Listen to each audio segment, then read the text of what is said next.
Ready to roll over there, Joan? We ready to roll? I got the thumbs up, guys. Put your phones off, because if your phone rings during the meeting, you're buying donuts. And I tell you, Jerry Dirk can eat a lot of donuts. It's true. We're all here today, so there's no sense of a roll call. We are going to have a moment of silence and reflection for the Pledge of Allegiance. So we're going to go to... Yes. Yeah, Mr. Chair, before the moment of silence thing and silent reflection, could I have a minute? Yeah, absolutely. To talk about that? We'll grant you that, so Okay. go ahead. Yep.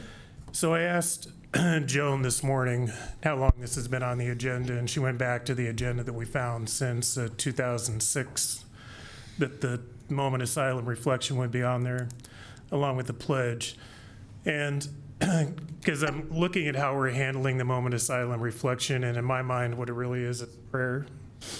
And so I would like us to have this on a future agenda to visit about, because I think instead of a moment of silent reflection, it should just say what it is, and that's a prayer. Right. I had that thought process too, and I think that if we do change that eventually, if we have that conversation and we change it, as long as we agendaize it that way, as long as we put it in an agenda as a prayer or something in the future, if that's what we decide, then I think that we can do that. So, but the moment of silence is an opportunity for people to, to give reflection for, the world that we're living in, or special events around our communities. So we're going to turn to Commissioner Hadcock for the moment of silence.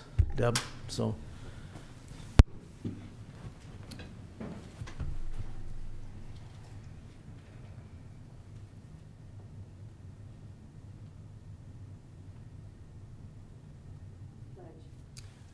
I pledge allegiance to the flag of the United States of America and to the republic for which it stands, one nation, under God, indivisible, with liberty and justice for all.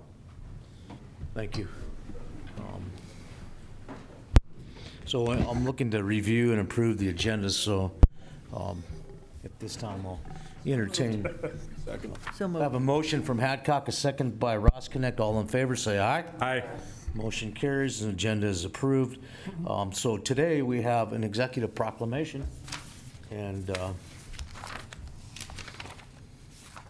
I will be reading this proclamation, and it is, this proclamation is National Work Zone Awareness Week.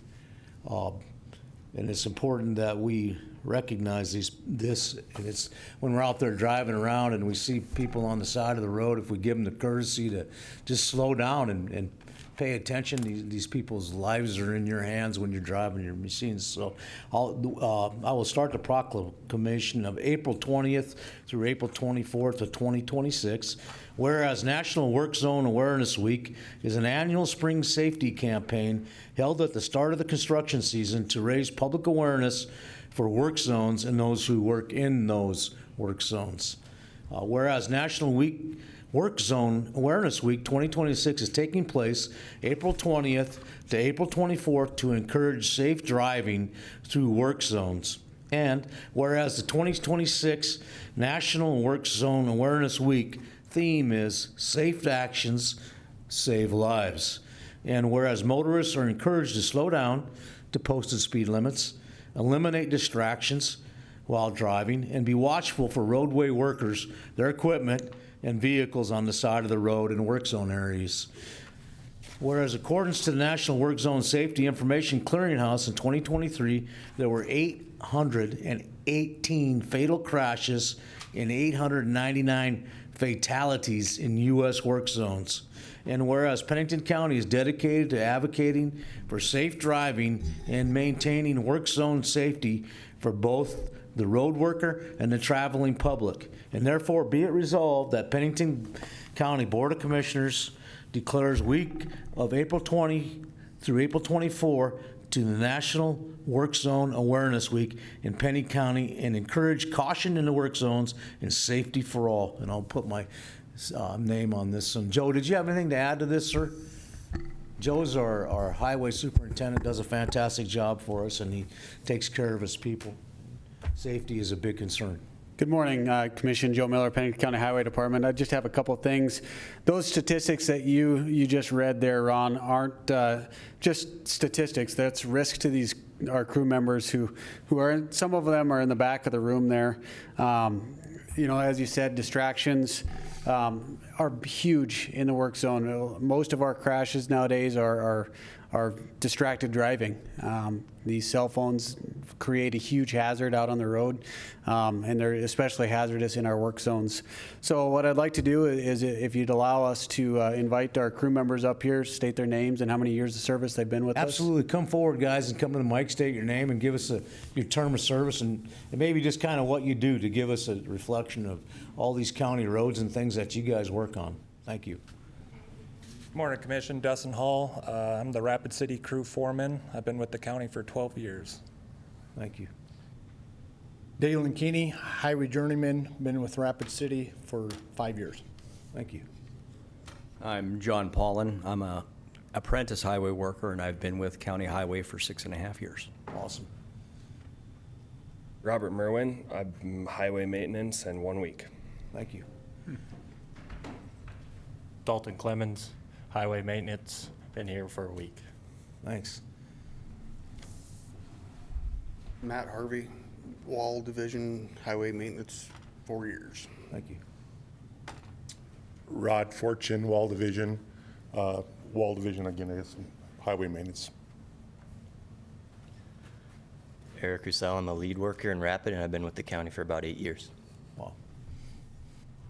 John Glott, and I've been here for about 1 week. Awesome. I'm Kathy Burnett. I'm a flagger, and I've been here on my 2 years. Clint Luster, journeyman, and in a couple days, 8 years. Thank you. Tyler Mars, highway, 1 week. Kaylee Selby, highway worker, and in a couple months, 7 years. All right, thanks. Thank you all for your time. Those people that have been here for 1 week, we kind of put you on the spot today, but just when you're out driving around, you can think of these guys. Now you can actually make a connection with them. So you'd think that maybe one of these guys are on the side of the road when you're out driving through those orange cones. Just be safe and stay off your phone. There's nothing that important other than these people's lives. So, Joe.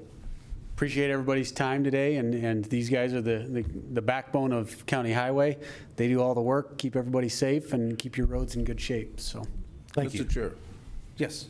I just want to extend a special thanks to the folks that have been here 1 week. Congratulations. You're working for a fine county, and Joe will take care of you. And if you have any problems, you can always reach out to any of us commissioners. So welcome to the Pennington County family. And Mr. Chair. Yep, Commissioner. I just want to congratulate the other highway workers that have made it past a week with the highway superintendent. So that's an accomplishment. Yeah. We got them all covered now. Yep. Mr. Chair, I'm going to make a motion to approve the chair's signature on the proclamation declaring April 20 through 24, 2026 as National Work Zone Awareness Week. Second. A motion from Durr and a second from Thank you. Mr. Roskinick and a third from Commissioner Hadcock. So all in favor, say aye. Aye. Aye. Motion carries. Thank you, Mr. Miller. And if you had anything else to say, you could add to it. can we get a picture with all of you? Sure. How do you want to do this picture? Just come down? Let's say Up front. We'll come down. Yep, I think up front is the best.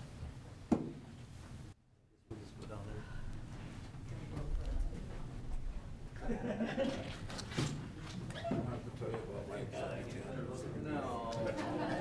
won't believe it if I tell you. You're already on video.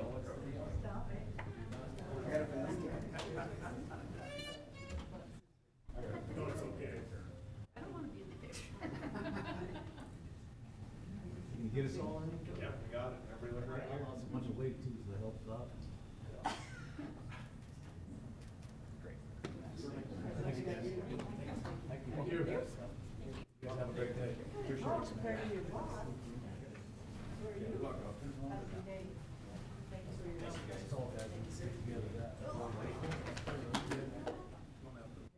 it. Beat by that.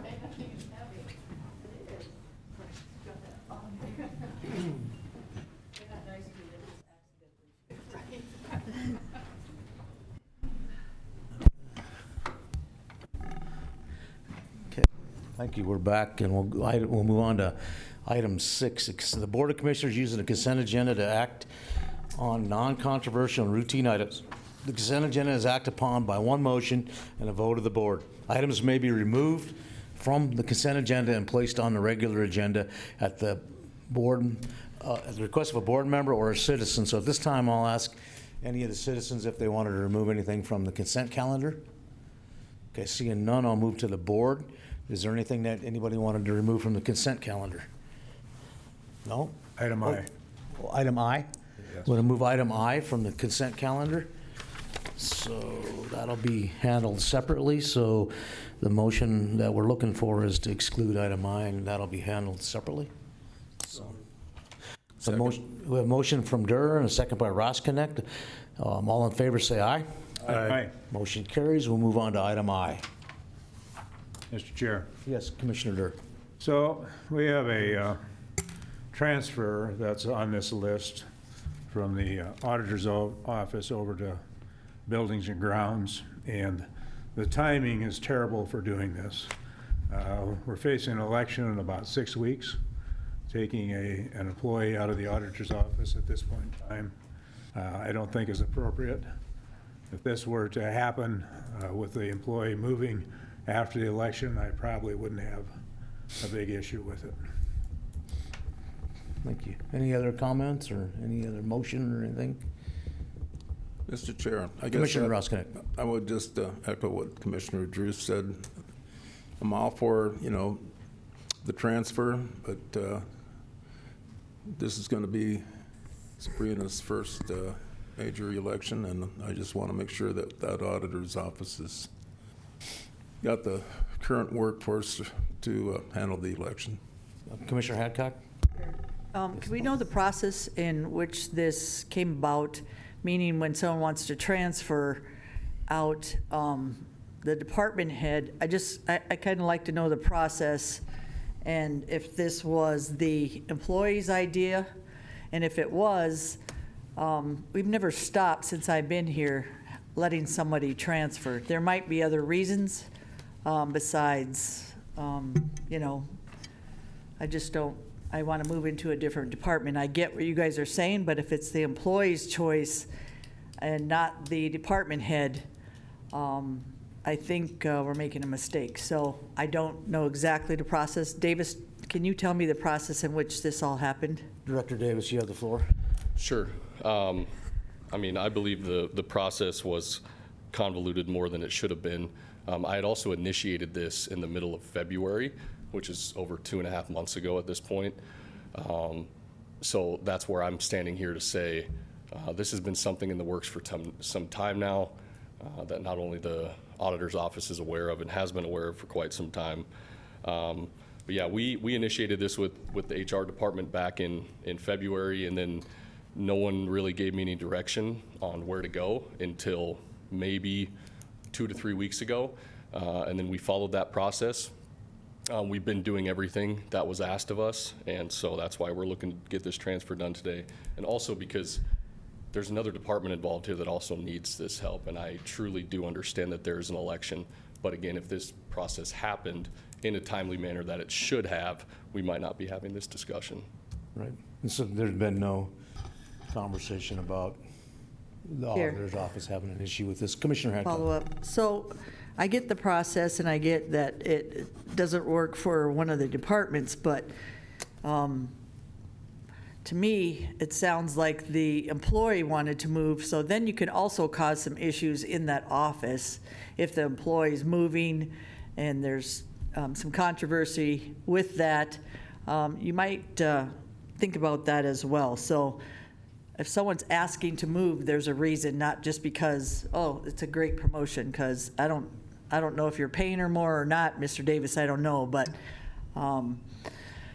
the main issue here is make sure you know the process, and hopefully you all talk to the employee ahead of time about why she was moving. And that makes a huge difference for me why I'm voting to move her into a different department. If that department needs help during the election and stuff, I think we can find people in the county that also can help with that as well. So This isn't the first person that has left in that office in the last couple months. So let's be fair. If it's time for her, she's a long-term employee that needs to do a different job and go into a different department because she feels that's necessary for her. I've never seen anybody not let somebody transfer. That's all I got to say. Mr. Chair, you know, and I'm not saying no transfer, I'm saying can we wait 5 weeks? And I guess my concern, Sabrina's here, maybe Sabrina can come up and she can answer this for us if she feels. Is she here? Yep.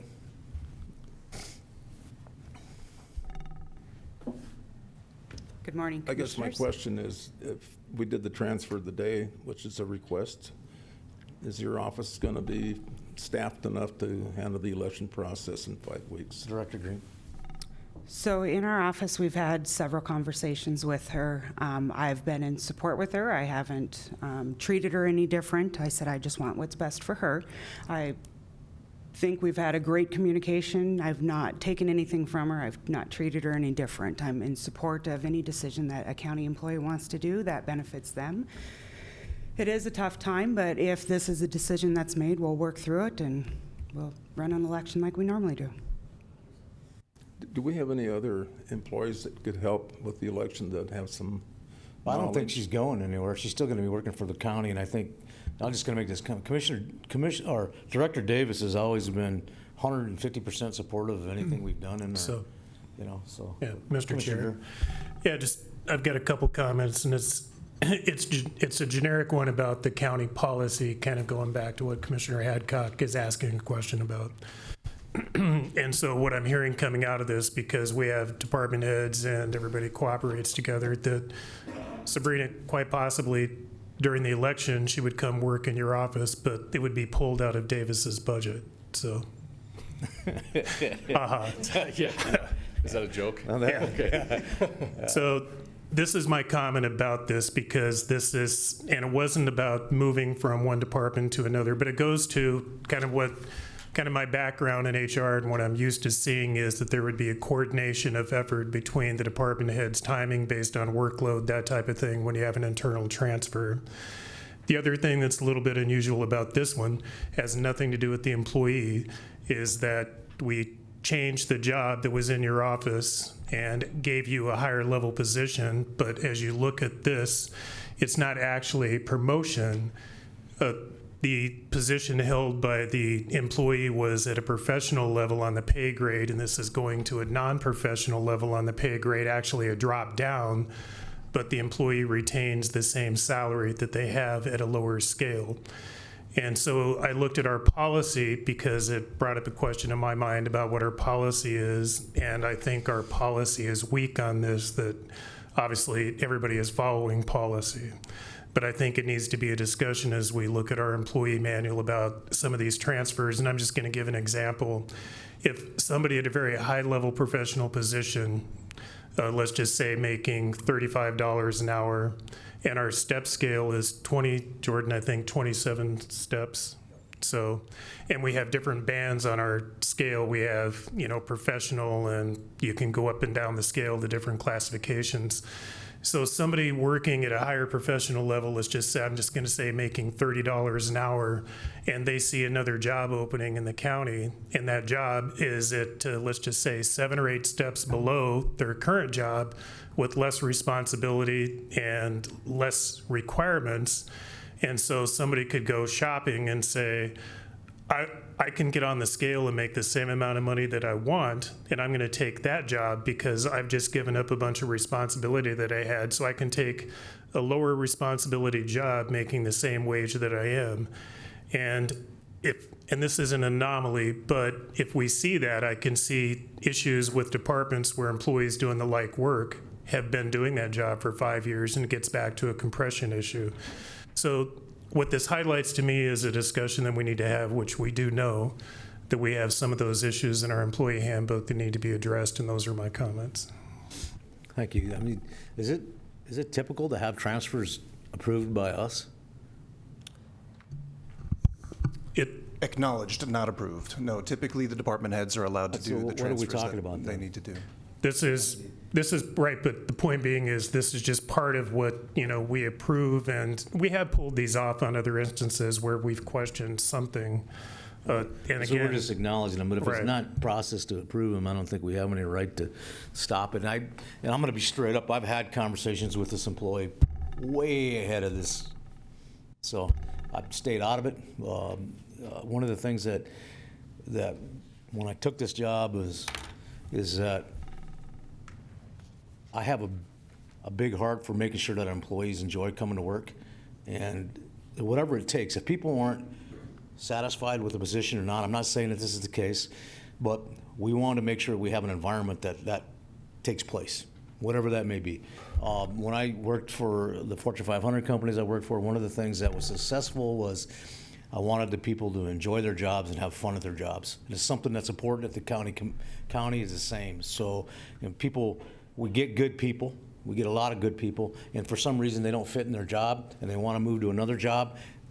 I think that's, if there's an opportunity to make that happen, we can make that happen. Sometimes people just don't fit at all, and that's when we, have them, they leave and they find another job that they're happy at. So I don't know that Sabrina's obviously said that she's managing it. I've had conversations with the auditor, and in the auditor's office, not so long ago, did the same thing to the commission. We had a new employee, it wasn't even there a week, and the auditor's office took him and snapped him, and nobody ever made any kind of conversation about that, and that lady ended up leaving. We had, so I'm just saying, let's do the right thing here. If I could just make one comment about responsibility though too, because I feel like it's, though I agree with what Commissioner Durr was saying, I feel like we're calling that employee out to say that they're taking less responsibility for the same amount of pay, which isn't the truth. That responsibility is shifted. It's different responsibility. We're working through some things in our department that's going to allow this person to do more than what that admin position has ever done, to take the burden off of our other admin staff. So I just want to throw that out there. And as far as I also timing- want to, I'll also make one more comment here about the relationship that our directors have now between Sabrina and Davis. It's a really, really good working relationship. And so we don't want to put any kind of a wedge between that relationship that they have. I mean, we're getting to the point in the county where our directors are really functioning well together with each other. They're helping each other out. We're solving a lot of issues that way. So just want to make that comment. And so does this need to be voted on or not voted on? No, we need to vote on it. I have one final comment. And Mr. Davis, what I'm talking about is the job descriptions and classification on the scale, not the individual. Okay. Yeah, it was a holdover. Yeah, but I get what you're saying. It's good to clarify. So what we're voting on is acknowledgement or not acknowledgement, right? We're not voting on approval or disapproval. No, we're just acknowledging the changes as presented. And to be frank, I mean, because again, some of these, if something was totally out of policy or out of whack, that would be a point of discussion. But no, That's not what's on our we're not agenda. approving, we're acknowledging what has already been done through the HR office. Okay. And thanks Sage for stepping up and being our HR person. So Thank you, everybody understands if we make a motion, is it or not a motion, it's about acknowledgement. There's Thanks, Davis. there's no approval or disapproval involved here unless they change the whole agenda item. So- Mr. Chair, Yes, Commissioner Drews. question for Davis. Yes. So Davis, if this couldn't take place for 6 weeks, would that still work for you? So I think that timing's a little off. I don't think once June 3rd hits that ends. I think it's probably till the end of June. Would that be correct? So I mean, I guess what I'm trying to say is we're looking at more like 8 to 10 weeks, which would, that would hurt us pretty bad. We're already in that boat right now. We're already about that timeline, so. I mean, June 2nd is the election day. At this point, like Davis said, there's no good or bad day at this point. We could end up with recounts. We could end up, if we don't have a recount, we will have an election audit. So really, the end of June to get through everything is where we would be in the clear. But, it's a decision that's done. I have supported any office employee of any department if they want to do something that works for them. I've supported it. They've never been treated different since I've been aware of the situation that came up as an opportunity. And if it's before election, we'll work through it and get people on board to continued help, so. I thought that's how you felt about it. I mean, because we've had several conversations, this number coming up, so. But, Commissioner Roskinick, sir? I guess my final thought is, that's what the employee wants to do, then maybe we should just let the employee do it, then departments work it out. I would agree with you. I think Davis and you guys have a good working relationship, so I don't think there's gonna be any issues there. So, looking for a motion. I'll make a motion to approve this item I. Okay. We have a motion to acknowledge this item, and it's from Durr and a second by Hadcock. All in favor, say aye. Aye. Motion carries. Chair? Yes. Can I say something? I just appreciate the two departments working together to find the solution and not to have us involved with an employee issue that might conflict. So I appreciate that they can work it out, and hopefully with Davis, like you said, Mr. Weifenbach, he works well with the other department heads that if Miss Sabrina needs help, that Kara can come in and help with some of that, so. Or maybe any other employee at that time. If Sabrina's getting behind, maybe there's other employees in the county that can help, that know the process or can be used for that process that Sabrina needs. It also might make opportunity for someone that might want to go in the auditor's office as well. So Okay. you might want to think about that. Thank you, Commissioner Hadcock. We're going to move on to item 7, items from the public per SDCL 125-1. Speaker request form is required. Action will not be taken during this section on any issues brought forth. The speaker's request forms are at the back of the back right side. And if you have one filled out, bring it up there because I have a few of them and we're going to go through them. Speakers under this section will be recorded in the minutes by name and area of interest. So typically, if there's an item, if you support it or oppose it, if it's just an item you want to talk about, that's fine. You get 3 minutes, and I'm going to try to hold you to 3 minutes. We have a long agenda today, so just trying to be respectful of everybody's time. So appreciate it. With that being said, we'll start out with items from the public. So Nicholas, I can't quite read your last name. I think it's Toth. All right. Thank you, sir. And if you just want to come forward, just tell us who you are. You got the floor for 3 minutes. Good morning, Commissioners. Thank you for your time today. My name is Nicholas Toth. I'm here in Rapid City. I'm here because there's some very serious concerns in our community across the country about how family courts operate, about CPS involvement, and how they can and are negatively impacting parents and children and destroying our communities. Although I do have my own personal grievances, I'm not here to attack any individual judge, attorney, or agency. Instead, I'm asking whether the county would consider helping facilitate a broader community discussion and involvement about transparency and due process protections in family law matters, and your willingness to work with me and many other advocates and other government leaders to come up with an actual solution we can implement in the future to protect our families and children and improve our lives. Many parents, both fathers and mothers, have lost meaningful access to their children, not because of criminal activity, not because of their bad parents, not because they're unfit, simply because they've run out of money. After temporary protection orders, false allegations, or especially procedural hurdles that many simply we're not financially or legally equipped to navigate, children lose access to one or both of their parents. This isn't right and leads to a lot of future problems in our society that we can fix. Most parents are not lawyers. In my case personally, there's over 4,000 pages in my court file. That's not including the stuff that wasn't admitted. That's not including emails. That's not including doctor's notes and things like that were never submitted. It's 4,000 pages just for my case.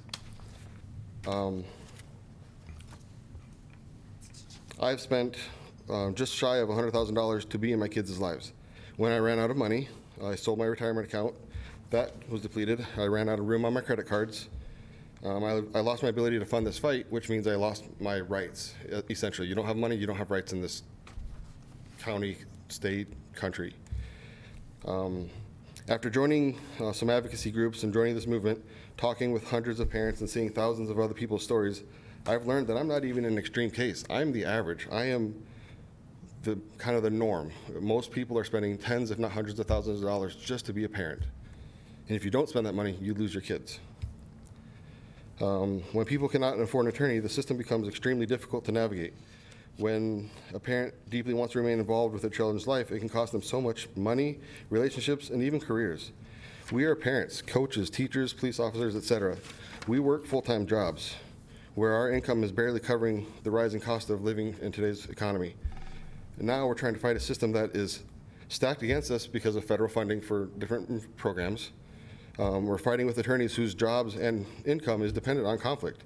If we all just agreed and get along, they lose money, so they want the conflict. This isn't justice. This isn't what's right for our community. It's definitely not right for our kids, and it's not in the best interest of our kids. I need you to wrap it up, sir. I understand the county does not control the courts directly. The courts operate under the UGS, but as county leaders, you guys can play an important role in raising concerns, facilitating dialogue, and connecting us citizens with legislators and other committees that can help find solutions, work together, come up with issues and solutions.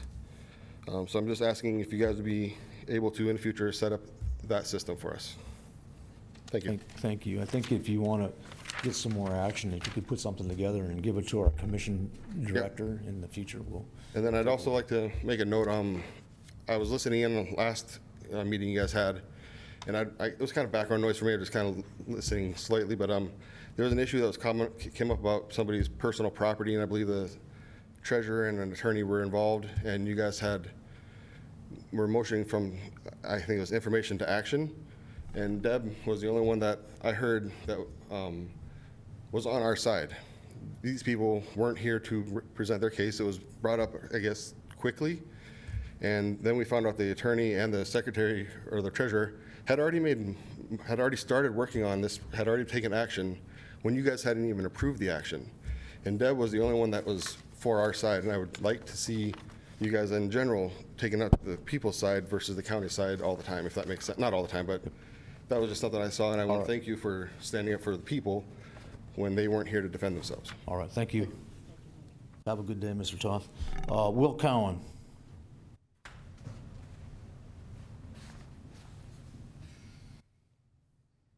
You have 3 minutes, Will.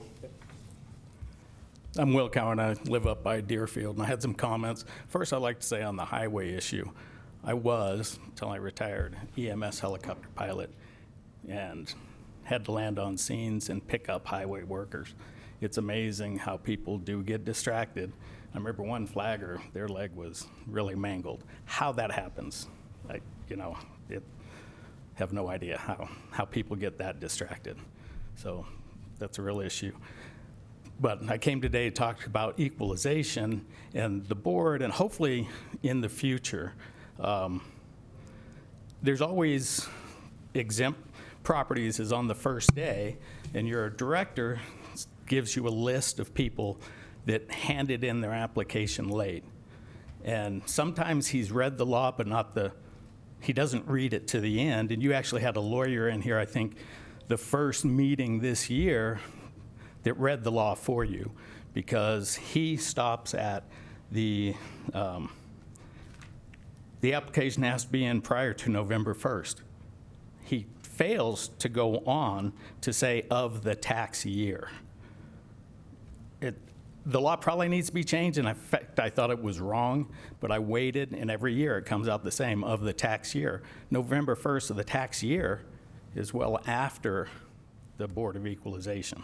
So they're not late if they handed them in the previous year. So just watch that, and maybe somebody needs to get the law changed. I don't know how they can get exemption if they turn it in 30 or 31st of October. They've already, the stuff has gone out. My other comment, and I was up here 2 weeks ago, you guys did abate you put my property back to ag for 2024. You didn't wait for the courts. You did abate the excess or the extra tax I paid. I asked about interest, and I hadn't looked up the law. Well, South Dakota Codified Law 1018-17 says interest will be paid. I didn't get paid interest, and I bet there's a lot of other people, and I see you've got abatements coming today. The law says you pay interest on that. We have to pay when we're late, so you probably have to go back and see how much interest hasn't been paid to people. There is a law that states you're supposed to pay it. Thank you. Thank you, Will. Next item is Dale Bussey. Boos. Okay, yeah, I have Cindy, you can come first, so.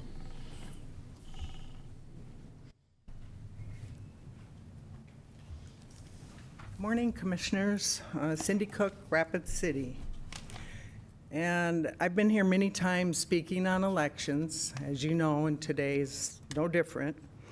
Every county in South Dakota right now is in a pickle. According to this EAC, Election Assistance Commission, this is the certificate for your mystery black box, AKA tabulator, that is used to count our votes. It's not in compliance since 2021. So we must question every election that was certified and illegal. Your state's attorney knows this, or should know. It's been proven over and over again that these machines and software are manipulated. Countless experts have proven this. Not only do they cheat, they know how to hide the cheat through code. I don't understand how you can back this election system when you don't speak code.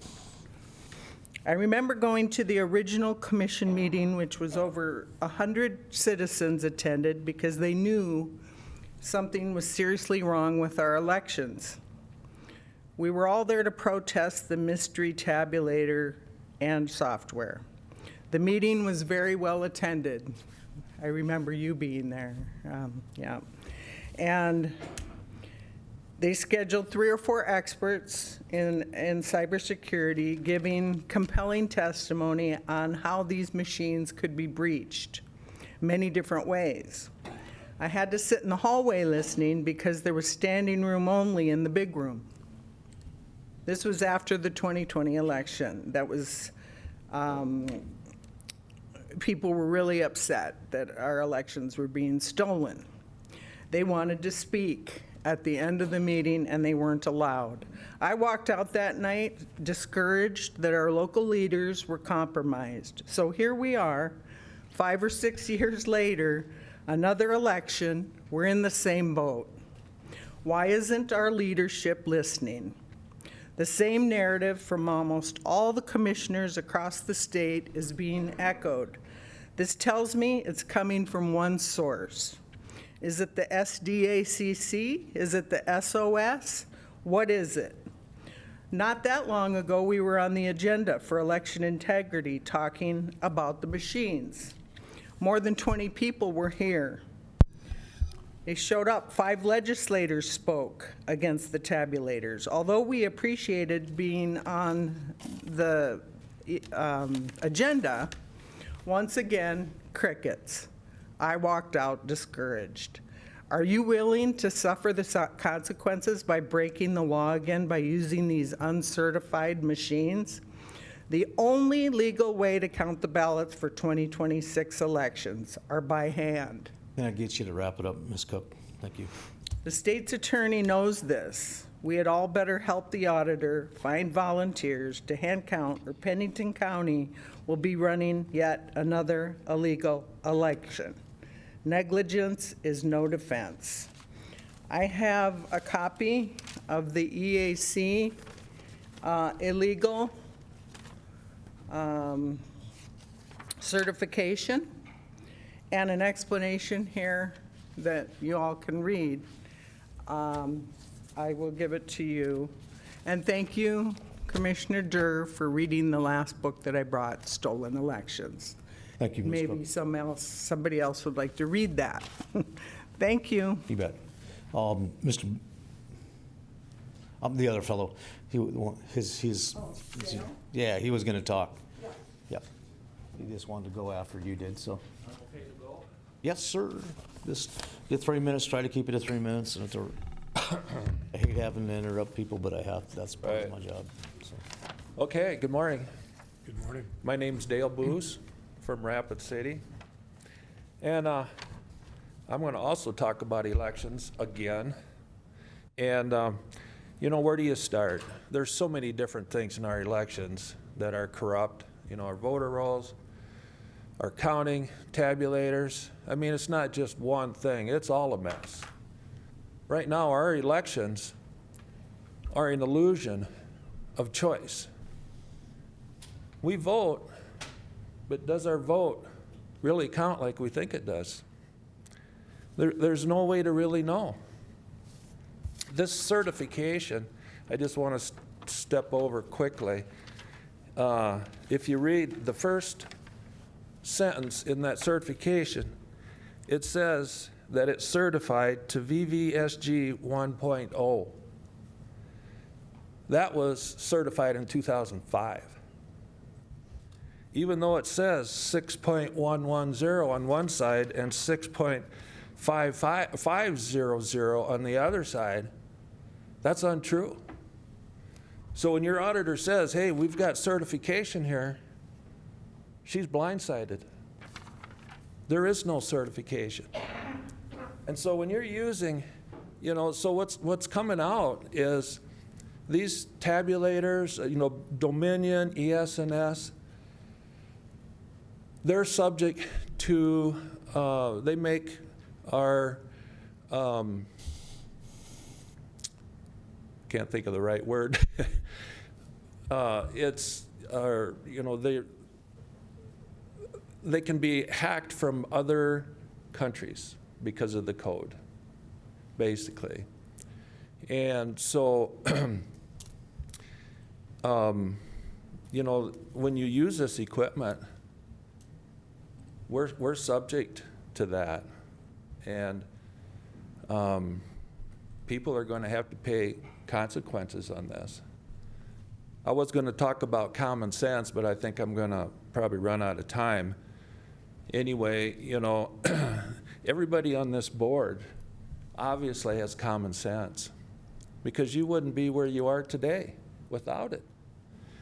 We're all about the same age, except for Deb Hadcock. I can see she's way younger. But anyway, the cost, not only the technical side, but the cost. In 2023, Pennington County spent $63,000 to ES&S. And we didn't even have an election. In 2024, before the general, you spent $75,000, and we had 17% turnout. And so that comes to 15,000 votes. You take 15,000 into 75,000. That's $5 a vote. I figured out, and I'm more than happy to tell you guys, that's $5 a vote. I can hand count 11 different issues on a ballot for $1. And I can prove that, but it would have to be on an agenda item. So I know you think, well, we've already committed. Wrap it up. We're already committed.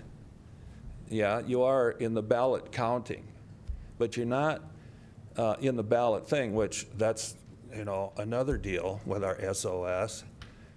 But you're not committed to counting the ballots through the machine yet. It's not too late. So, anyway, to be continued.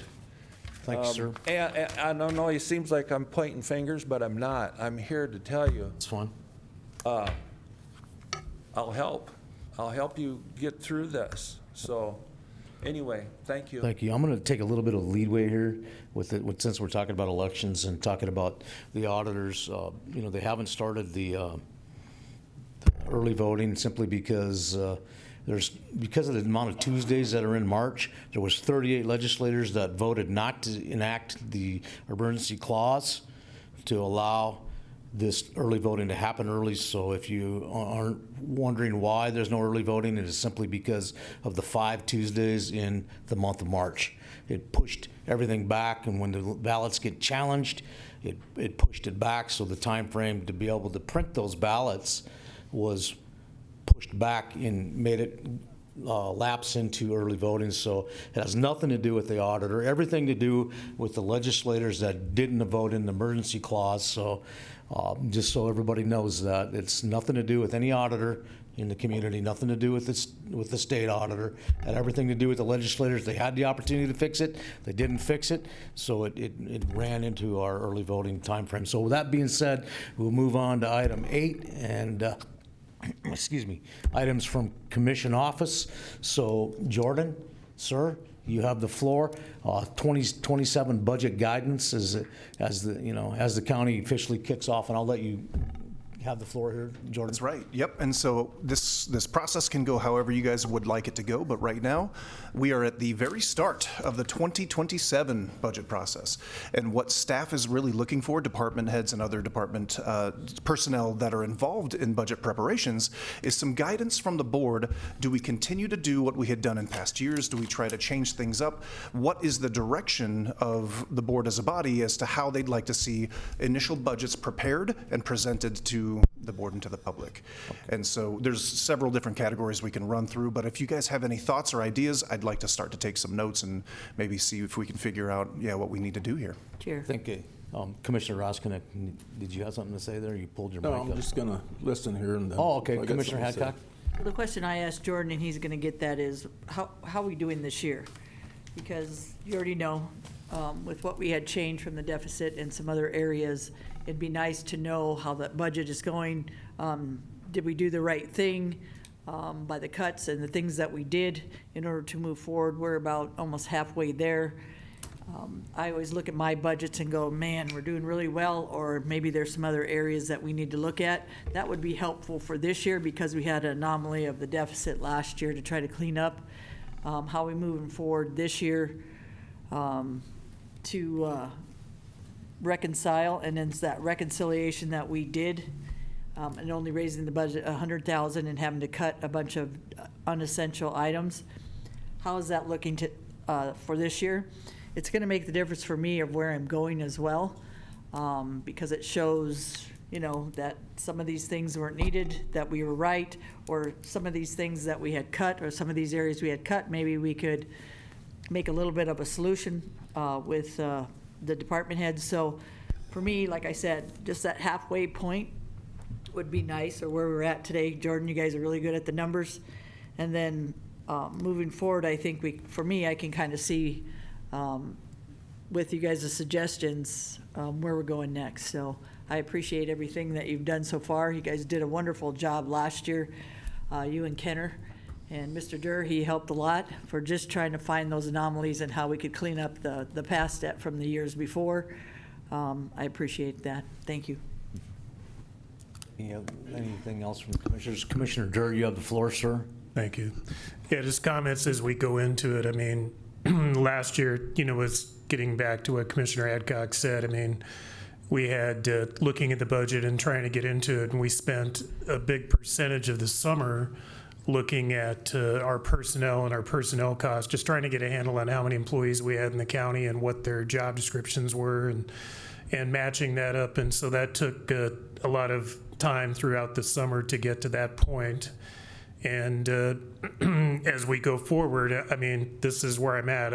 I want us to get to a balanced budget. And so if you still look at it, there were some changes in the law. One, there was a change in the law that we don't have to have that 5% held back for our contingency, basically. And so I think that was around $4.5 million of our total budget, 5%.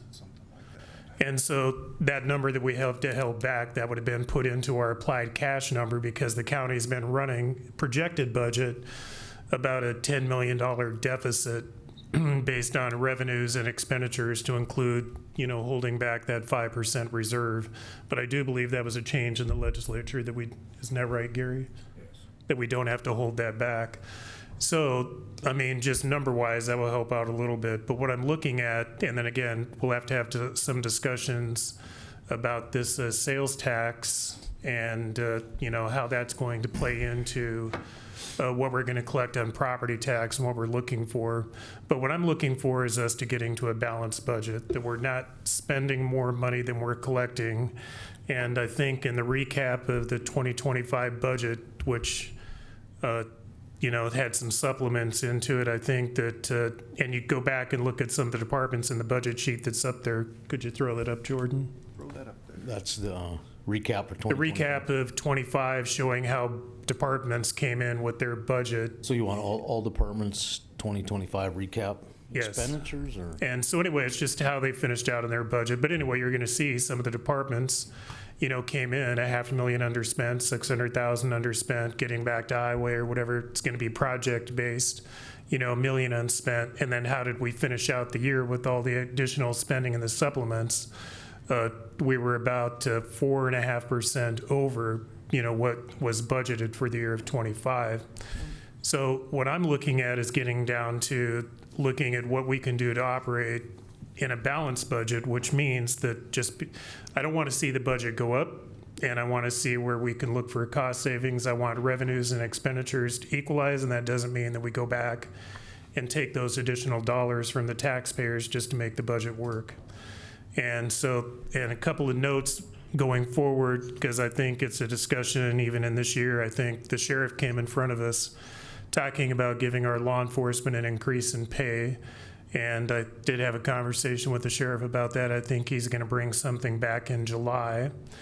And a couple of things just which is going to be huge on the personnel cost. It's not going to be huge, but just continually doing our step increases and, our COLA cost of living, if we add that into the budget for the personnel. There's some other items I would like Jordan to take note of that I would like to see what the cost is going to be for this related to personnel as we move forward. And obviously it would be our COLA and our step increases, but I would like to see on our benefit plans what it would cost to change Delta Dental. Right now we have a $1,000 deductible. I would like to see what that deductible would be at $2,000 max, not deductible, but a $2,000 max coverage versus a $1,000 max coverage, because we are hitting above what market utilization is, and sometimes if you raise what that coverage is, you come back with a less renewal and you can see what those dollar savings are going to be. The other one is looking at our life insurance that has been set at the same for decades, and looking at the life insurance at $20,000 to $50,000. And we recently, and I'm going to have this on an agenda for the next commission meetings tied to budget, but our self-insurance fund, I want to see how we're performing in our self-insurance fund.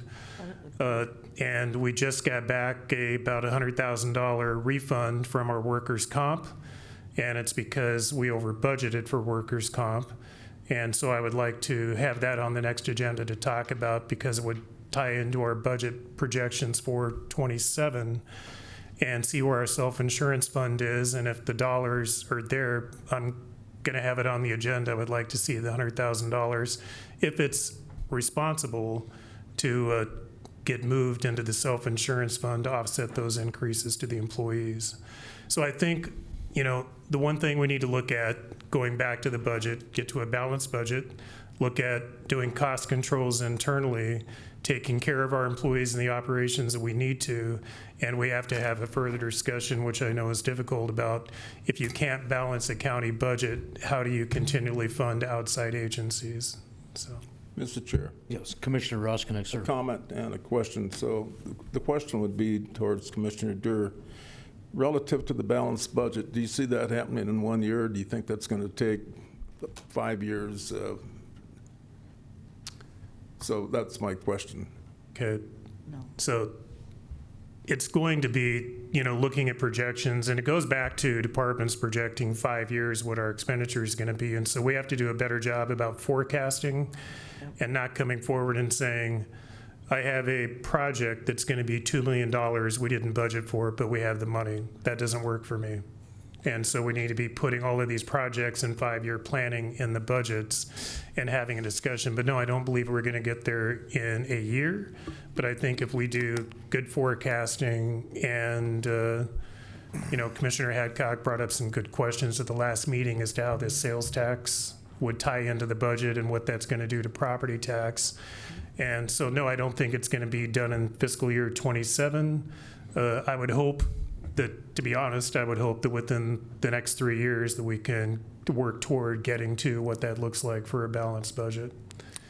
And talking about the sales tax and offsetting property tax, just recognize that that's not a tax going away. That's just a tax shift.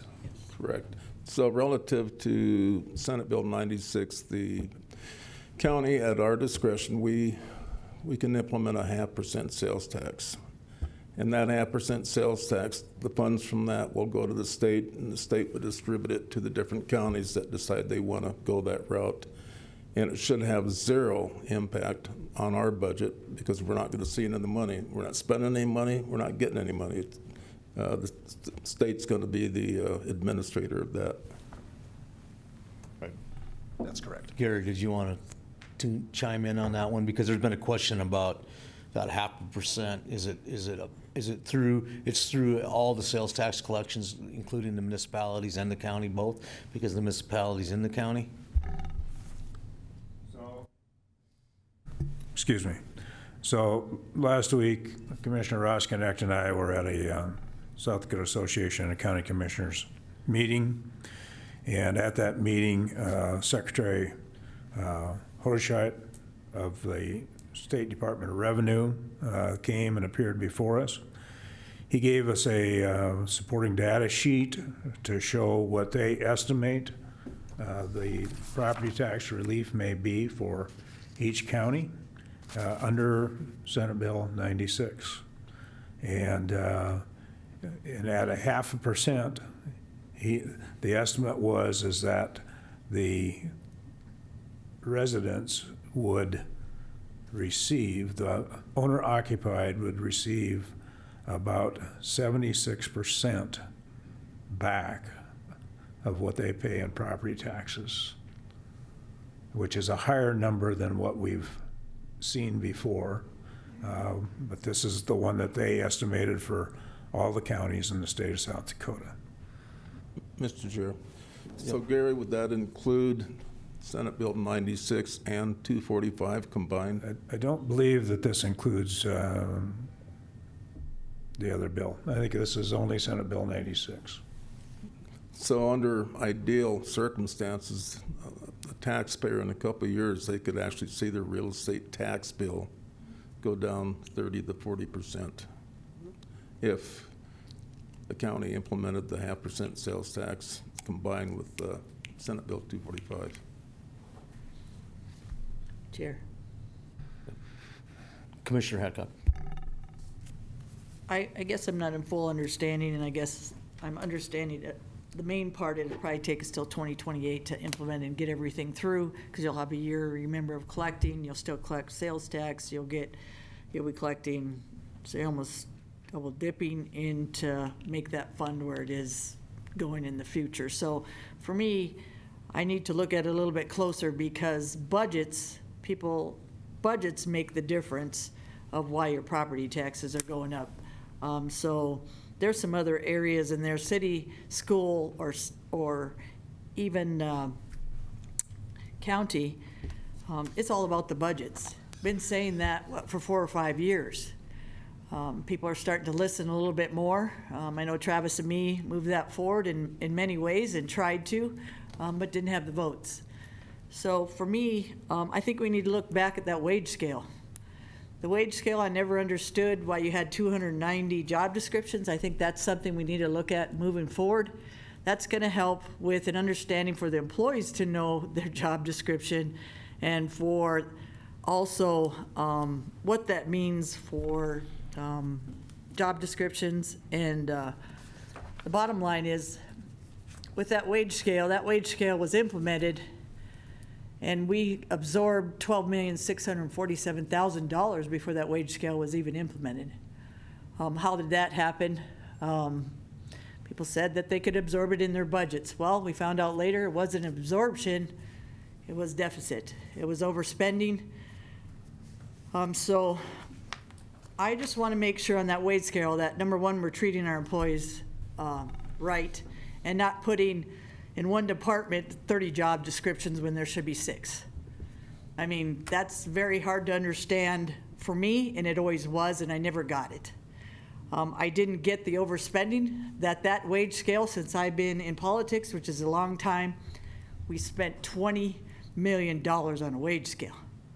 I don't know if the public knew that, but it was $12,647,000 absorbed, and another $8 million added to the top of that. So to me, there needs to be something in this budget or in that area that we need to take another look at, because since I've been in politics, I've had implementations of wage scales that cost you about $2 million, maybe $60,000 to hire someone.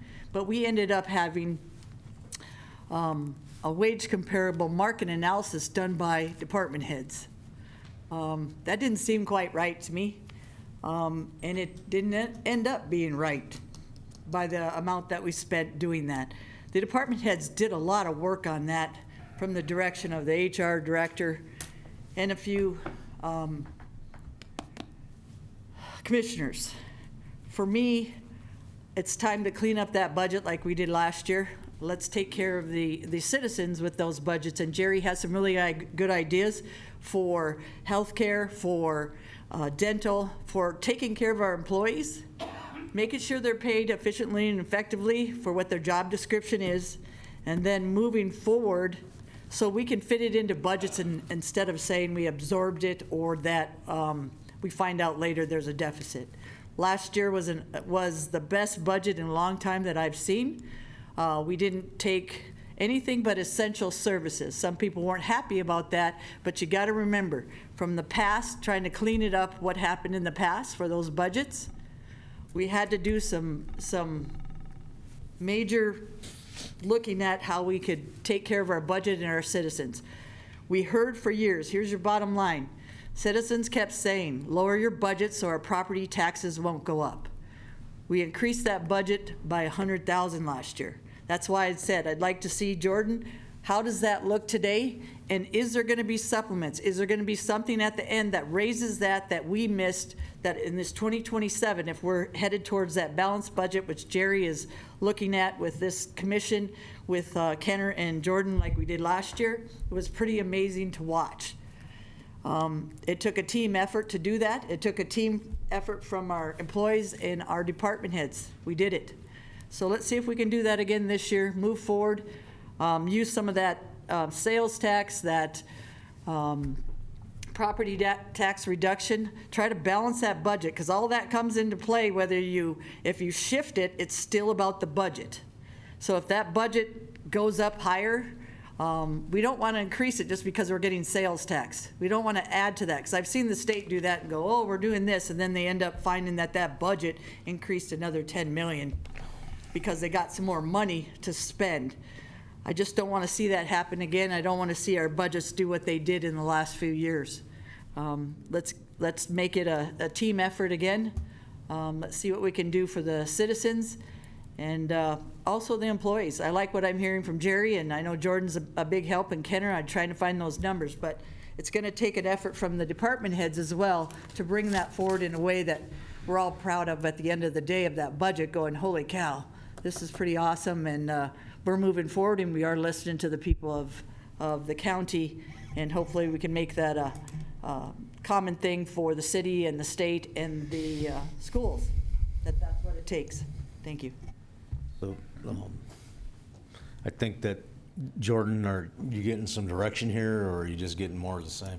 Absolutely. No, I definitely am getting some direction here. Okay. I would wish that we had more time to talk about this, but we also have to think about the fact that we have an executive session with outside legal that we need to hit before 11. So I don't want to belabor the point, but I don't want to stymie the conversation because this is valuable information for me. It's helpful. Well, I can tell you that what I'm looking for is obviously a decrease in the budget this year, looking at opportunities, and then so I guess I would want to know from the directors and department heads if they see some unforeseen circumstances like some supplements or anything that we don't know about yet. We're only halfway through the year. Where are we at right now that we're halfway through the year? What is our forecast for the rest of the year? And then how do we maintain zero increase, or I'd rather see a decrease. And I think that we're looking at, any way we can find to synergize and make things efficient, get rid of the outside. If we're doing it inside of the county, let's try to find ways to synergize. We've been working with a lot of the departments trying to bring things together to actually find opportunities there where we can save dollars through consolidations, that type of stuff. I would like to look to see those recommendations. I have no interest in raising the budget, and I have all interest in decreasing the budget. So that's an overall general philosophy of mine. I don't know if I share that with my commissioners. That'd be up to them, but I'm assuming somewhere along the line there. But That's what I'm looking for. Like you said, I mean, we can't, the sales tax is just a shift, but that's not a red light or a green light to increase our budget at all. I think we have room to do it, and I want to see how it's been performing. So I would want to get direction from our department heads to say, you know, since we left the budget the same last year and we absorbed a lot of increases across the board, we've made some changes. We've sold the First Interstate Bank building. By the way, I talked to those people, and they're going to have that full of big jobs. They're going to have that thing full of jobs before they actually close on that deal. I mean, there's going to be a whole center of new jobs coming to our community that are going to be related to more like the tech corridor that's been working on for 20 years, so that's good news. You know, they'll bring a lot of sales tax revenue from the money they sell, payroll tax, whatever. You know, just having good jobs there. So they're planning on having that building full. And so looking at those opportunities, obviously we're looking at the maintenance center that we got to do. All these are factors of where our budget will be in the future. We've got good people in place in our directors' positions to be able to get that done. We'll be talking today about the HR department, how we're consolidate that and move forward and synergize off of some of the great talent that we have in the sheriff's office. So they've decided to step up, and they're ready for a challenge in that department. So they'll be taking on a lot of that responsibility themselves. I'm looking forward to that. And so that's the conversation I'd like to see start happening as soon as possible. Now that we got more control over the Tyler system and we're getting better at it, I think that we're starting to get some results from the fruits of the labor that have been put into that thing. So let's maximize the potential that we have there by synergizing. We're working on our website to be able to better serve the clients and the customers that come into our offices here. So I guess that would be the direction I'd like to give, and if anybody wants, Commissioner Durr? Yeah, I'm just going to say you're on track. Okay. So, and one thing I think, Jordan, that we did it last year, and I'm not sure that every department submitted it, but as we go into it to help with this, and I know 5 years is a long time, but continue having departments forecast out 3 years what their needs are. Yep. We did away last year for this budget. We took away those accumulated reserve funds, but we still need to look at what those 3-year projections are and some of those offices and projects that they have in the pipeline. And then as you do that, and then I'm assuming it's probably going to be, I would say probably, as we have these discussions, probably the first meeting in June or somewhere in there, getting back to kind of this forecasting, but do a cash analysis by general fund, restricted funds, and working with department heads to figure out how we're doing in our current fiscal year and what we think our cash position is going to project it to be at the end of this fiscal year. Not just a cash position in general fund, but all of our restricted funds. So, Mr. Chair. Yes, Commissioner Roskinek, sir. You know, one of our largest expenses is personnel, and I'd like to see us look at each department, reassess them, and just make them leaner and meaner. I think that's where we're going to start seeing some differences in the budget. You think that would we had some conversations about HR, and we've been comparing ourselves to Minnehaha County, going through some SWOT analysis. You think maybe like some org charts and stuff like that, so we can see like an org chart with the salaries on there and stuff like that, we can kind of see? I think that would help. Okay. I just think that some of these departments, I think they could be a little leaner. Right, And okay. When I say leaner, that's a tax That'd savings. be some direction. You're not talking about the employees themselves, correct? No. Okay. Not the employees So, themselves. yeah, and when you have the charts for Commissioner Roskinek, make sure you throw in some pie charts too. Of course. Definitely, the pie absolutely. charts are very Not helpful. just for me, but for the general public. Okay, I'm good. Yeah, well, I think that's a good thing to have, so we know where we're spending the money at, and is there ways that we can move that, shift that around? So that's a good direction to our directors and our staff that says, hey, listen, we're gonna be looking at this, so prepare yourselves to look at this. And how Last year, when we did the pie charts and we went back 5 years, I mean, you could see outliers, and those are the ones that you have to sit there, focus on, and address and fix. And then look at opportunities for, but the main thing is the service to to the, obviously that, the taxpayers are paying for a service that they're expecting to get. So we need to get those services on board to what their expectations are and try to do it with the best efficiency levels that we have available. So I thank you. Yep. Yep, Commissioner Hancock. No, I was just saying. Okay, fine.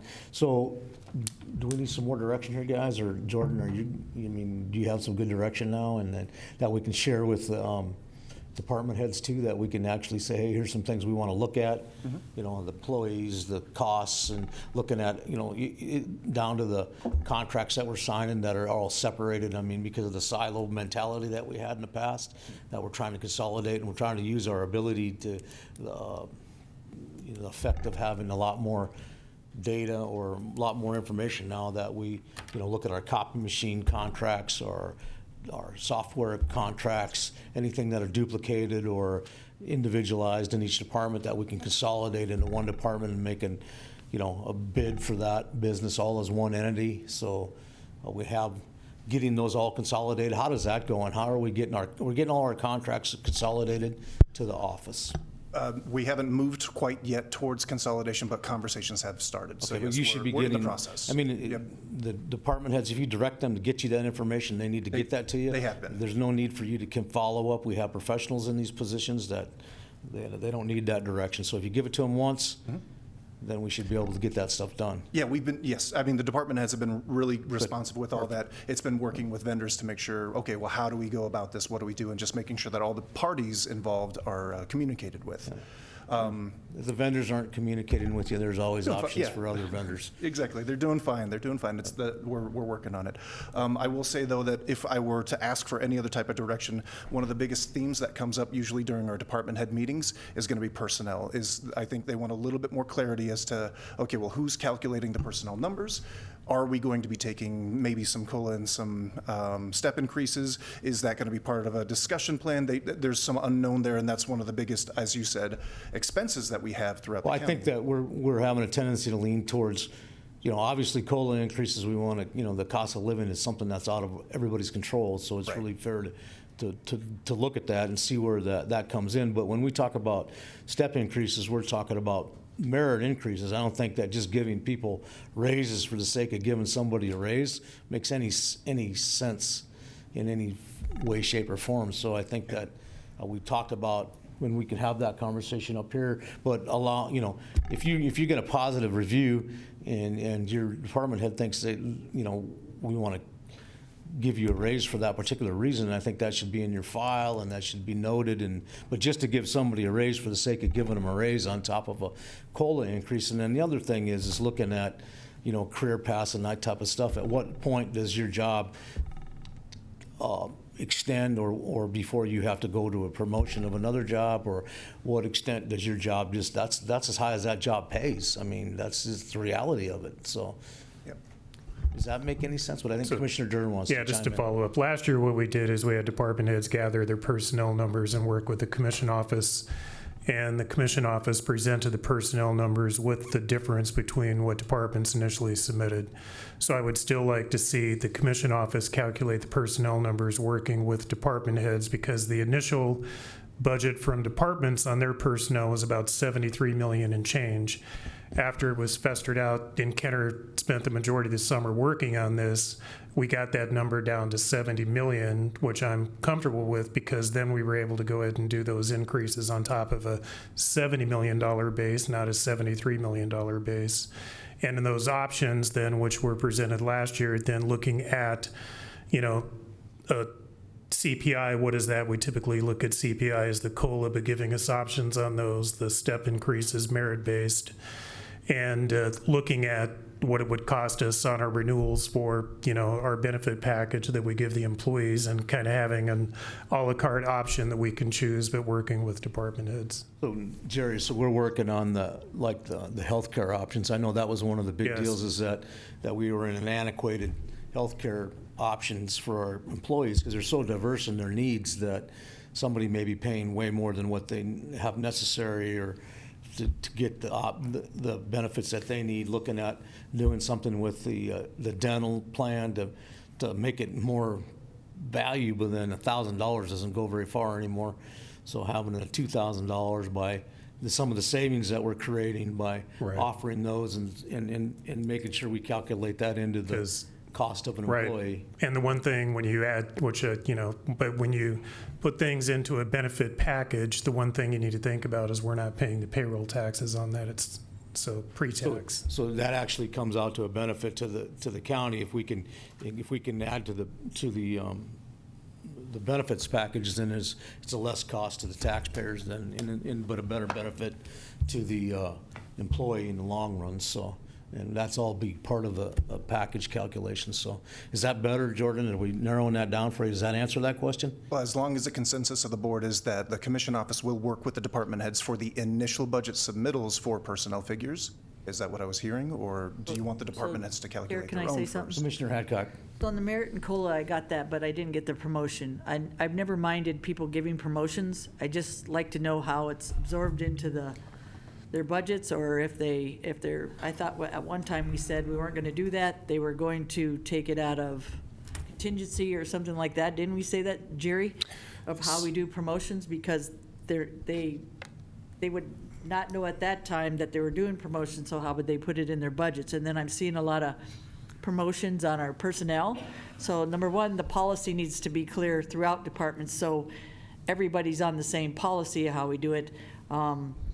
Number two, I see if people leave or, retire, how does that work? And are we doing that the same throughout? Because the last one that we had, it was about consistency. It had nothing to do with that department. It had to be, we had two before that inconsistency, so we wanted to keep that moving forward. How do we make that work for the future? Like I said, I don't mind promotions. I'd just like to see how the process works throughout the county instead of per department. So Right. there seemed to be not a consistency in that. Thank you. One last follow-up. And Commissioner Hadcock is spot on the consistency and the policy. So to the financial aspect of it, yes, one, our employee manual needs to be updated. We do know that. Last year when we budgeted flat, so we did not budget any of the promotions that we're seeing on our consent calendar. We did not factor in promotions. We gave a COLA and a step increase, and we did not factor in promotions. And in fact, in the bigger departments, once we did that, we went back and cut their personnel by 4% and said, you're gonna have to operate within your budget. And I did look at the budgets, and it looks like, getting back to your point, they're making it work. So that's why I said it's nice to see that where we're at right now. And then we had all the promotions and how that made a difference and how they absorbed it into their budgets, when at first I thought the consistency was we weren't absorbing, they had to come and ask for that, out of our contingency. So it'd be nice to know that process was working and how we do it better for budget purposes, again, because I'd like to see how much that affected our budgets because of promotions in different areas. Even if you call it absorption, I've been in that area of absorption and found out later it didn't work very well for the taxpayers or for the county at all. So I want to just make sure, again, that we're going to stay consistent how we're doing things and how that affects our budget. Like we said, that halfway point is going to be huge for us to see if that consistency is working or what we can change. And everybody's talked about that again today. It works really well in budgets, just from having budgets from, years and years of being in business. It shows you in that halfway point, we're kicking butt, or we need to reduce, or we need to do something different. So Jordan, it's all up to you. Just kidding. I got it. Hey, Jordan, the other thing I want to add is that we have a contingent liability out there that we've never, ever accounted for, and that's when we have retirements and stuff, or people leaving, if they're, whatever they, I'm not exactly, don't have my arms around it, but Yeah. people are getting what they call a payout or something when they Yep. leave or whatever. And we have a leave analysis in the works that'll capture all that information. Yeah, I mean, that's crazy that we don't have a contingent liability for that. I've never even seen such, so if we can get that resolved in short order, that'd be good for the taxpayers to know. I mean, and make that available to them, that they know that that's something that is coming down the pipe, because we haven't budgeted for it or anything, so. Right. Mr. Chair. Yes. All right. In closing, Commissioner Ruskinek, in closing. I like Jerry's idea of the 3 to 4 year forecast, hoping that in that time frame we can get a balanced budget. But what that also does, if we create that concept, that forecast, you got 3 commissioners up for reelection. You'd want them to buy into that, because it's only going to work if the commission.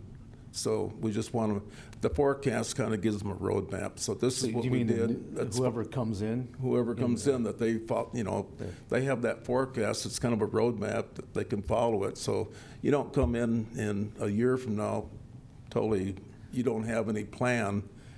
Things can go anyway. So a forecast gives you a plan, and that's why I like it. Mr. Roskinek, and I appreciate that, Commissioner Roskinek, but that is part of our overall plan as a commission, is that when the new commissioners come in, they don't come into what I came into or what Jerry came into. That's all there. We got a consistency with these numbers. Everything is there. It's not having to run around trying to find this stuff. And like I said, it can simply, if you want a pie chart, boom, you can print a pie chart with that information, and then so they know in the direction is that we have a 3 to 4, eventually a 5-year plan, and with all the contingencies on it, and we're doing general accepted accounting principles. That's all I'm looking for, I think, and so it makes it a lot easier.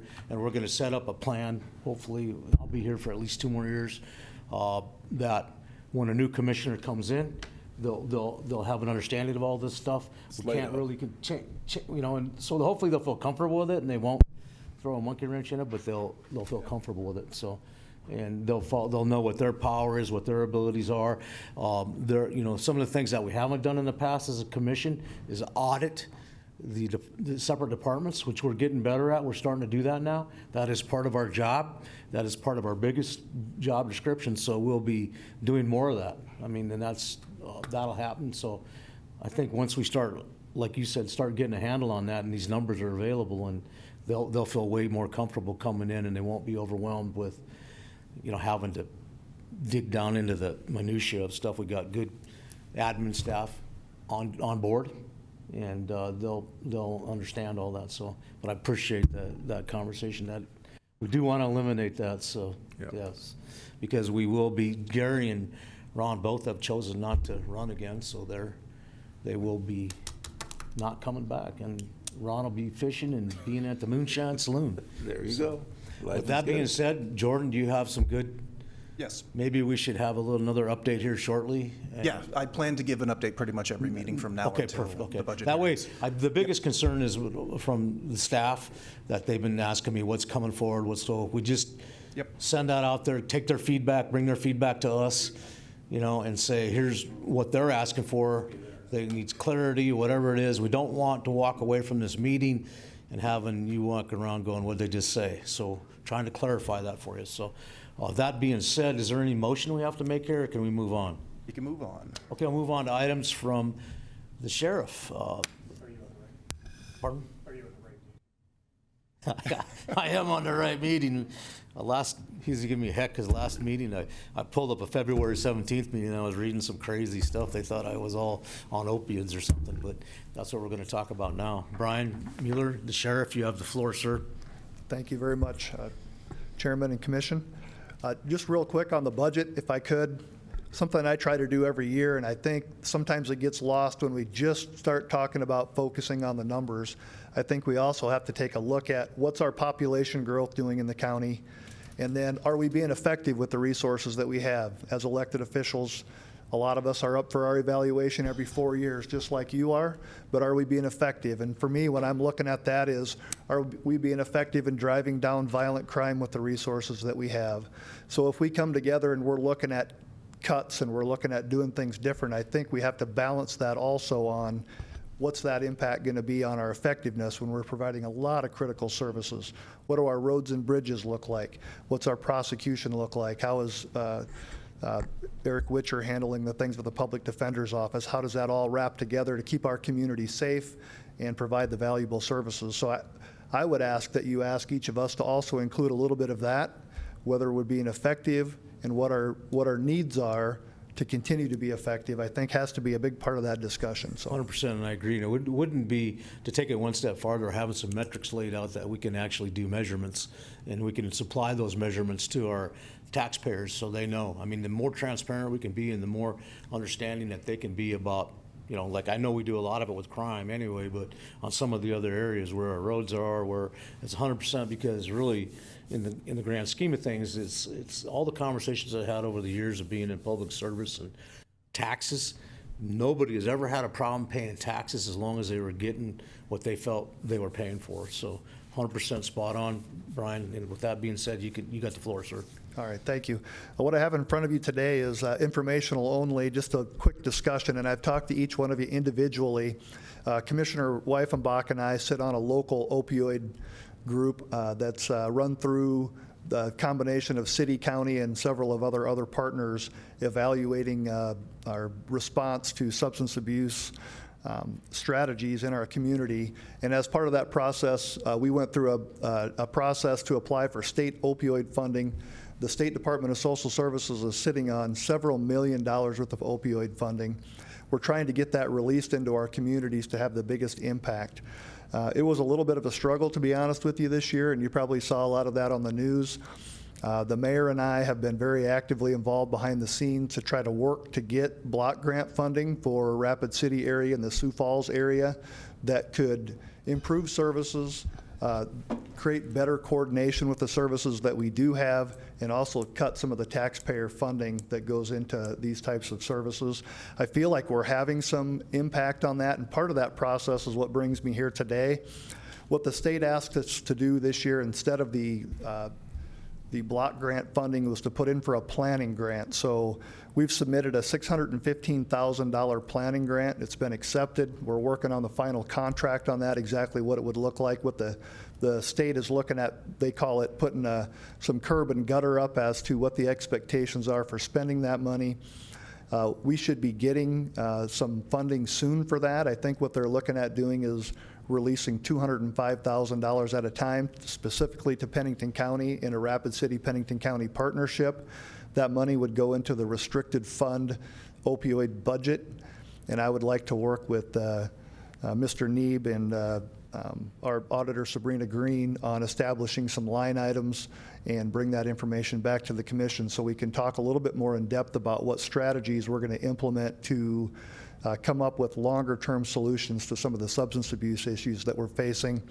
And I just wanted you to know, in my opinion, I don't have any plan to expand services and make it better. What I would like are to expand the services or create more services. I think we have to really focus on making the services that we already provide more efficient and more effective. And I think there's a lot of different ways we can do that. And we'll be having, I think, a local committee meeting soon to discuss a little bit more of what the background of that's going to look like. But as we see that money come in, you're going to continue to see things on the news. The State Opioid Committee that I sit on is looking at putting out new guidelines for the 2027 funding. They're anticipating giving away another $12 million of that funding in 2027. And there's a letter of intent that they're working on through the legislature right now that is directing DSS to give more of that money in a block grant form to Rapid City and Pennington County. And again, we'll make sure that everybody here is included in those discussions. We'll bring that back to you before we finalize any type of budget process or anything. But I just wanted to open that discussion up and see if anybody had any questions or concerns as we started down that road. And I think this is a great opportunity for us. Commissioner Hadcock has a question for you, Sheriff Miller. Well, Sheriff Mueller, I think it's a great opportunity. We started this a while ago, actually. The county, with one of the law firms in town, went and fought and won on these opioid critical services on opioid substance use disorder, and they won. So it started a while ago, and there was, thank you, the firm actually came to us, and we ended up, I don't know if we ended up paying them anything, but they didn't ask for anything in the long run. And then some of this money, is that the money that's going to the state is from those lawsuits that came from all the counties that fought for opioid substance use disorder? That is exactly what it is. This is not tax dollars. This is settlement dollars. And I know that Chief Deputy State's Attorney Jay Alderman was at the forefront of that with us when that came forward, and is one of the big reasons that our state got that settlement money. Yes, and I appreciated that, and I think it's something for critical services and long-term care for substance disorder. This is going to be huge for Pennington County, but I just thank everybody that was involved from the beginning, because there was a lot of counties throughout the United States that didn't get involved. And Pennington County was one of those that did in South Dakota. So I thank this commission and everybody that was involved in that moving forward, because it's going to be huge. And we already know substance abuse with opioid is a huge issue. So anything that we could do for critical services to help that for long-term care and how we can move forward, Brian, that's pretty awesome. Thank you for putting in for that grant, and Sheriff's Office always done good with how we move forward with some of those areas that we need in our community. Thank you. I just want to personally thank Sheriff Mueller and his staff. It's been a hard-fought battle, putting the sheriff's office in the middle of, understand that a lot of the crime is committed because of drug abuse, alcohol abuse, but putting a care campus and all this stuff on top of you, and the sheriff has been working diligently to try to get this money from the state. It seems kind of like a quagmire that the fact that the opiate settlement money was put aside to help cure or help bring some solution to these problems, and now we're on this side trying to fight to get that money to make this stuff happen and put a plan in place for their longer-term treatment, where we're actually looking at trying to hand a little bit of this off to people that are actually professionals in this field.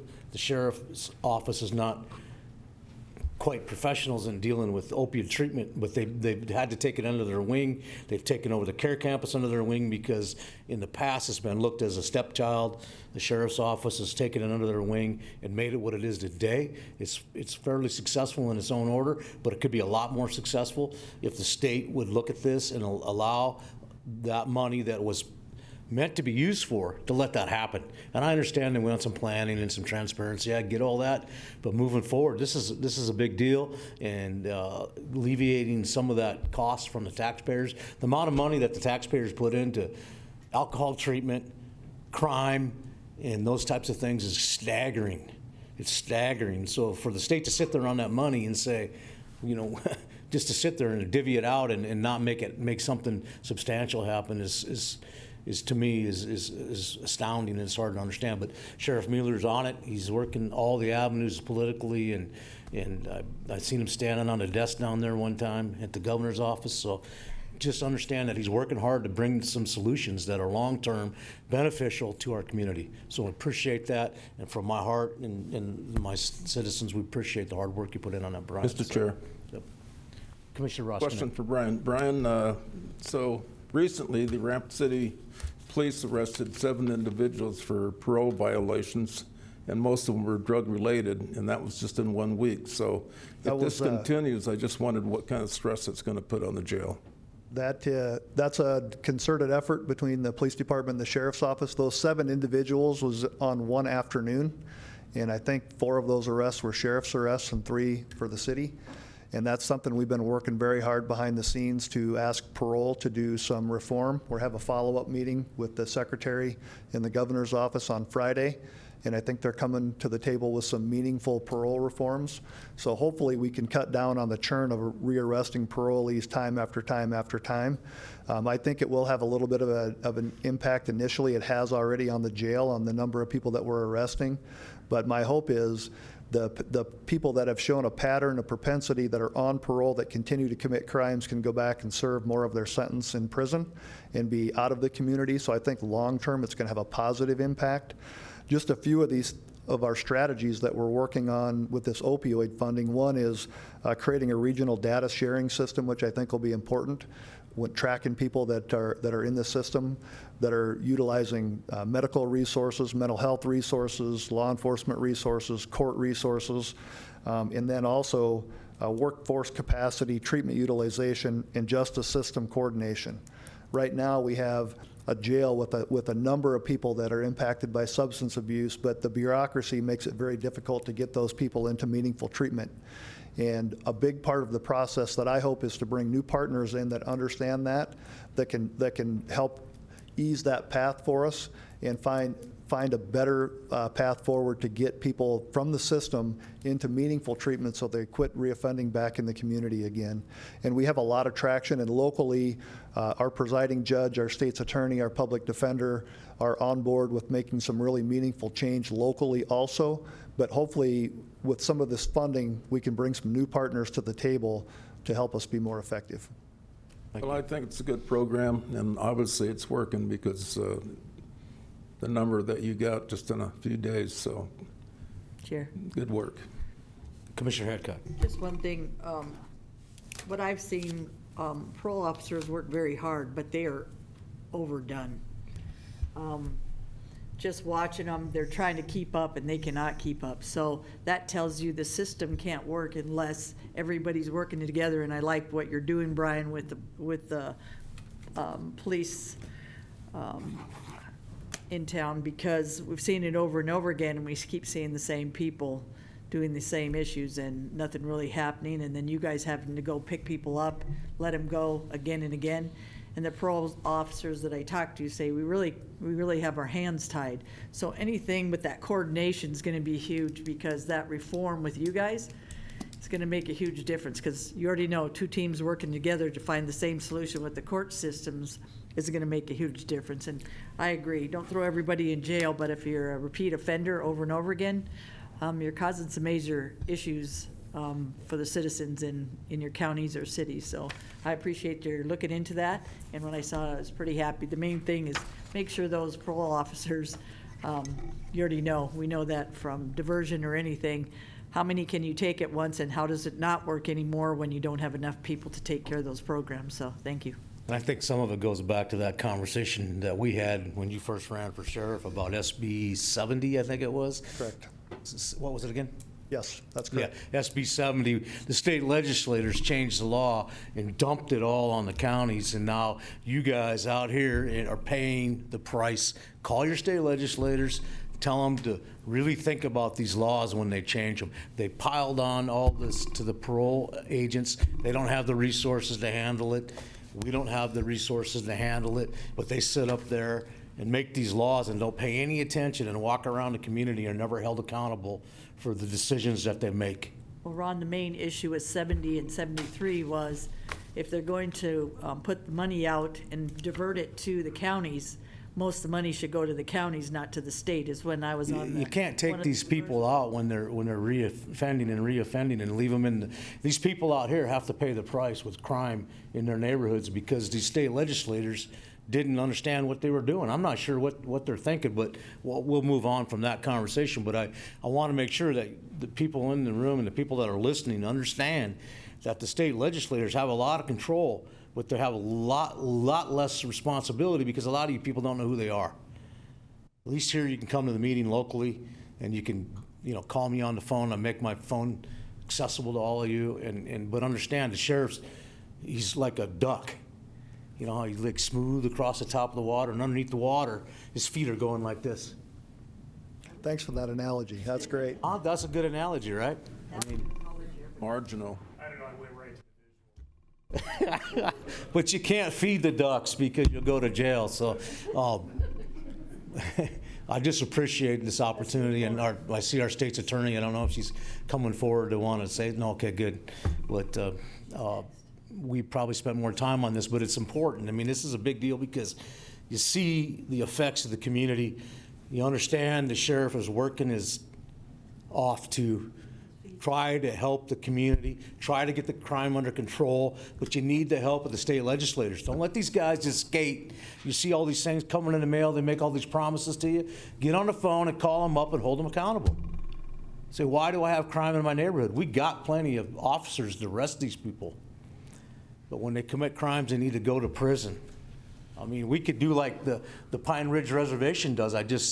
They banish people from the reservation because they cause so much problem.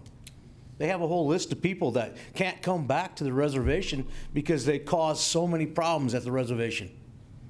So where do you think they're going? If they can't go back there, I mean, All right, we'll move forward, but Thank you for your sorry about time. that. I'm and passionate about it, so. We're going to continue to bring some of these strategies back so you guys are involved in the discussion. I think that that's important. But really, the praise needs to go to the men and women on the front lines doing the work out there, because we can come up with a strategy all we want, but without the staff, maintaining the staff, the professional level of staff that we all have in our offices doing the work, we're just not going to have success. 100% So guaranteed. we appreciate That's you why supporting them also. We're here So to thank take you. care of them too through this budget process. So thank you, Sheriff. Thank you. And sorry I got carried away there. And then one last thing, because I'm not able to stay, because Laura has made lunch plans for us today with a wonderful event that we'll be speaking at here.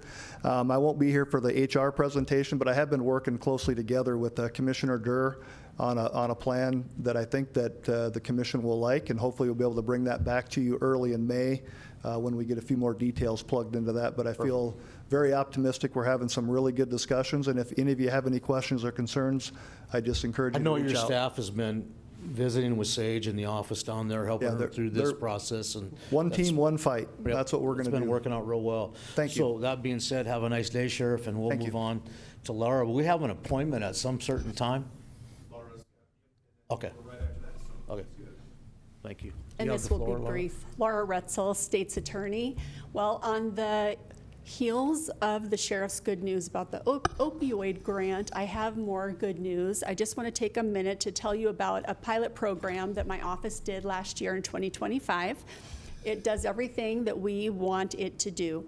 It's making our community safer, it's holding people accountable for their behavior, and it is working on efficiencies, which is something I have heard all of you tell me time and time again. We need to see you doing more with less, being efficient in the courtroom and in the state's attorney's office, and this is just a really good example of that. So with that, I'm going to turn it over to my Director of Diversion, Kim Morshing. Thank you.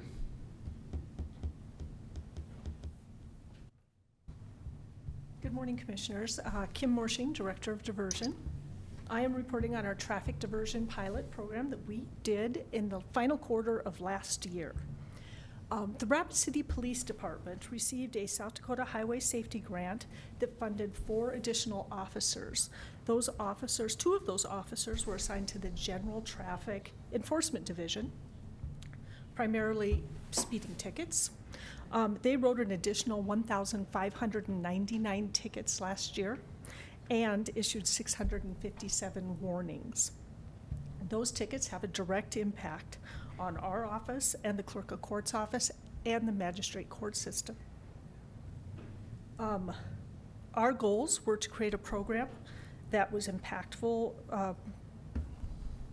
an impactful diversion program for low-risk drivers, also to reduce the strain on the court system and our office. Last year, in that final quarter, we completed 372 individuals successfully in diversion, with 36 at the end of the year, with 36 still in progress and 78 pending review. That was a 76.6% completion, successful completion. And so it was a very successful pilot. We are continuing it this year. I think it's well received by the citizens of our community. We do actually review the traffic citations that law enforcement writes, and for those who successfully are able to successfully enter our program, we do 3 background checks on them. So we're making double sure that the only people that get to participate right now in this program are people who are not making a lot of mistakes in our community. Might be a moment's inattention, and they are very grateful for this program. Mr. Chair. Yep. Commissioner Roskinek. My question would be, what are some of the largest challenges that you see in the diversion program? For the biggest, one of the surprisingly biggest challenges that we had for this pilot program, everybody thought we were a scam. They couldn't believe that such a great program was coming out of the state's attorney's office. And I literally just spoke with the sheriff on the way in and said, I need to get your office some information because people great job. Citizens have listened to all the warnings, and so they call the sheriff's office and they say, I got this call. Is it a scam? And the sheriff's office is saying, yes, it's a scam. Oh, my That's God. our biggest challenge, and so I actually celebrate that challenge because it shows our citizens are listening. So we hopefully will eliminate the people taking advantage of them. But now we have our lovely website out. Our website has helped immensely because now we can say, go to the website, you'll see the program on there, and then give them the state's attorney's office number, and so then they feel better. Chair. Commissioner Hadcock. I'll be up straight. I don't really love diversion programs, and you know that by now. We've worked together a long time, Kim. Yeah. But I like when Kim is in charge of programs. In this case, she takes the challenges and she makes them where they are, the outcomes are twice as good as what it started from the challenges. I've watched her long enough with their efficient and effective outcomes that she's just trying to make that difference where the court system isn't getting piled, whether it's called simple offenses to a certain extent. And people, number one, it freaks you out if you never went, I've never went up for a traffic ticket or anything, and you have to go to court, you have to do these processes, and it simplifies it. It doesn't freak people out so bad, and that's probably why they thought it was a scam, because you're like, there's no way, this is too easy. So I'll say again, when Kim's in charge, she's been in charge of a bunch of programs since I've been here. There's been some major outcomes, and it's not just from charts, it's from you see the difference in your community. So in this case, I think this diversion program is good. Like you said, it looks like a scam because it's simplified for the citizens that don't have major offenses over and over again as well. So thank you, Kim, for what you do for this program, and I'll keep saying for our county. You're one of those efficient and effective outcomes that we have as well. So thank you, Ms. Kim. I've known you for a long time and seen your work. Thank you. Thank you, Commissioner Hadcock. I also was expecting a question from you, so I prepared the answer. In that pilot period, we had 4 acts of recidivism. 4. How many? 4. Out of how many though? 372. How many? 372. I think Commissioner Durr has a question for you, Kim. Yeah, I was just curious, so when we say, because I'm reading here, when we say kind of, low offender, low history, and you're doing the backgrounds, what type of traffic offenses are there? My question would be related to that. I'm assuming, just speeding and minor traffic offenses, that type of stuff, but I'm curious if somebody had a first offense arrest for a DUI or reckless driving, let's say, and you run their background and they have no history of doing this, is that something that would qualify, or is that a non-qualifier? It's not a qualifier. DUIs are 100% never in diversion. Okay. Never in diversion. Reckless driving is not a qualifier. So it's the vast majority was speeding, no driver's license, registration, lack of registration. So we require that they do that, stop sign violations, but the vast majority was speeding tickets. We're a little heavy-footed. All right. So do they pay a fine then in this program, or does the diversion work the fine off or something, or does it? They don't pay a fine, they pay for a class, and it lasts 4 to 6 hours. It's very comprehensive. I would say that's the least fun part that citizens experience, but I have a lot of people that compliment us afterwards that it was very helpful for them. So how does that show up on their driving record? So It does not. okay, perfect. That's awesome, because it, if you have like Hadcock, who's so perfect, never gets a driving ticket, all of a sudden gets a speeding ticket, and she can go to this diversion program and salvage her. Okay. The vast majority of these people have never had a traffic citation, so Great. they're absolutely terrified that we're going to come to their house and. I could see a lot of benefits from this, with the relationship building and those types of things. We're not here to beat you up. We want to remind you that, okay, perfect. Thank you. Laura, thank you. And we're hiring Kim. So Ron, you can use the program. I can't. When you go to Pier, you got to watch that guy down in between there, man. He gets you. You're over, he gets you. But I can't go to the program. Make me your first call. She'll work heavily to get that challenge done. 30, 40 years without a ticket, and I get 1 ticket. So Oh. anyway, I'm good with it. I was speeding, so Good stuff, thank you. Yeah, awesome stuff, but again, kudos to our state's attorney for hiring great people. I mean, Take a break now. we're We gonna have take a to little go to break. executive session. Go ahead and executive session. So make a motion. Is it our executive session right now? Yes, and so the motion would be to go into executive session pursuant to SDCL 125.2.1 and 3 for personnel and pending litigation. I'll second. So a motion by Hadcock, a second by Ross Connect. All in favor, say aye. Aye. Motion carries.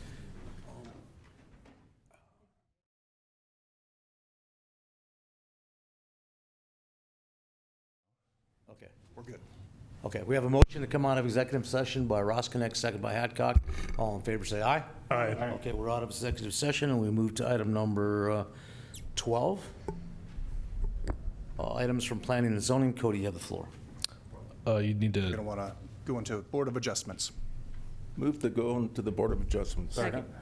I have a motion from Ross Connect, second from Drews, to go into the Board of Adjustments. All in favor, say aye. Aye.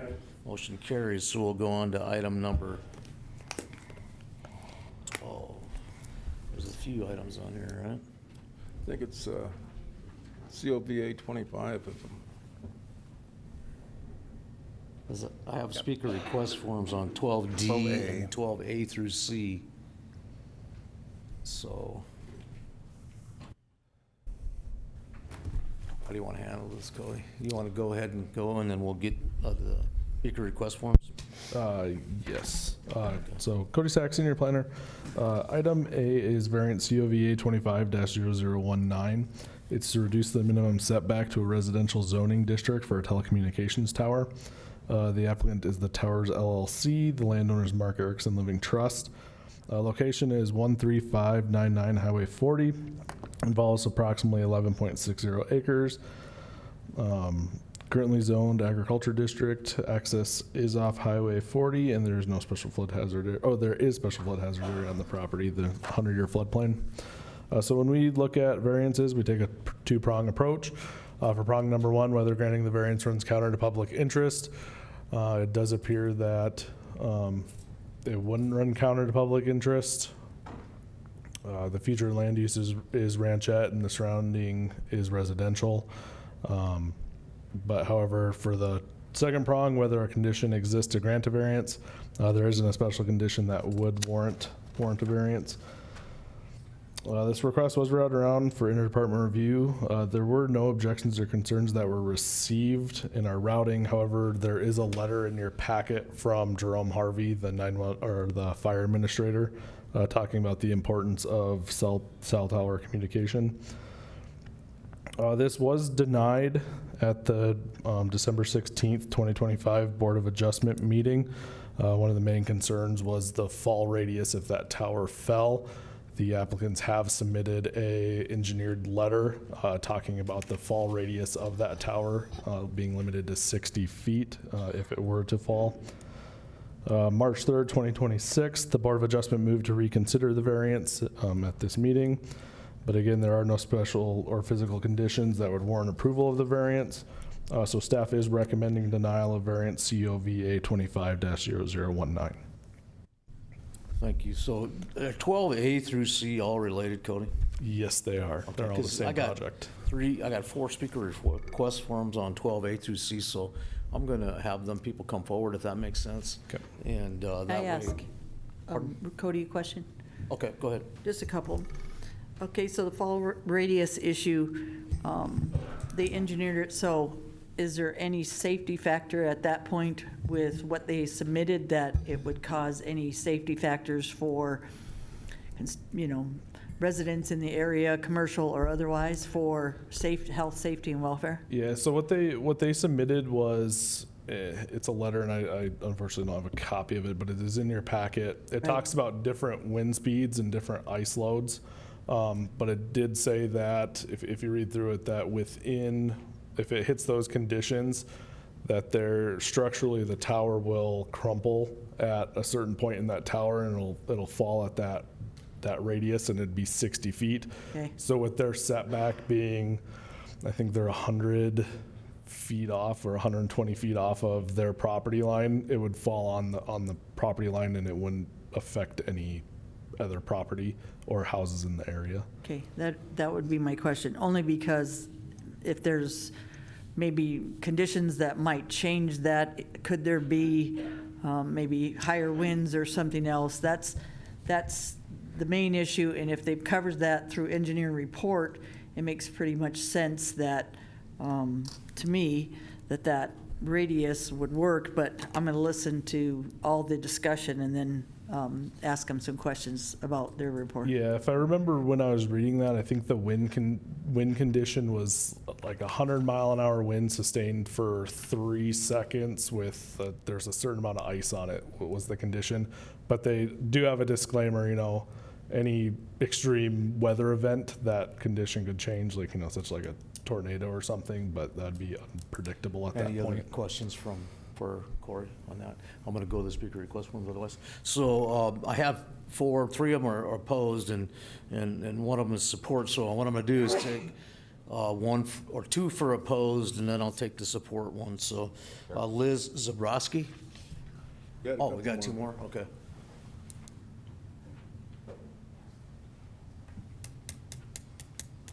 That changes, but we'll still take Liz if you're here. Okay, so we'll just alternate them then. Hi there. Hello. My name is Liz Zabrowski. I own the property at 13620 Battleview Road, which right out my back property line is where they're talking about putting this cell tower. And I just need to apologize. I'm not a public speaker, but it's fine. I We feel understand it's that. very important to come up here. Right. My mom, Bonnie Zabrowski, owns that property since 1991. And she knew Mark Erickson very well, and they had a few problems. One was the ATV trail that he was going to put onto his property, which ended up being a road without a permit. And they got in an argument about that because he had lied to her. And then they had, on December 1st, him and Mom had a conversation on the phone that I was privy to, that he was very rude and condescending, and my mom was extremely upset with him. And on December 2nd, they had another conversation where he continued to be very condescending to her and stuff. My mom was 91 years old. That night, my mom had a massive stroke and passed away. And I believe it's from the stress of the fight that they were getting into, that he would not listen to her at all. But she was adamantly against the cell tower, against it being by our property, which with the house and the detached garage and the shop that I have, there's no way it's 500 feet from any of my buildings. And so I'm the sole owner of that property now, but I just wanted to state my opposal to this, and that Mark does not take into consideration anyone else but himself. So, and that's. Thank you. You did good speaking, and my condolences to Thank you and your family. So, now we'll go to Doug Barker, and you're in support of this, Doug. So, Mr. Chair, if I may, we're here on behalf of the petitioner. I'm not sure if we are in the public comment part of it, or if you want us to be. yeah, we'll take public comment. Yeah.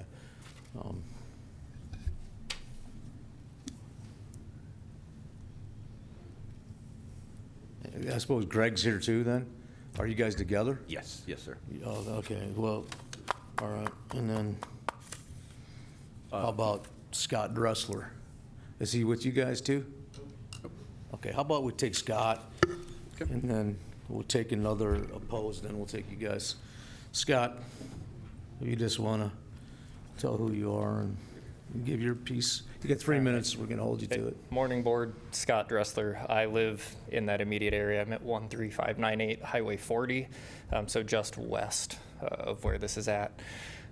My home sits kind of the bottom of the south-facing slopes out there, And there is no cell reception of any kind for these properties that are at the bottom of the south slopes. In the last year, we've had the windstorm, which took power out for 4 days. Immediately before that, that same day, we had a wildfire within a mile where I had to evacuate. I've had a car hit a cow, go through my fences, and nearly hit a tree, where I had to use a radio to talk with my wife to call 911 so we could get a hold of dispatch for that. And the day before that event, we had a motorcycle hit a deer in front of our house. We don't have the ability to call out without internet, and we don't have internet if we don't have power. So having cell coverage in that area would drastically improve the public safety aspect. I know that there's concerns about the aesthetic of a cell tower. I will see this from my front deck, from my front living room window, from my front dining room window. It's like 30 to 40 degrees off the south face from my house, which is the direction it goes. I'll take the public safety side of being able to reach out, because we do have people hit things in front of our house pretty regularly without having to do it in a relay. I also worked at Rushmore Cave for 5 years in the past. We, again, had to do the same thing. We were radioing to a landline to call out when we needed services, if anything did come up.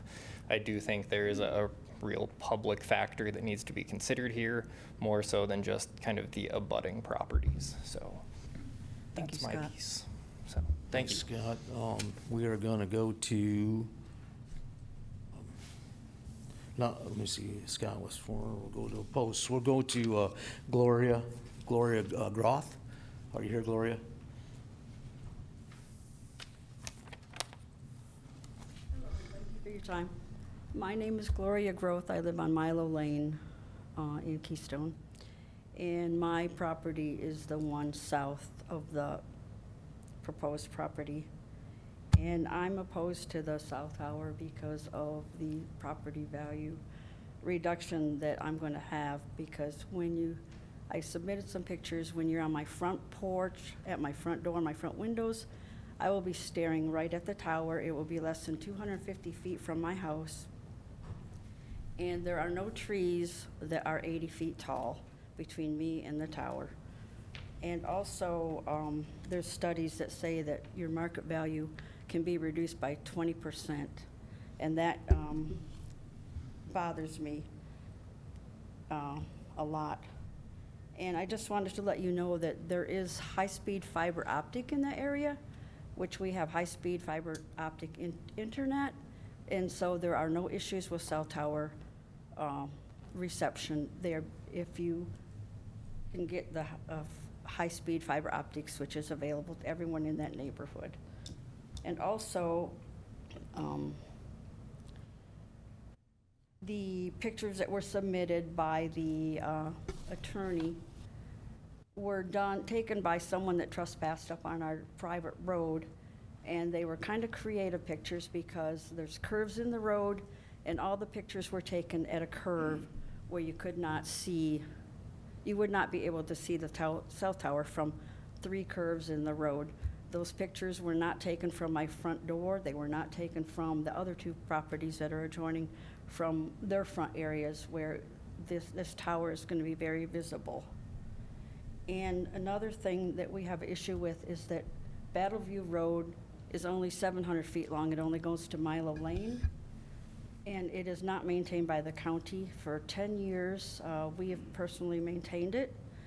And the last couple of years, all the homeowners in Milo Lane and Battleview have paid out of their pockets to maintain it. We get no tax breaks from that.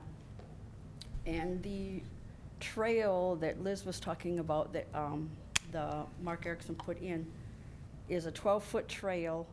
It is not up to county code, and he put a driveway in and did not get a permit for the driveway or for the road either. And so we have a concern about all the traffic going up there and about us having to maintain the road out of our own pockets when other people are using it and tearing it up. So I would just say that I'd appreciate it if this variance was denied, and thank you for your time. Thank you. Now we'll go to Doug and Greg, and you're representing Vertical Bridge Verizon, the Towers LLC. That's correct. Do you want one of us at a time, or do you care if we both come up here? What's easiest for the? I'd say one at a time, or whatever you guys feel comfortable with, and I'll just give you the 6 minutes, and so I'll understand. Whatever you guys want to feel comfortable with. Perfect. Good morning, Your Honorable Chair, members of the Commission. My name is Doug Barker, 1936 Little Refuge Road, Waleska, Georgia. I'm here representing the application before you off of 13599 Highway 40 for the cell phone tower. As we're all familiar, wireless communications have become the primary means of communication for most folks. We're nearing 80% of households in the United States that have gotten rid of landlines altogether and operate solely off of wireless phones. On top of that, it's a staggering number of 87% of all 911 calls in this country originate from wireless phones. 87%. It puts kind of an onus on the public safety side of this, which is kind of evidenced from the letter from Mr. Harvey, from the fire administrator, county fire administrator, where he states clearly the lack of wireless coverage has impacted the ability of firefighters and first responders to respond to incidents and for the public to reach out for help. He follows up with the need for coverage is paramount, and the efforts to close these coverage gaps in this area are greatly appreciated. And coming from somebody in his position, it carries some weight, I would assume. The structure that's proposed is a height of 195 feet. This is the height that we could go to without having to put a light on the tower. We would, in these type of areas, we would typically be putting up a 250-foot tower to provide the best coverage that we could get out in these areas. We recognize the beauty of the area and the folks that live around there, and we've designed this site down to 195 feet to avoid having to put any lighting on it. So the FAA doesn't require us to have a light on this tower at that height. The site produces no noise, no odors, no fumes, no light pollution. It's just basically sitting as a silent neighbor. It is completely surrounded by tree cover. The view sheds of the tower are going to be very minimal just because of the tree cover and the fact that you're looking up through them toward the tower. As far as the access road to it, we are going in, we will upgrade that road. The site, once it's constructed, we go back in and do all the maintenance on that road, and then it doesn't create any traffic. You might have a truck vehicle that goes out there, regular truck vehicle that goes out there once a month. Outside of that, it doesn't create traffic, so the road maintenance is somewhat negligible. I want to submit a property valuation report. This is done by a third party. Yeah, and I want to ask you a question too. What is the tower going to look like? I mean, I know that Just a steel pole design, just like a big telephone pole, basically. It's just a steel tower, galvanized steel, not reflective. So is the road that's on the property that the road? Obviously, there has to be access to that road, right? There is this. So your road agreement is going to take care of the road all the way to the highway, or what? Yes, yeah. We have to upgrade the road in order to make it to Verizon or the tower's standards. So that road will be a 12-foot wide, if it's not already, and we'll come in gravel and bring it up to the standards that are required. So there'll be some kind of road agreement in the lease or something. There is in our agreement. Yes. Any other questions, Mr. Chair? Commissioner Roskinek? What's the length of the lease? I'm sorry? Your lease, is there a lease? There is a lease. We have a lease with the property owner. So yes. 20 years? I believe it is a 50-year agreement. 50-year. And I assume that you could take the tower down before that if you wanted to. We can take the tower down before that. It's a 5-year agreement with 10 renewal options. So every 5 years, there is an option that we could take the tower down. I've been developing these for 30 years, and we've never taken one down. Outside of once the agreement is complete, we have to take it down. That is part of the agreement. We can't leave structures just standing out there. So the carrier that'll be on the tower, is that Verizon? It is Verizon to begin with, but it is not a Verizon-owned structure. The structure is owned by a tower owner, and it's important because they only make money by getting multiple tenants on these towers. So they actively market these. Verizon puts a tower up, and they're happy with their coverage. The towers puts a tower up, and they want T-Mobile on there, and they want AT&T on there. So they actively market these structures to get everybody to be able to provide coverage. in So these areas. each one of those, when AT&T goes on there, then there's an economic benefit to the owner of the tower? There is, yes, sir. Okay.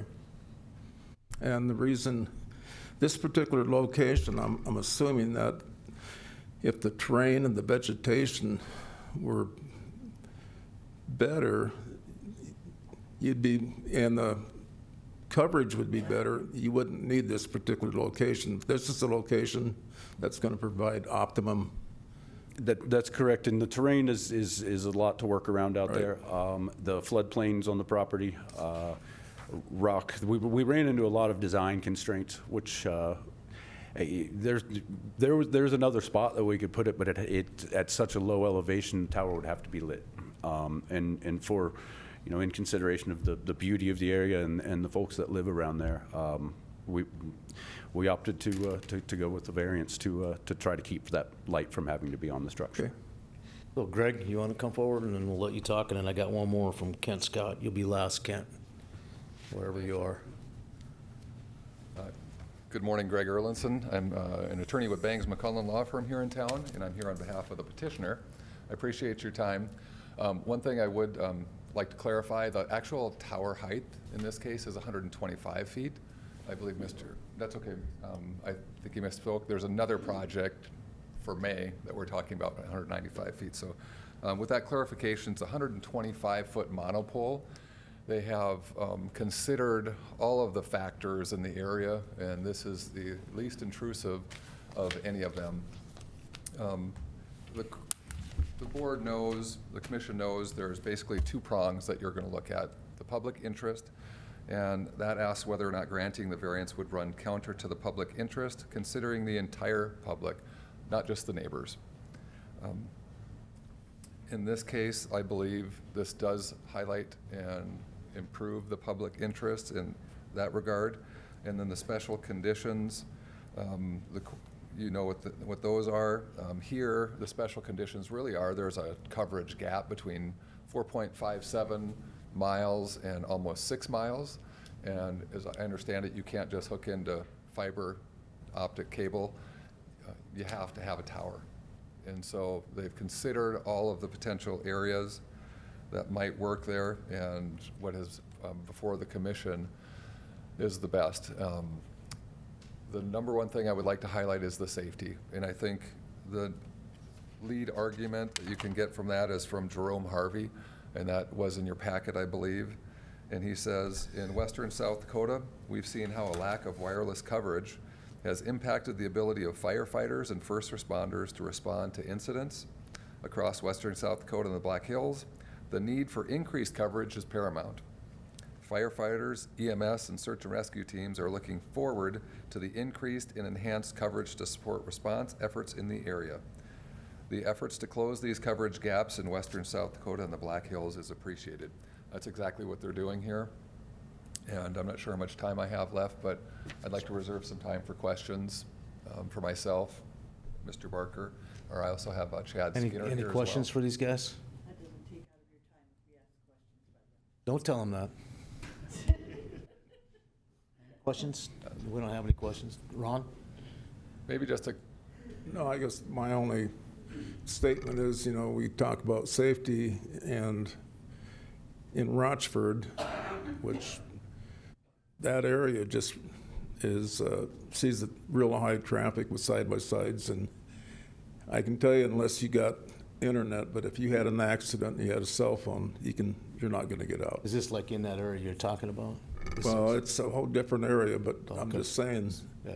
if If you could get cell towers. If somebody had a heart attack and you don't have Wi-Fi or access to Wi-Fi, then you have no way of reaching out other than driving someplace where you could have cell service. So to me, safety is an important factor in being able to sit there in the event of an emergency and have a device that you could talk to 911 or just get emergency help. Thank you. Commissioner Hadcock? So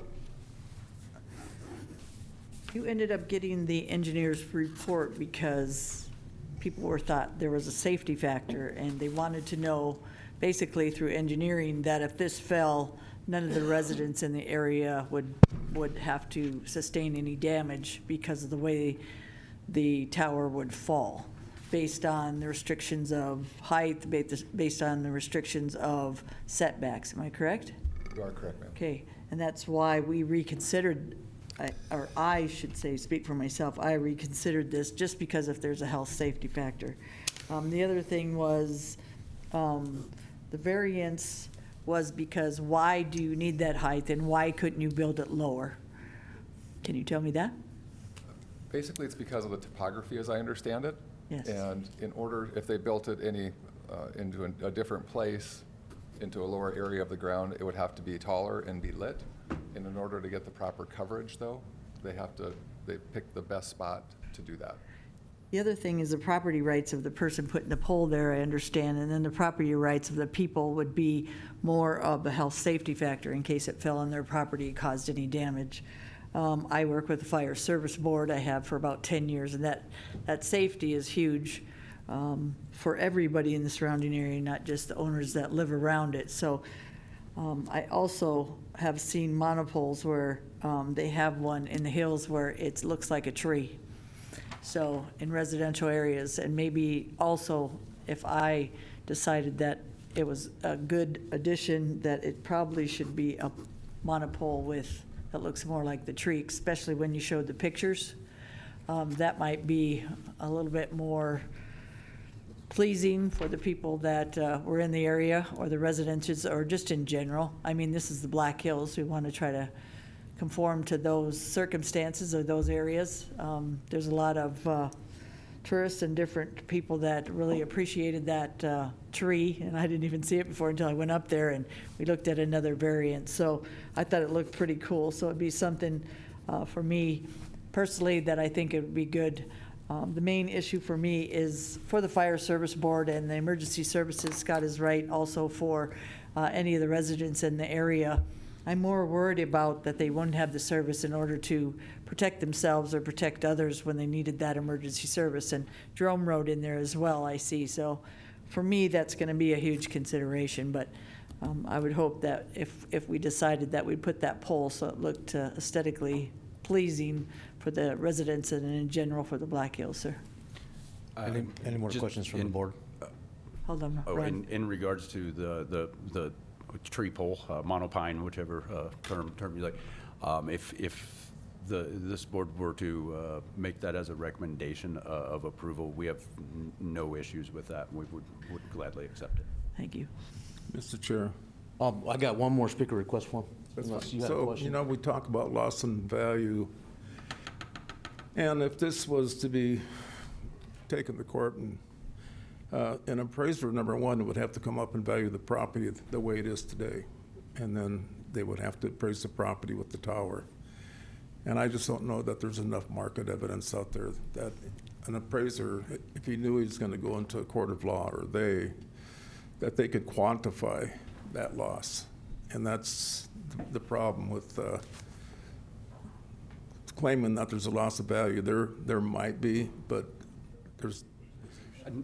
I would say there's just, with the evidence given today, that there's not enough evidence where an appraiser could come up with a particular number and say 5%, because they'd say prove the 5%. To do that, you'd have to have 100 set of data, and there's just not enough data out there to quantify that.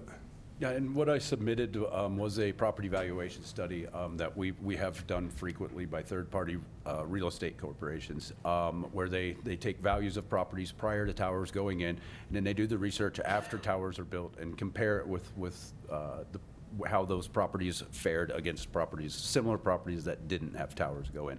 In no case was there a drop in value of those properties. And the real estate agents that you talk to, every time they show a house, the very first thing anybody does is look at their phone and see if they have coverage. If they don't, they want to see another house. It's a driving force in the real estate world now to have coverage in the homes that they're offering to folks. So it somewhat goes the opposite direction of Thank you, sir. lowering. Kent Scott, yep. You want to come forward, Kent? Thank you. My name's Kent Scott. We own one of the adjacent properties. I don't have an address because I don't have a house on the property yet. I've been attending since December all these meetings via Zoom, so this is the first time I've been here. Thanks for giving me the opportunity to be on Zoom. You unanimously, all of you, said no last time. Said no. I don't know what's changed. The only thing that I can see that's changed is we got lawyers.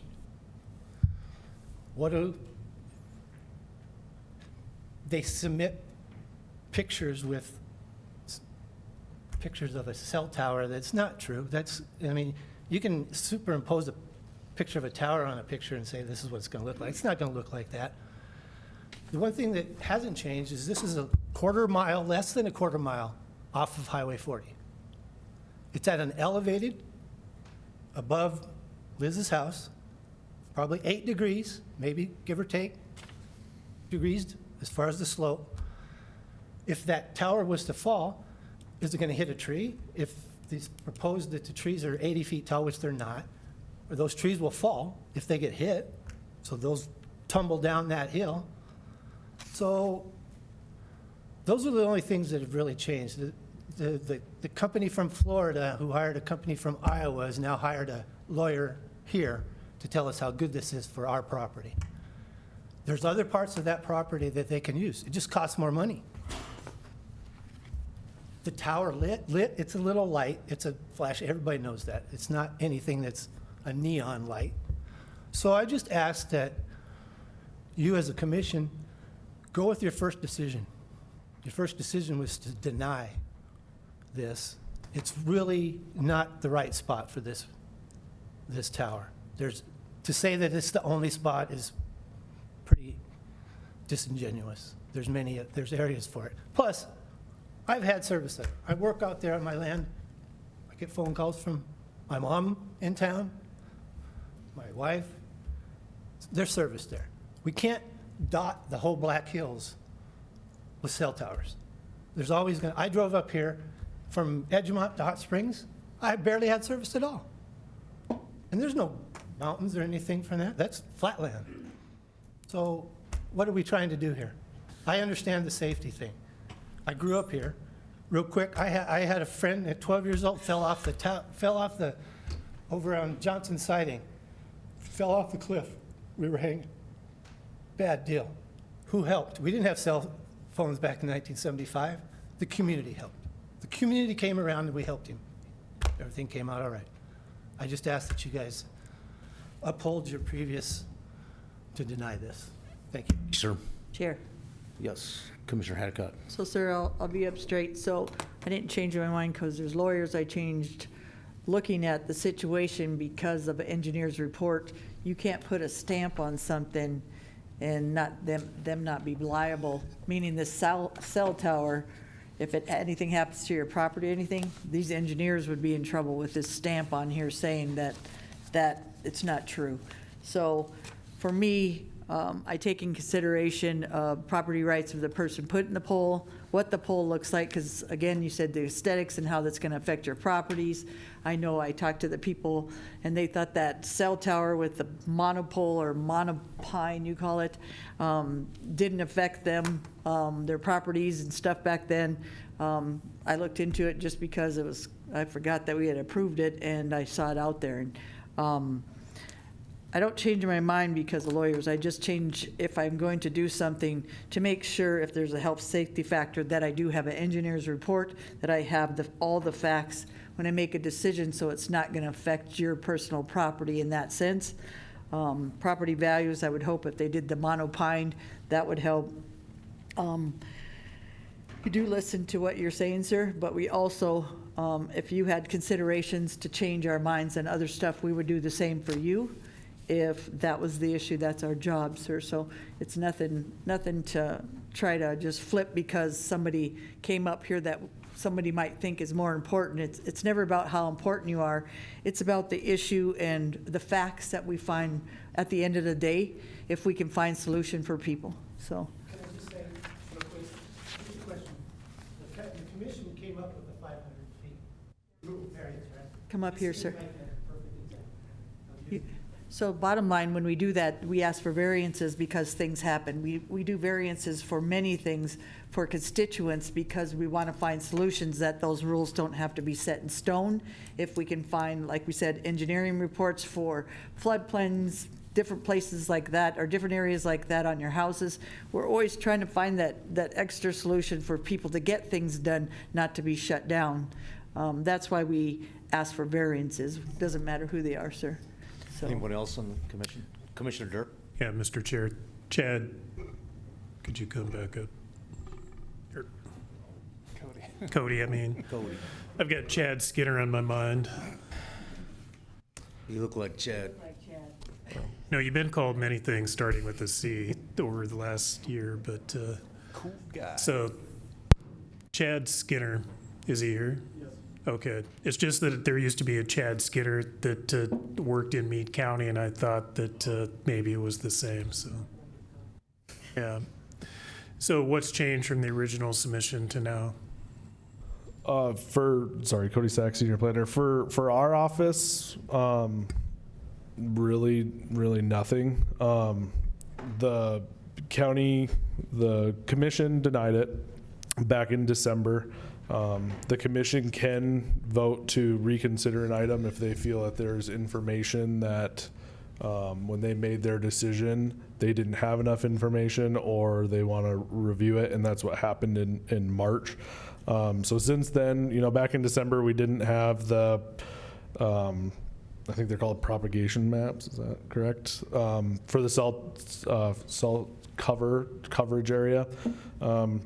We didn't have any comments from emergency services. We didn't have any comments or any engineer report for how the tower would act if it were to fall, so to speak, I guess. So really, it's up to the commission to decide if those factors play into reversing their decision from back in December. And one of them, I don't know if that was there in December, they've reduced the height of the tower. So the height of the tower is the same, and so that's one of the other variances is 1.1 times the tower height, because I think they're at approximately 134 feet from the southern property line. You have to be 1.1, so they need 141, so that's item B. This is just to put the tower in the location that they want it. This isn't the actual cell tower permit. They still have to go through that process. I will say on that specific property, that 500-foot setback, I believe last time I measured that property is like 501 feet wide. So on that property, there's really no spot where this specific variance, that tower could be put to meet this variance, because it would always hit a residential zoning district because it's within 500 feet. But that would be for the commission to decide. We, as staff, look at the use of the property, and it already has reasonable use with I believe he runs the vacation home rentals on the property. So it'd be up to the commission. All right. We ready for a motion? Yep. I'm going to make a motion to approve COVA 25-0019. A motion from Durr. A second from Drews. Does everybody understand the motion? So we're talking about A. Motion is to approve A. So all in favor say aye. Aye. Opposed? Motion carries. We'll move on to item B. Cody?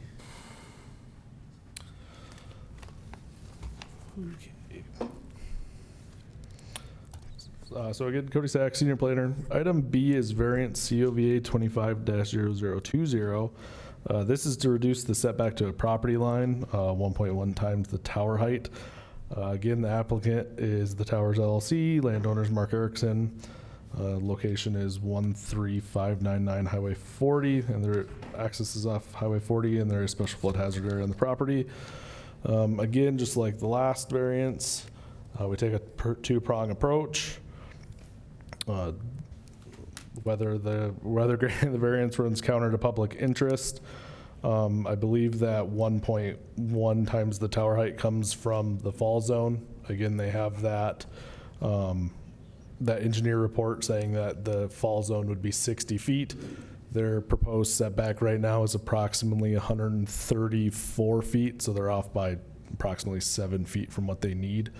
But again, for prong number 2, there is no special condition that would exist to grant that variance. This was routed around for interdepartment review. Again, we didn't receive any comments or concerns, but Jerome Harvey did submit that request. The applicants are proposing with the lightning rod a 129-foot tall tower. The proposed setback in the staff report, I apologize, it says 102 feet. When you look at their site map, that's what it says in the corner, but when you read up farther on the right, they actually have them listed out, so I believe it's approximately 134 feet. Again, no special condition exists that would approve or warrant a variance. So staff is recommending denial of variance COVA 25-0020, as there are no special conditions that exist. However, if the Board of Adjustment disagrees and approves the request, staff has one condition to be added. Mr. Chair, Yes. what is the one condition? The one condition is that it only applies to this proposed tower, that if in the future, if they have to do any maintenance to it, which increases the height of the tower, they'd have to come back and request a variance again, because it would change the setback requirement. All right. So, Commissioner Hadcock. Cody, so if we wanted to do mono pine, when does that come into play? So the mono pine tree, you could put a condition on the variance that would say that you're approving this variance as long as it is a mono pine tower. And then when it comes to time for the telecommunications permit, that goes in front of Planning Commission, staff would put a condition that it has to be a mono. And what out of these 3 did we put it on this one, or do we put it on the next one, or we should have put it on the first one? Honestly, you can put it on any one of these, and staff, it'll be with the variance. So you could put it on all 3 of them if you really want to, but as long as it's on one, staff would have to put it on for the Planning Commission. I would ask that be one of the conditions, because if you go see the monopine that's in the hills, right, it's right in the residential. It fits in nicely, and I haven't had a lot of complaints with people, because I asked them when they're out there if that's an issue, and they said they were thankful that it kind of blended in with the neighborhood. So Commissioner Durr, you made the motion. Do you want to add? I'm going to make, well, I did the other one, but I'm going to make a motion to approve 250020 with 2 conditions as denoted by Cody. And Mr. Chair, one point of clarification on that motion, if planning staff could come up here. Yep, just a reminder to the board, if you disagree with staff's recommendation based on our findings of no special conditions exist, if you could just state the special condition that you feel does exist. For example, if this one is the engineering data that we received saying that the tower fall distance is less than our requirement. So in my motion, it's with the 2 conditions, and the reason for the variance is going to be based on some of the engineering data we didn't have previously, and the public safety factor brought up by our fire administrator about emergency services. Second. And that would go with both motions. We have a motion from Durr and a second from Drews. All in favor say aye. Aye. Opposed, same sign. None, motion carries. Item C. Item C is variance COVA 25-0022. It's to reduce the setback for a telecommunications tower to a dwelling. The applicant again is the Towers LLC, landowners Mark Erickson. Location of the property is 135, excuse me, 99 Highway 40. Access is off Highway 40 and there's special flood hazard area on the property. Sorry, real quick. Again, there's a two-prong approach when considering variances. For prong number one, whether it runs counter to public interest.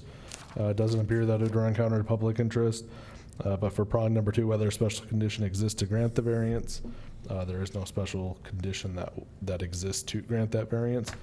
The ordinance says that you have to be 500 feet from any residential dwelling. Currently, the proposed tower is 273 feet from the nearest dwelling. This was brought around for interdepartmental review. County Highway did have some comments, but those would be addressed at the telecommunications permit process for approach permits and work in the section line. Again, the applicants are proposing to have a tower 273 feet from the nearest dwelling. There are no special conditions that would exist.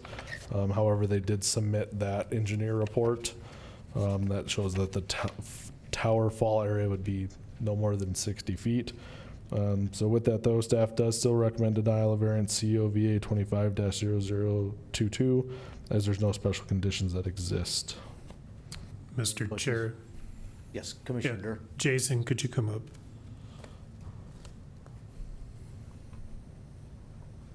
So when these things come on the agenda and we have the recommended motion, and then some of these we have a recommended motion if we, choose not to follow staff guidance and issue a variance. But it's not always the second choice on these agenda items.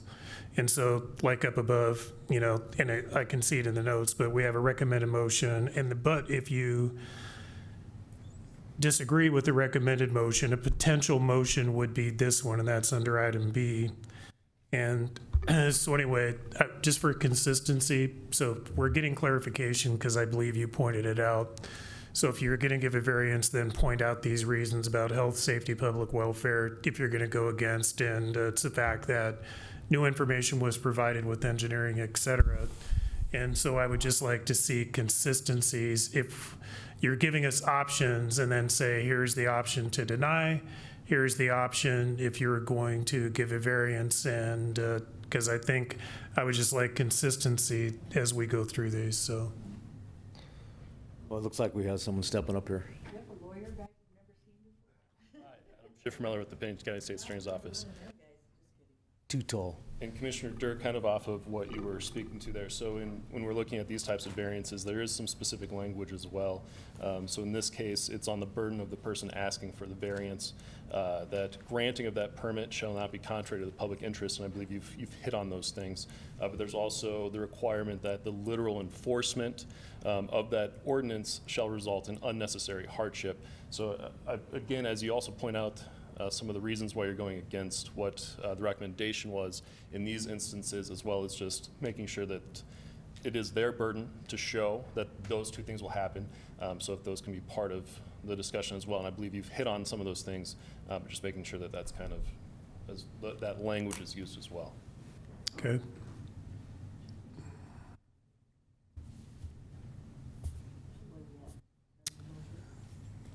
We don't have a motion, right? Anybody else want to take a run?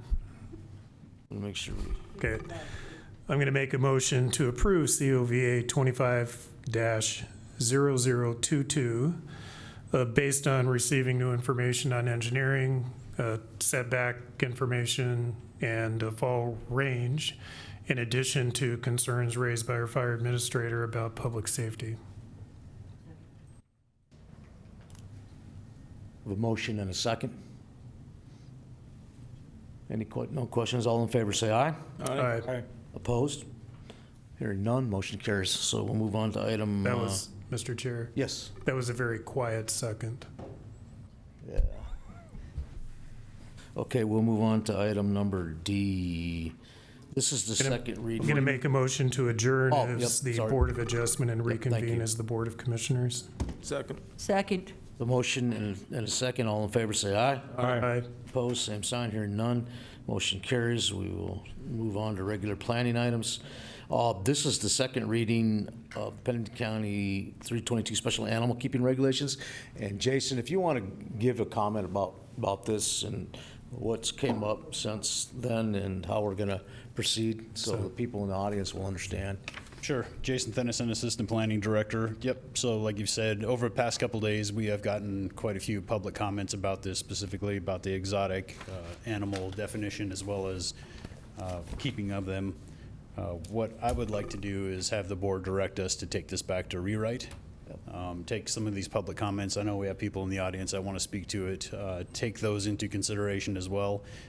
Go back and come back with a new draft. To put in front of the board. Does the commission agree to that? Mr. Chair. Yes, Commissioner Durr. So the question I have is, why did you want to shut down Reptile Gardens? It's one of the, okay. So as this animal ordinance, and again, when this animal ordinance change came forward, it was targeted on our large livestock, animal keeping, goat, sheep, et cetera. And we kind of on that side of it went back to the original ordinance the county had. And then I asked Jason this morning, because I wasn't tracking this, should have, where did this exotic stuff come from, thinking that it was something that we had in a prior ordinance, and we did not. And so instead of, this is my suggestion, and in fact, I'm just going to make it a motion that we approve the second reading of this ordinance, but we strike the section related to exotic animals in totality, all sections. I'll second that. We have a motion and a second to approve the ordinance and strike the elimination of the exotic animal. And I don't think that was our intention. Our intention originally was to expand the opportunity for rural districts to have more animals, not pitting one person against another. But Jason, you look like you have a question. No question. Okay. No, that'd be fine with me. You're good with this? Okay, Yeah, we good. can move forward with that. Okay. I I want to make sure that people in the audience, is anybody, I don't have any speaker request forms, but I know I got a lot of emails, and I just want to say it. Oh, Chair. Oh, you do have speaker request forms. Man, I'm sorry. Well, we'd love to hear you. So Okay, Jason, right. you're in agreement moving forward this way? So. Or do you see any, Okay, I sorry, have quite a few. sorry, too. Weifenbach, is there any issues with anything on that we're just taking No, out the whole thing? I think that would be fine. I think it would Okay. answer a lot of the I got questions 6 and of them. concerns that came up. I mean, over with the past that couple being said, we're going to strike that, but if you still want to have a Let him speak. conversation? Let him speak. No. If anybody wants to come forward and you've filled one of these out, let me know. It wasn't supposed to happen this way, to be honest with you guys. And so that's why I didn't give you an answer to them 10,000 emails I got. I tried. Yeah, Jerry did his best on it. I'm sure everybody else up here feels the same way. There was a lot of emails that we got. But yes, sir, you go ahead and give your name and. Ladies, gentlemen, my name is Anthony Tech. I just want to take a few moments. We had discussed all this prior about striking it. I can tell you right now, if there ever comes a time where we need to discuss exotics, you have a huge community here We found that out. that would love to come in and sit there and walk you through what is, like normal exotic, rare exotic, what we really don't want to have in our communities, that kind of thing. Okay. I think part of the other thing some of the other people who don't own exotics were concerned with is that if you had this bill passed that would ban exotics, how soon before they start banning certain species of dogs or other animals? And that's where a lot of non-exotic people were concerned with as well. Right. But I think what you've done is great. You cut out the entire exotic section. The part with the cows and sheep and horses all is staying in, which is great. I appreciate your time and. No, thank you. And we apologize for the. Okay. We apologize for the confusion on it. It wasn't our intention, Yeah.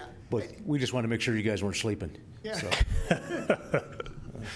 Appreciate it. So we have a motion, or we had a motion from.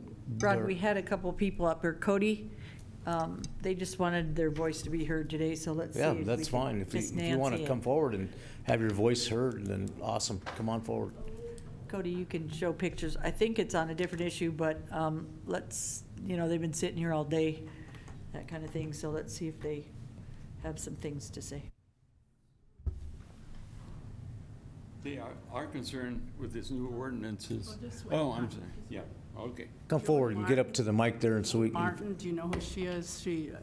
She was the Russ and one. Kathy Stuckrath. We live at 23665 Busted 5 Court. Okay. Okay, so she told us to come in today because you were doing something on the animal ordinances. Yep. And I've been calling for several years about these horses. You can see they're eating their poop. One's collapsed in the pile. And can someone help us with these pictures so I don't know nothing about them. Thank you. This pasture is so grazed. It isn't grazed, it's dirt. This is the field next to it, so you can see that the grass does grow. And do you see the white lines where they're electric fences?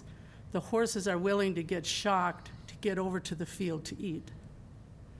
And if you can do a close-up of the one on the right, you don't only have that huge mound of poop that he's scooping out of the barn and the horse is eating it, it's also blowing over into the yards. Is there some more there? This is his topsoil in our yard, front and back. So the guy has no more topsoil, all he's got is dirt, and he's got 4 horses there, and according to code, if I'm wrong, please correct me, he's only supposed to have 3 horses there, he's got 4.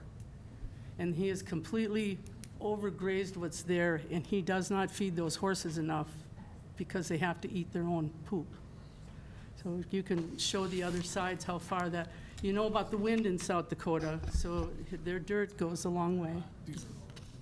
Oh, that's the only one? Okay, gotcha. Okay. So my complaint is, they should only have 3 horses. I've called for years. We've called the police when that pile of poop you seen back there in the back, they ate 3/4 of it. They had no food, and I called the police. I thought maybe the man that owned the horses had gotten hurt or sick. Turns out he had a conflict with his son, and so his son no longer helps him. He just lets him go. And so my complaint is, code enforcement should enforce code. You guys been talking Have they been about out it there? all morning. Mr. Chair, Yes, Commissioner Roskinen. I responded to I called you, Yeah, oh, yes, yes. and I But this told is you. for the other side of us. This isn't the same property. No, there's 3 properties that you were complaining about. Yeah. Storage They place. surround us. This is my heart.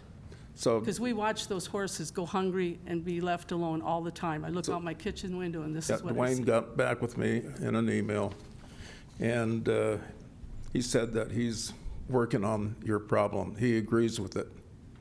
So it is being looked at by our code enforcement guy. Here. So my fear is that something was going to change. And it was Joan Martin said, come in today. So we did. Here. So, Commissioner Hadcock. and we I scrambled visited for with pictures. Miss Nancy as well, so me and Dwayne actually went up there, and there is a conditional use permit on one of the property that needs to be reviewed for a screening fence, some of the manure.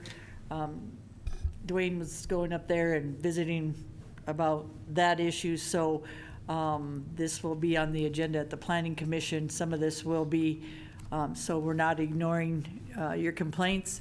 We're taking a look and make sure if we could find some solution with the man with the manure, because he's an elderly gentleman. We want to kind of try to see if we can help him out some way and get that taken care of. But the screening fence was part of a CUP, conditional use permit, that should have been put up already.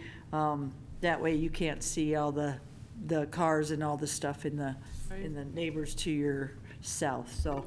We appreciate it. Yes, Thank ma'am. you, and Can the I code ask enforcement will how follow many up on it. horses is he allowed to have? I think he's only supposed to have 3 of I them. think you can have Huh? how many, many as you want, right? As long as it's not a problem.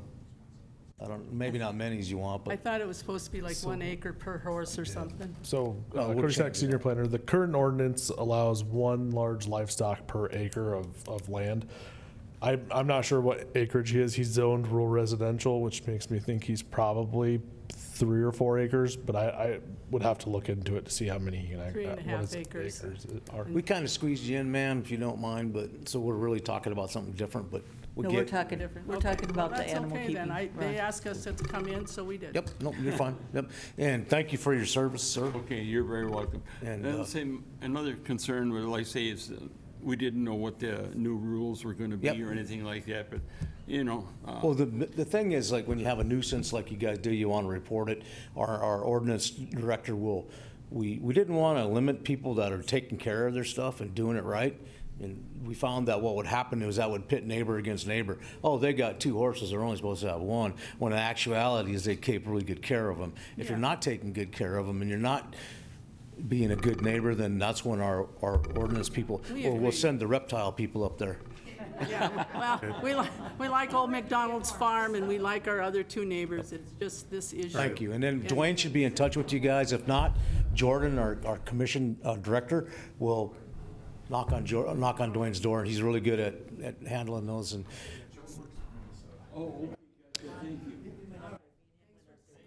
perfect. So we have a motion on the floor? Yeah, Mr. Chair, just to comment, outside of this, adopting this, animal keeping ordinance, their situation would still be addressed under the county's nuisance ordinance, so. Yep. And I don't think I added in there, but I'm gonna make sure I have it. Motion to approve the second reading and final adoption of ordinance 25-18 as presented, with striking everything related to the exotic animal sections. Thank you. Second. So we have a motion and a second. All in favor, say aye. Aye. Motion carries. Thank you. And thank the exotic people for ringing our bell. No, appreciate it. That's, when you can get involved, it's really a good deal for us too. It helps us, keeps us in line. So we're moving to Mr. Joe Miller, the Highway Department Supervisor. And Joe, you have the floor, sir, and you're item 13A. Correct. Good morning, Commission. Joe Miller, Pennington County Highway Department. Up in front of you here is exception request for ordinance 14 for the Ham property. I'll go through. You got the exception request in front of you, and mind you, this is only the second one we've done, so bear with me here. So, physical surroundings, shape or topography hardship, no. Physical surroundings would allow the construction of a center turn lane. Number 2, detrimental to public welfare or interest to the other properties. Not building the center turn lane on Sheridan Lake Road with the addition of the approach to the commercial property. Now, mind you, we don't know what's going into these commercial properties yet, so that's another big question mark in our mind. Not constructing that center turn lane would lead to future traffic congestion. So that will. Number 3, increase traffic congestion on public roads. Yes, traffic congestion will increase. The left-hand traffic will then have to back up in the through lane to get into the approach. Number 4 here, increase danger to or fire hinder emergency services. Yes, traffic backup could hinder traffic or the emergency services getting through there. Let's see here. Number 6, diminish or impair property values within the area. No, providing improved access will increase the property value. With that, we did have a meeting with the City of Rapid City, and Roger and Mike Thies, City Engineer and Public Works Director, are in the audience. We had a meeting with the city and their engineers to discuss this issue and see what the city saw for this area in the future, if they were to, what they would require. And they can talk a little bit about it if you'd like. But from my understanding, once a building permit is applied for these commercial lots, if the trip generation's over 1,000, is that right? I think over 1,000, so like a gas station or a Starbucks or something of that nature, it would then require a traffic impact study, which then they could then require a future turn lane at that point. So that brings the question, if the county denies approves the exception request and doesn't build the center turn lane, but the city requires it later on down the road, it's probably a question for the lawyers, which one kind of governs there. I believe I've got everything answered, and I'll stand for any questions. Has anybody got a question here? Everybody's fumbling through their stuff here, so. Kind of like I did. So you're recommending What are you recommending, Joe? We're recommending denial to the exception request. We feel that the center turn lane is a requirement of the approach to make it safe for the traveling public. No, not putting a center turn lane in there is going to cause traffic to back up in that would be the eastbound lane to make that left-hand turn. Mind you, you have Countryside North and Countryside South all to the west of here, heading back in towards town. There is a gas station on the right-hand corner, or the corner there on your lower right-hand corner of your screen. The approach onto Sheridan Lake Road does already cause issues with people trying to make a left-hand turn that close to the light. So not having the center turn lane to get left into here, I believe, is going to cause future issues, and that was the conversation we had with the city, and they did agree, so. Mr. Chair. Oh, yeah, Hanny's, you got a question. I seen you stand up there, and so can you give us your position on this, Hanny, if you want to come forward? If that's what you want to do, give us your position on this turn lane. Good afternoon, Commissioners, and good afternoon, Mr. Chair. My name is Hani Shafi with Advanced Engineering and also Dream Design. And we have actually, like a few slides if you wish. Yep. And those are basically could explain this probably and put more into this. As Joe mentioned, the city could require a traffic study at the time building permits can be issued. The property is zoned commercial, so anything commercial could go into it. And at the time, if the traffic study comes in and warrants a center lane, at that time, the city could require it as part of the building permit, and the city will not issue the building permit unless such a traffic center lane is installed. But Andy, can I stop you for one question to get this clear? So basically, they have jurisdiction over the plating of this property? Well, yes. And, I have a PowerPoint. Actually, I'll just. Okay. So if you want a building permit to build this, the city has to authorize that? Yes, because it is within the city limits, but, the Sheridan Lake Road is a county road. So the road is not annexed, but the property is already annexed. Okay. So a building permit and zoning will be part of the city, but the approach permit will be part of the county because it is a county road. Okay. This is the opposite side of the highway? The opposite side of the highway is, I actually got a PowerPoint and I'll. Okay, we'll go ahead and show that then. If you could go to the next slide, please. Yep. This approach permit was triggered as part of a plat because to approve the plat, we needed to get the county approval for an approach into Sheridan Lake Road. Currently, there is close to about 900 feet of frontage or 800 and some feet of frontage along Sheridan Lake Road. Dunsmore is on one side and Muirfield is on the other side.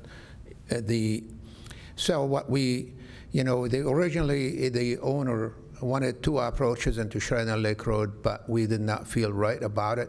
We worked with the city and the county and finally, we agreed on a location for an approach.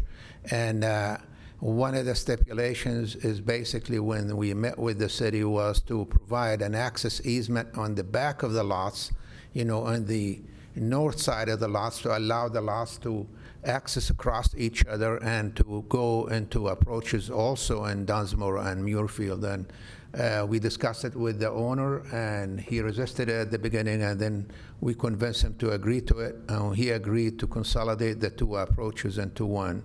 As part of the approach permit, or as part of the plat first, the owner was required to do curb and gutter, sidewalk, street lights. There are 3 street lights. You could see them in red shown on the property, and adding a turn lane onto the property, and also extending a 12-inch water main. So he did not really resist. He wanted to apply for exceptions, but we said those improvements are required and they should be installed because they improve the safety of the public.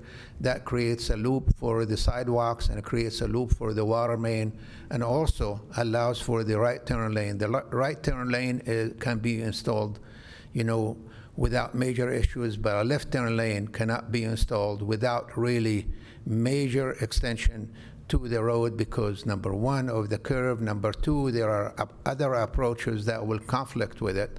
And as I stated previously, a comprehensive left turn lane or a center turn lane should be done comprehensively along all those approaches in one shot, all the way from Dunsmore to Alberta.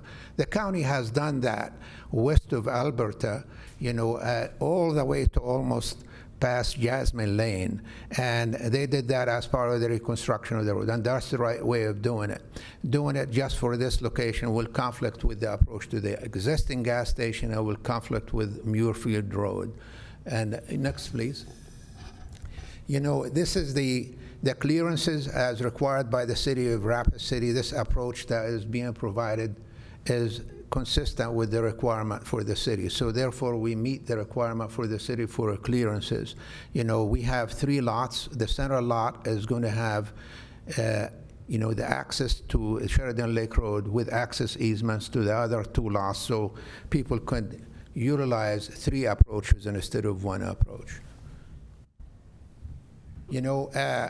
We originally wanted to really deal with 1 jurisdiction, so we came before you to annex portion of the right-of-way of Sheridan Lake Road, so we could deal with either the county or the city. And we were told, no, you cannot annex that, which we agree with you. It creates headaches and issues. But the county has done it in the past. In 2010, there was an annexation of half of the right-of-way and portion of a full right-of-way along Sheridan Lake Road. Next, please. And as part of a plat. This is the portions that were annexed during that annexation process. The blue is basically the right-of-way, and the green is the lot that was annexed at that time in 2010. Next, please. This is a copy of the resolution that was filed at that time, December 13th, 2010, as part of the annexation. I think you were led to believe at that time that the county has not done so, but the county did so. Next, please. This is also a copy of the, and it says basically because across the street on Sheridan Lake Road, which is similar exactly to what is happening here, was part of the city limits. Next, please. In 2014, an additional plat was added, an additional property was added, and that lot was replatted, and additional property was added to it. Notice as part of the annex, as part of the plat, which is about 3.75 acres, which is 1 acre less than the property that we're doing, there was no requirement of sidewalk. There was no requirement of a turn lane, right turn or left turn to that property. The property is zoned commercial, which is similar to what we have. The property is currently accessed by trucks, trailers, and everything else, which really creates a lot more hazard than what would be created on this lot that is currently being platted. We did not, resist the idea of adding curb and gutter, sidewalks, street lights, water line, which this property was not required to do so, which is, that's inconsistency. And we cannot apply the rules with arbitrary and capricious procedures. We're government. We have to be consistent. Next, please. I got one question there, Henry. Going back. You Can we could go see, back one real quick? Okay, you could see the next. Property that's in the sorry. yellow was annexed into the city? Yes, the property in yellow was Across annexed the to the street? city, and so did the right-of-way of Sheridan Lake Road fronting that property. So they annexed both sides of the road across the street into a little flagpole. But didn't take the road, correct? It didn't take the road? The legal description, Joe. But I don't states believe the right-of-way. county approved. Did the county approve that? I don't want to get an argument up here because I've never I seen get it, this but before. I don't understand why they did that. Why I'll be would more they than do happy that? to give you a copy of the resolution. Okay.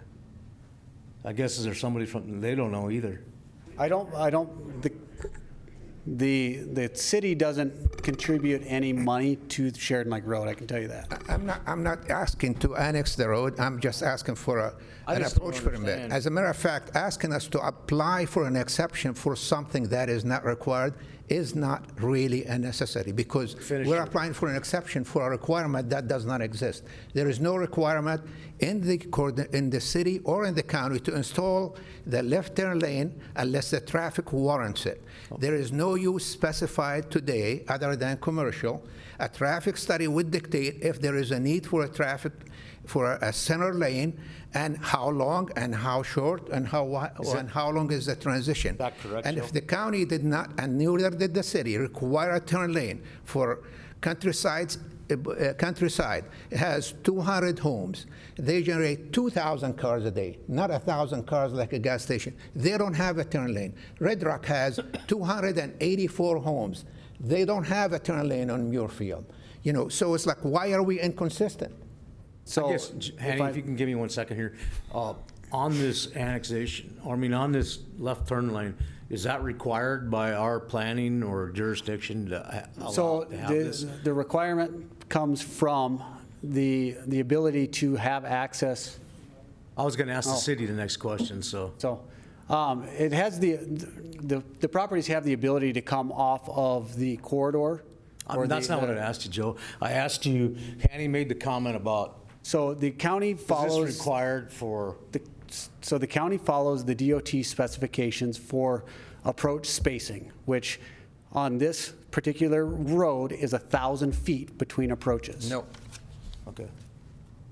I'll show you the state requirement. It's either 500 or 1,000. I've got 1,000 stuck in my head. 500 or 1,000, that's 500 difference, Joe, so I'm not. Correct. I believe it's 1,000 feet is what we've fallen since I've been here. I got copies of the state requirements. The state requirements for a use like this, which is urban use within the county on a county highway, it says 5 approaches per 1,000. 5 approaches per 1,000 per side. I have that, and I'll be more than happy to share it with you. I'm going to ask, Joe, I'm going to ask the city guys the same thing. They're ultimately going to have to deal with this. So if anybody up here in the commission thinks I'm heading down a rabbit hole or anything, just let me know. What is your position on it, Mike? What is the rule? What's your name?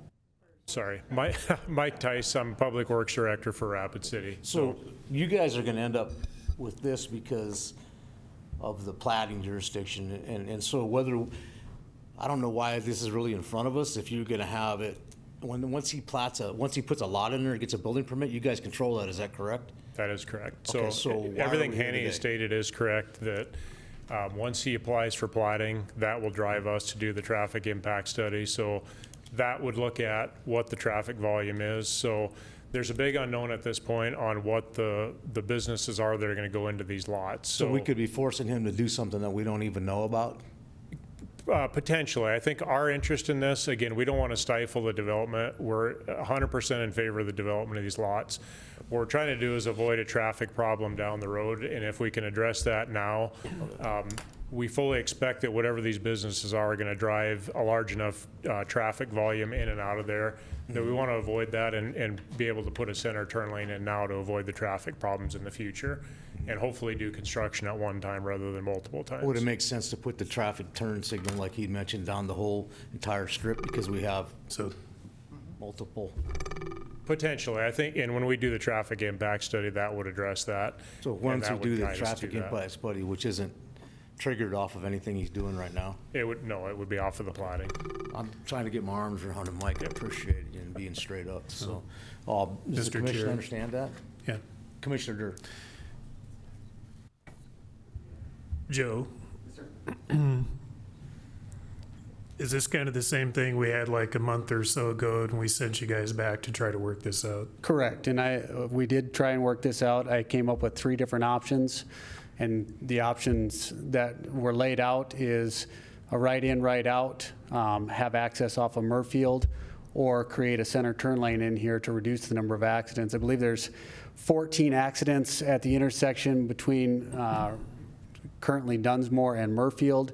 There's 2 injury accidents, 1 incapacitating accident further back coming out of the current gas station. So, and I remember having those discussions and the other comment that came up getting back to, that one plat on there is the city needs to stop doing flagpole annexations, and you need to take the right of way. When you're going for the land, take the road that goes with it. So I'm going to make a motion to approve exception request ER 0402-26-1. With one exception, What is the exception? to have a shared access on the backside of the lot. No. Second. We have a motion and a second. Does everybody understand that? Mr. Chair, Yes, Commissioner Roskinek, sir. I just want to emphasize that I'm all about compromise. And I think when this originally started, that approach, number one, it became shared. Number two, it got moved to the west considerably. Number three, it's better aligned to the approach off of Sheridan Lake Road to the south on the Sutton property. Number four would be the cost of the developer for sidewalk and curb and gutter and streetlights. And I think these were all in addition to when we originally started to look at this. So to me, there's a significant compromise here. And yet, when they go for that building permit, depending what that is, depending what the traffic study's gonna be, that's when it's gonna fall on them, that they're gonna have to do some kind of a turning lane. Correct.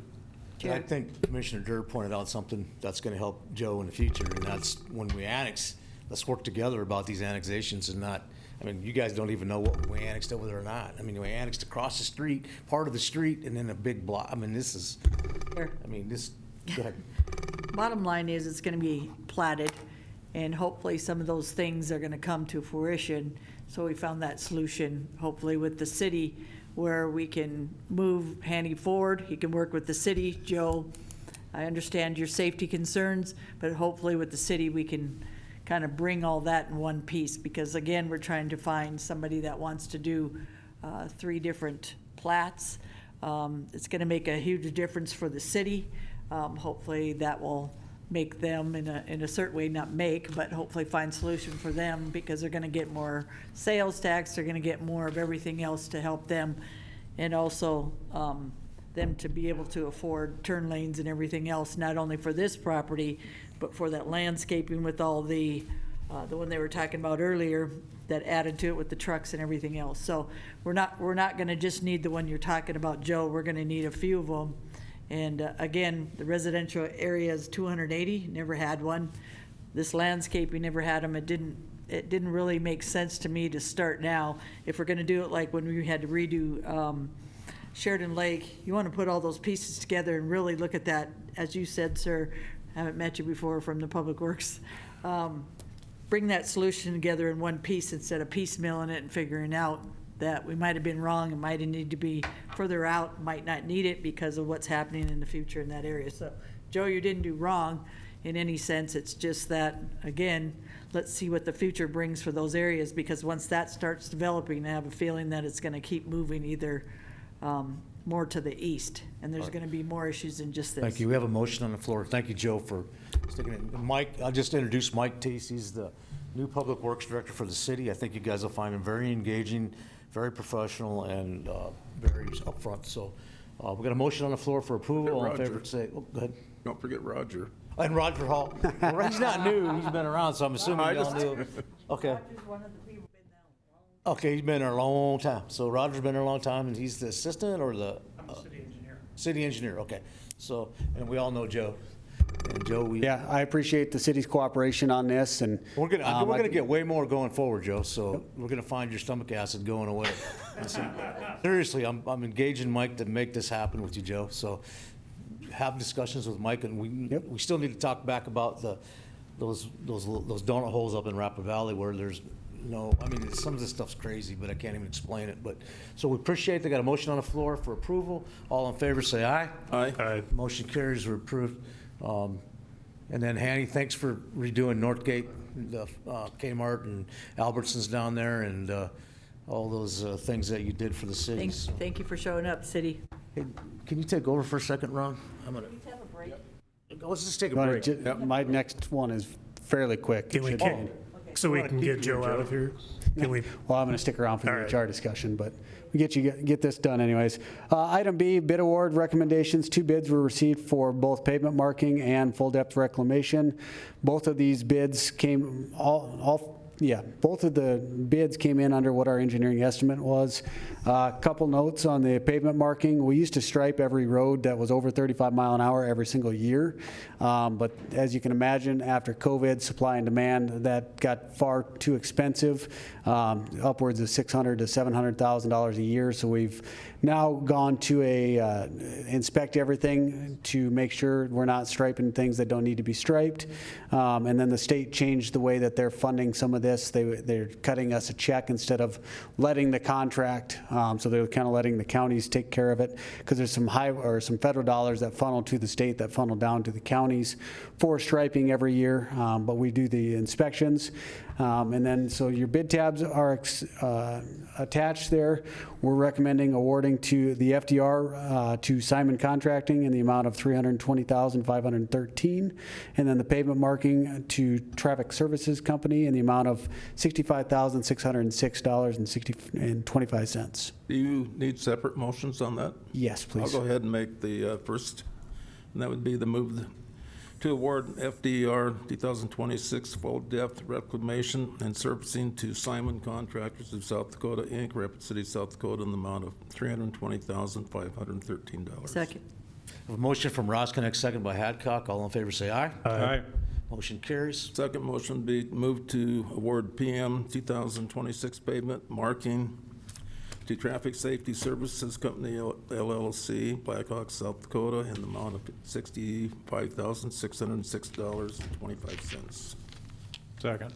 Have a motion from Roskinek, second by Drews. All in favor say aye. Aye. Motion carries. Joe, thanks. Appreciate all your opportunity to try to save Thank you, money. Joe. And I know we were working on your other, what'd you call that street project? Majestic or whatever. Our mastic machine? Yeah. I know you're working on that and making that move forward to save the county money by taking it on yourself. And Sean, appreciate that hard work you guys put into that, so. Thanks for getting your employees to come in this morning, too. Is what? Pretty awesome. Employees this morning. Oh, yeah. That's because he bribes them with that prime rib dinner, so. We're gonna take a little break here, so we're gonna walk away for a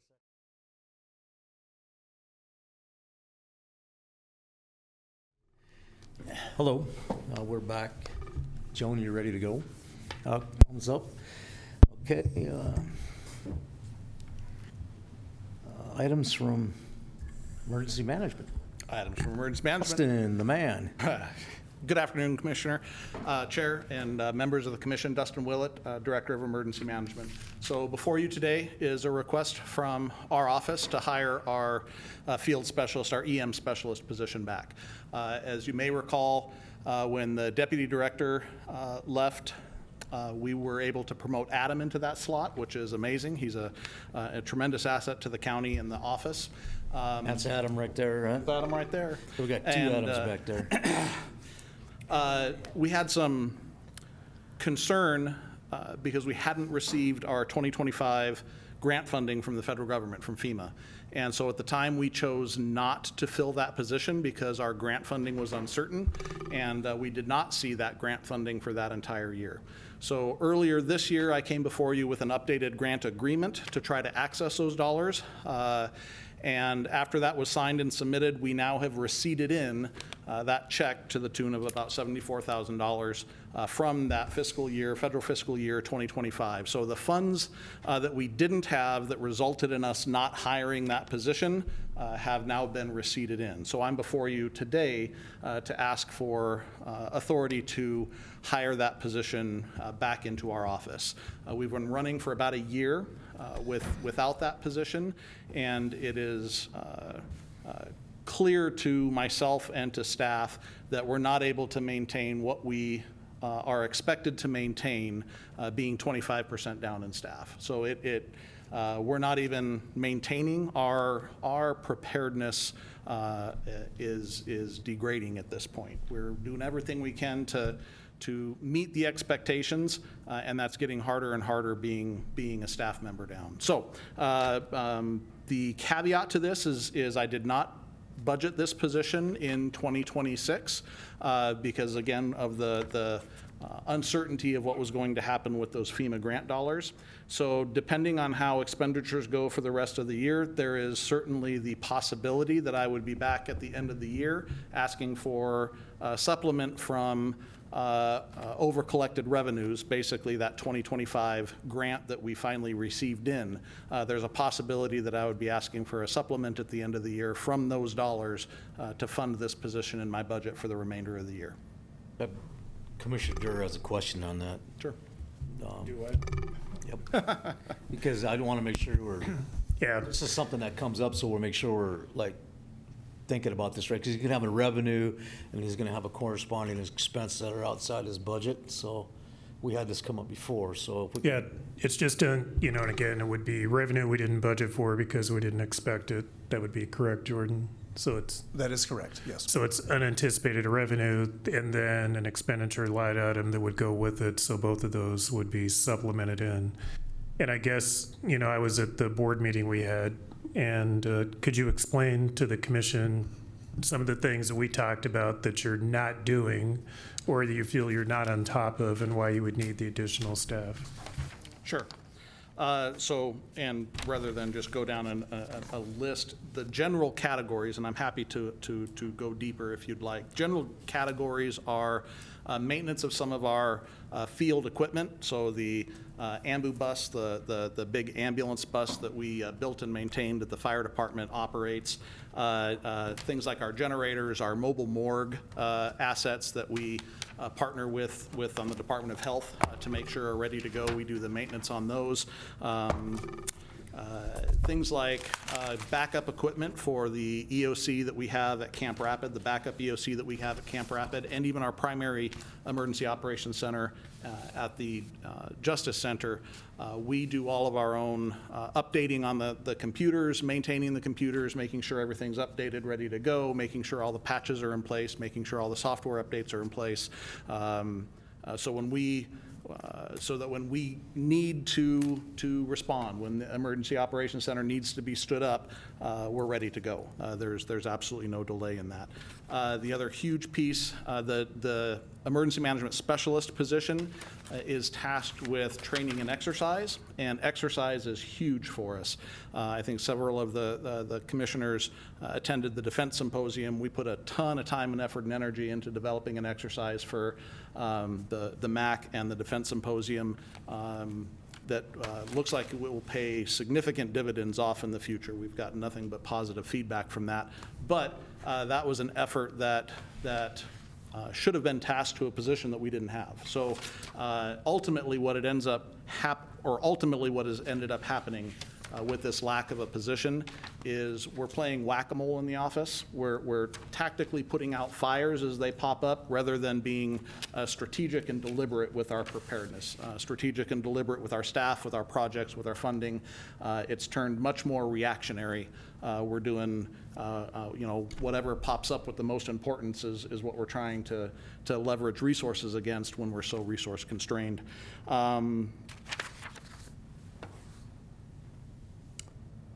Outside of that, again, it's a matter of maintaining that critical partner engagement. I think that's encompassed in the fact that normally my position, I try to be more strategic, and I'm just not able to do that. I'm having to step in to fill the operational vacuum in our office, being that person down, and it doesn't let me do the job that I need to do for the city, the county, and our office. Is that what you were looking for? Does that answer your question? Yes, I just wanted you guys to have the same information. No, I appreciate that, because, yes. Commissioner Hadcock. So the rest of the year is 54,957? Yes, ma'am. And that's with all the, salary, overtime? Yep.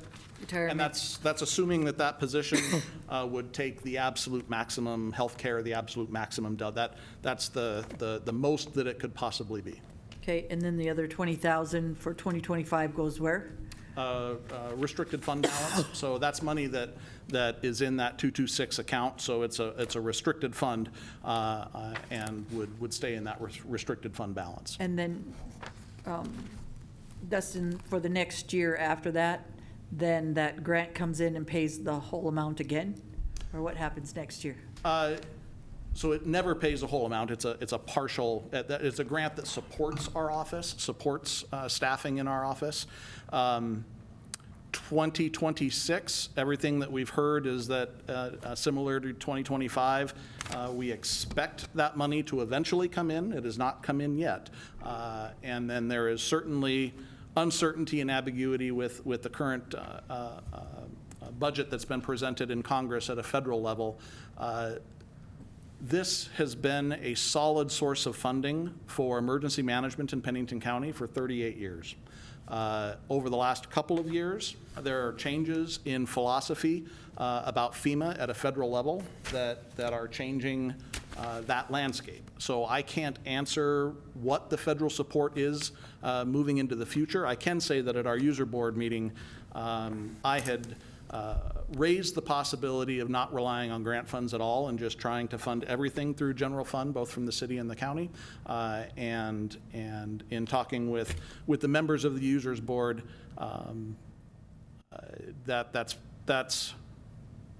that's not going to be the best approach in continued budgeting. So I think the best approach for budgeting is to ask for what we think is responsible and needed for the roles and the expectation that the community has of emergency management, and build in the grant funding as we've always built in, with the assumption that that grant funding will come through. And if it doesn't, that is another discussion to have before the elected bodies, both the council and the commission, if that grant funding dries up. So but the right 20 now, we'll move forward with assuming that grant funding So is the in place. 25 to 26, basically, it's going to be the 26, 25 grant that's going to pay for 26 with the $20,000 extra. Correct. And then the next year, which is 27, coming up, then it might or might not happen. So you would find out by the end of 26 if you had the funding. And here's the issue: to make sure that you're going to hire someone that you can continually fund, and those ways about how you're going to fund in the future. Because a grant is great, but what happens when the grant goes away and you still need that person? You explained some of that through general fund and some other areas, but it'd be nice to know before you approve it, to make sure that, number one, someone has a job, not just this year, but they're guaranteed a job next year to a certain extent, if they're well needed, and how that's going to work in your budget. But that'll come in budgeting time. It will. But that also, it's putting it on your back, meaning if you're going to hire someone, be able to fund it for the future. Well, part of Commissioner Hadcock, I'll intervene on that one. That's why we're here, because he de-budgeted after he didn't get the funding. So he's bringing it back because he got the funding for 2025. No, and I'm not beating him up on that. I'm just, as Justin knows, I'm just asking. He already has a plan. That's why we're here, Well, because and 2025, this is money from 2025 that you're getting. You haven't got the 2026 money yet, so it wasn't budgeted. Yeah, that's what we said, sir, but just let him finish if you would, Ron. No, I appreciate the discussion. 2 points is, one, there's a likelihood, I don't know that I'd put a percentage to it, but there's a likelihood that we'll see our 2026 checks in 2026. So we may actually, the expectation is that we'll see our current year grant funding come through. So there may be, additional revenue this year. But please let me be clear in that I'm not asking for a position just because we got our grant. This was a position that we've historically had. Yes, it's been, revenue has come from grant funding, but one of the decisions, one of the articulations that I made when we did not hire this position was, let's see how we can handle our business. Let's see how we can work a position down. And it's become painfully clear that we are staffed appropriately for the expectation and the work that we want to do. We need that fourth person. So those discussions will absolutely happen during budget, but if we ever completely, 100% irrevocably lost the grant funding, my argument would be that we have the staff that we need to meet the expectations that the community has of us, and that would be a discussion in budgeting in terms of whether or not that would be maintained or.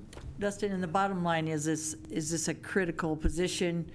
That's why I'm saying that, because I've been on EM Users Board and a lot of the boards that you've been on, and if it's a critical position that we need, we just talked about that there should be some way, not just grant funding, and that's why I was trying to move forward with it as well, that if it's critical or essential to the county, which EM is, and we've known that through many areas from disaster to wind and different areas, that your office should be, I'm getting tired, equipped to be able to do the job for the county. So not against any of this, just you already know, I'm going to ask the questions and believe that you do a good job as well. I've worked with you long enough, and I've worked with Adam long enough as well, that you're a good team. But when you're asking, and Emily, by the way, that if we need another critical person that's needed, not wanted, but needed in EM, I'm not against that. Mr. Chair, can I make a motion? Commissioner Roskinek.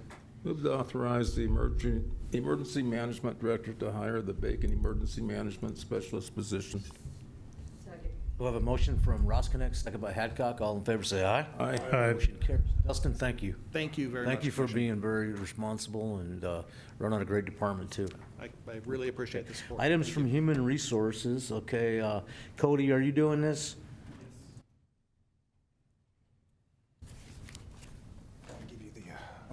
In combination with Jordan. While they get warmed up here, I do have a request because I'd like the board support.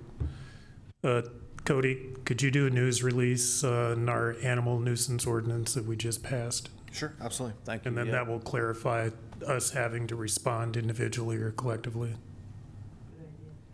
And the fact that it was approved and, we exempted the exotics taken out of the ordinance. And so you can get with Jason on some of the information, but I think it would help us with the news release. You got it. Cody, I'm assuming that when Laura was up here earlier, she was talking about, her the traffic divergence. That's on our website. Is that what she was talking about? Yes, correct. Okay. Yep. Cool. Awesome. Okay.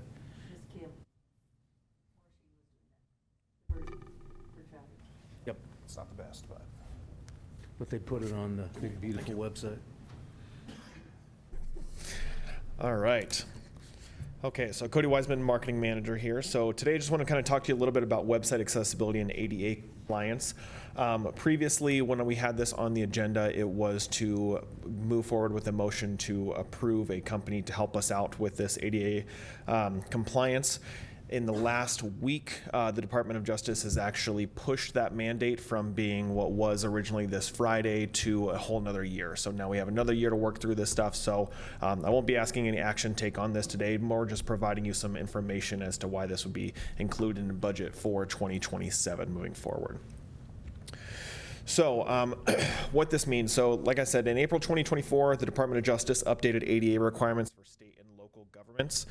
These updates require that all digital content provided by government entities be accessible to individuals with disabilities. And this isn't just websites, this is also documents, forums, and any online services or third-party services that we have on our website.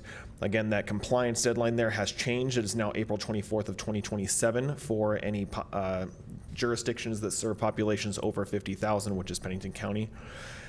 This is an ongoing responsibility. We want to make sure that compliance is not just at the deadline, but moving forward as well. So why this matters, we definitely want to have equal access to services for all residents. We talk a lot about transparency, and that includes anybody with disabilities who are utilizing our online services. And it is also going to be a federal requirement as of next year. So our new website that we just launched did launch with that accessibility in mind. So upon launch, they did provide us and let us know that this is an accessible website. The issue is more where it goes from here. So the risk begins with that ongoing content change. So that could be images, text that's going on the site, forms, PDFs, any of that stuff does put us in risk of making sure of becoming non-compliant with the ADA standards. So we want to make sure we're getting that going forward. So I did speak with the state's attorney's office as well as our risk manager talking about the risk. So operational risk, all departments have access to their own portions of the site, so they do have access to update things. That could be, again, images, text, documents, all of that. And then we have about 375 pages across the website too. So to maintain that and to make sure we're focusing on all those different pages can be a little bit tough for one person or a couple different people who are not specialized directly in ADA to be able to make sure we're staying compliant. The legal and financial risk here under U.S. law that there is could result in corrective action, damages to affected individuals, and civil penalties up to $50,000 for the first violation and $100,000 for any subsequent violations of noncompliance. And then, of course, public impact. So if we are not making sure we're accessible, those barriers can prevent individuals from accessing any of that essential government information. So the standard that we have to stay up to is the WCAG 2.1 level AA, which includes 50 different success criteria that must be met across the website. So that includes things that developers need to have access to, designers have to have access to, and the content editors have to have access to, and to understand what it is that they're doing. So when the compliance touches so many areas, it can be difficult for a non-specialized in-house team to really monitor and maintain that consistently over time. So the solution that we will likely be putting into budget for next year is going to be Recite Me. We've been working with them over the past couple months to figure out what their tool provides and everything. The biggest thing is their accessibility compliance checker. What it does is scans our entire website. We can do manual scans or have it automatically scanning and letting us know if things are compliant, any issues we might have that we can send over to our developers, as well as make changes on our own. And then they also have a PDF remediation solution that we're looking to sign on with as well. That can scan up to 10,000 PDF pages per year. And what it does is essentially you put in the PDF and it spits out an accessible version as well, which is really great considering how many PDFs we have across the website, whether that be in forms, information, our minutes, our agendas. All of these things need to make sure that they are accessible. And they also provide that ongoing support with a customer success manager. These are some of the cost options that they were providing. Again, we don't need to go into these costs because we'd be looking at this during the budget cycle, but for right now, just having these up here just so you can see it. If you were looking at the total annual cost for that is about $10,000, that $998.40. And they had different implementation options for us, but right now we're not looking to have any motions. But I will stand for any questions you guys have about this. Thank you, Cody. Commissioner Hadcock? I think this is pretty important. It's really important. With the ADA requirements, there can be some major fines and things if we are not complying. Plus, you already know, anything that's going to help the constituents with disabilities is always a good thing to maneuver through any kind of county government stuff, whether it be the buildings or websites or anything. So Cody, I commend you on bringing this forward and hopefully making it helpful and easy to maneuver, even for people without disabilities like myself that are not very good website or otherwise for trying to figure out how to work computers and how those systems work. So I appreciate what you've done for us, not only on this, but on our website. So thank you. Commissioner Drew? One comment. Obviously, this is too much to handle in-house. We'd have to go outside to do it, and it's just another one of those things trickle down to local government with no funding to go with it, a mandate, but no funding. And the other comment, I heard you on the radio on Tuesday at 8:40, and County Focus did a great job explaining our website and utilization and a lot of the positive things that we're trying to do to communicate with the public and be transparent. So thank you for that. Yeah. Anybody else? Commissioner Drews? Or? No, you wait. I had one question. No. Okay, we'll go to Director Nebb. All right, I'm very curious, just to make sure that the public is aware as well. This won't just cover the revised website. Will it also handle the diligent? Because that's where most of our agenda packets live. Is that true or not? I should have asked you offline, but. No, that's okay. I mean, it is a service that we're providing as far as website stuff. So, I mean, since we are going to be linking to those things, we do need to make sure that is also accessible, yes. Right. Cool. Awesome. So I just want to point out to the public, when anybody's listening, that go through that website, beat it up, challenge that thing, and then send your critiques to Cody, so he knows, he's aware of them, that he can fix anything. I had a couple people looking for some things and made Cody aware of them and got them right away, and those people were we're very excited about that. So it's just we're trying to make it as easy as possible for people to get on our website. Eventually, we're going to go to where you can just talk into it, and it'll tell you where to go. I just told him that now, so. But, Appreciate it. How's it handle curse words? yeah, that's why I have a problem with it. He doesn't like me at all, but, so thank you for giving us this presentation. Thank So you, Cody. we don't need any action, so we'll No. move on. Okay, going to move on to item number 16, which is, or 15B. SDU Extension Services is presented. 16A, Memorandum of Understanding for SDSU. Any questions? Chair. Have a motion? Chair, is there any changes, or Jordan, to this memorandum from last? Yes, okay, so if you recall, we met with Rosie? SDSU staff in executive session just to kind of talk about the contract and what some of the concerns the county may have had were. They heard those concerns, they addressed those concerns.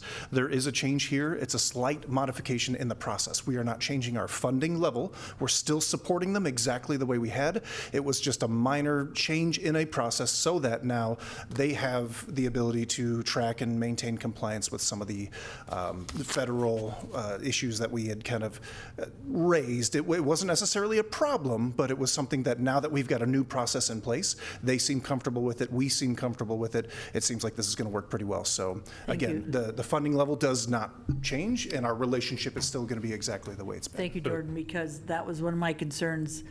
It's the biggest diversion program, I'll keep saying that, for kids in our community, city or county. And yeah, I'm glad we found that solution to move forward. I love these programs.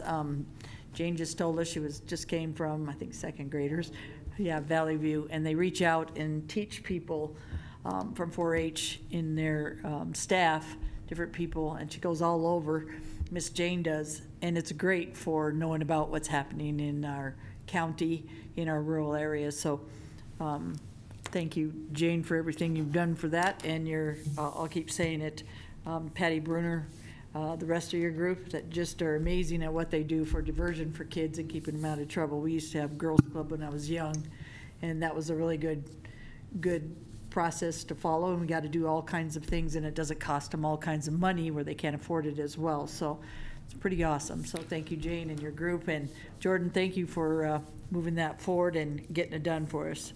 One of the things that Ron Jeffries from the Central States Fair said, that the 4-H program at the Central States Fair was bursting at the seams. That was exciting. So just pretty awesome. Yeah, it is awesome. So do we have a motion on the floor? Mr. Chair, I'm going to move to authorize the chair to sign the 2026 Memorandum of Understanding for SDSU Extension Services as presented. Second. Oh, a motion from Durham, a second by Hadcock. All in favor, say aye. Aye. Aye. Motion carries. Payroll specialist position. Followed the recent resignation of the payroll administrator, staff feels it's timely and beneficial to make targeted revisions to the payroll and benefits specialist position, and it's further explained in this memo. So who's going to explain this memo? I'll explain this memo. I know that Cheyenne stepped up to do the payroll, which was awesome. And is her first payroll this Friday? Again, Cheyenne's actually been doing the payroll. We've been training her to make sure that she's able to do it. Right. And she's been doing it for the last couple of, I think the last 2 months. But this one will be on her own, is that This will be all on her own, that's right. And so if the commission wasn't aware, we did have a resignation, I should say, of Taylor Skipton, our current payroll administrator. And so what we were trying to do here is go ahead and backfill that position, and Cheyenne is more than qualified and more than capable of taking over that position. But what I'm actually wanting to talk about today is that payroll and benefits specialist position. So as we were looking at our payroll operations, we have 2 different positions which were designed by the HR director when we were thinking that maybe payroll would end up in HR. And so this payroll and benefits specialist was really including the benefits to alleviate some of that workload from HR staff on benefits specific tasks. And so now that we're not exactly sure if that benefits moves back into the HR office, if it goes to the auditor's office, if it stays in the commission office, we feel that it's best suited in the organization that it become more of a financial payroll specialist and downplay the benefits. Now, in the meantime, as we stabilize HR, as we're stabilizing the auditor's office with changeover in staff and all that stuff, we're still going to assist them with everything we can with handling some of the benefits that they expected to be on this position. And so it's just kind of shifted some of those duties to additional duties, is what they call it here, as opposed to being a core responsibility for the essential function of the position. And so what I'd like to consider today is modifying that job description to move those benefits duties out of essential functions and just into additional duties that we will continue to maintain as we support the rest of the organization with this. And then we can move forward with trying to hire that position. Is this a position, or are we going to leave this empty until we get our HR figured out? I believe it's going to be like a generalist position, basically? No, I believe this payroll position is separate from our HR discussion, and it can be filled as soon as the board is comfortable with a job description. Okay. I'll leave it open to Yeah, Mr. Chair. Yes, Commissioner. So yeah, basically, we had created 2 positions to work on payroll. The previous HR director did, and to have 2 individuals working on payroll, kind of one of a backup, and then she modified the position and kind of stuck a foot into the benefits section. And this goes back to one of the discussions that I had coming on with our prior auditor was, one person running a payroll for, the entire county is one person enough, particularly if you have backup or if you have something. And so we have seen with having one person primarily do payroll, we've had several people exit that position over the last year and a half. And no matter where this payroll, that's a budget discussion as we go through, would wind up, this would be a plug and play, for example, that could go back to the auditor's office and tie in. The auditor's office wouldn't want anything to do with the benefit side of it. And so basically, this is just having a backup and getting into some of the issues that we've seen with payroll. And it's coming down to, compliance and policy interpretation and those types of things. And so, and then again, getting into getting back to what you mentioned earlier, Chair, is actually getting into a position where you can audit some of this stuff and look at it. And right now, the way the payroll process has been for quite a while, there's not been a lot of time to go in and slow down a little bit and actually look at what we're running a payroll on. And some of that is no fault of the employees. It's about a time situation and having the ability to get in there and look at that. And part of the discussion that this is tied to with our HR presentation is the fact that, right now we have 2 different timekeeping systems utilized in the county, one of which our payroll staff can't even get into the Time Clock Plus to look at that. And so this is all about giving the staff the time to go through this and make sure that when we are hitting send to the bank that we're running, a credible payroll. And every time we have to do those payroll corrections, and there's a packet and a process for that, and that's a problem we have right now. There's been many payroll correction packets that have been sitting out there, and they're not hitting the line items in the account in the auditor's office. And so it's trying to balance those accounts with those payroll corrections going back into what the auditor's office has to do is the journal entries and accounting part of it. And so we've been trying to work through that in this transition and hitting those to where, and again, it helps if you can run less payroll corrections and do it right the first time. So I think with an organization, we have over 800 employees, it's critical that we have a minimum of 2 people that are focused on the payroll and the finance. And it's not only just running the payroll, it goes back to our quarterly filings and all the other things we have to do. In addition to, we're still working on payroll corrections going back 2 years on 2 different classes. And so we have all of these payroll corrections that we owe past employees and current employees to go back and modify and do all of these payroll corrections. And that's why it's, in my mind, it's important to have 2 staff people that are focused on this. So we haven't even addressed the overtime back pay, and now no, we're still making those corrections. We're in the process. We have other. We're in the process. And now we have other with the Treasury Department. we have to address those too, correct? Yes. Correct. So I can tell you one thing, it was nice to have Cheyenne available to step up and take that. Otherwise, we would have had chaos, because obviously we got the auditor's office running on thin. So, I mean, I guess I'll just. I'm going to make a motion to move to approve the revised payroll specialist position description as presented and authorize staff to authorize and advertise and fill the position.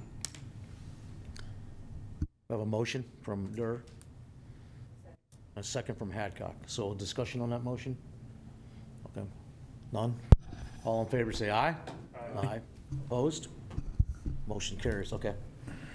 So will we start advertising for that then? Immediately, yep. Okay. I'll get with Sage and make Okay. sure that that's Okay. put out.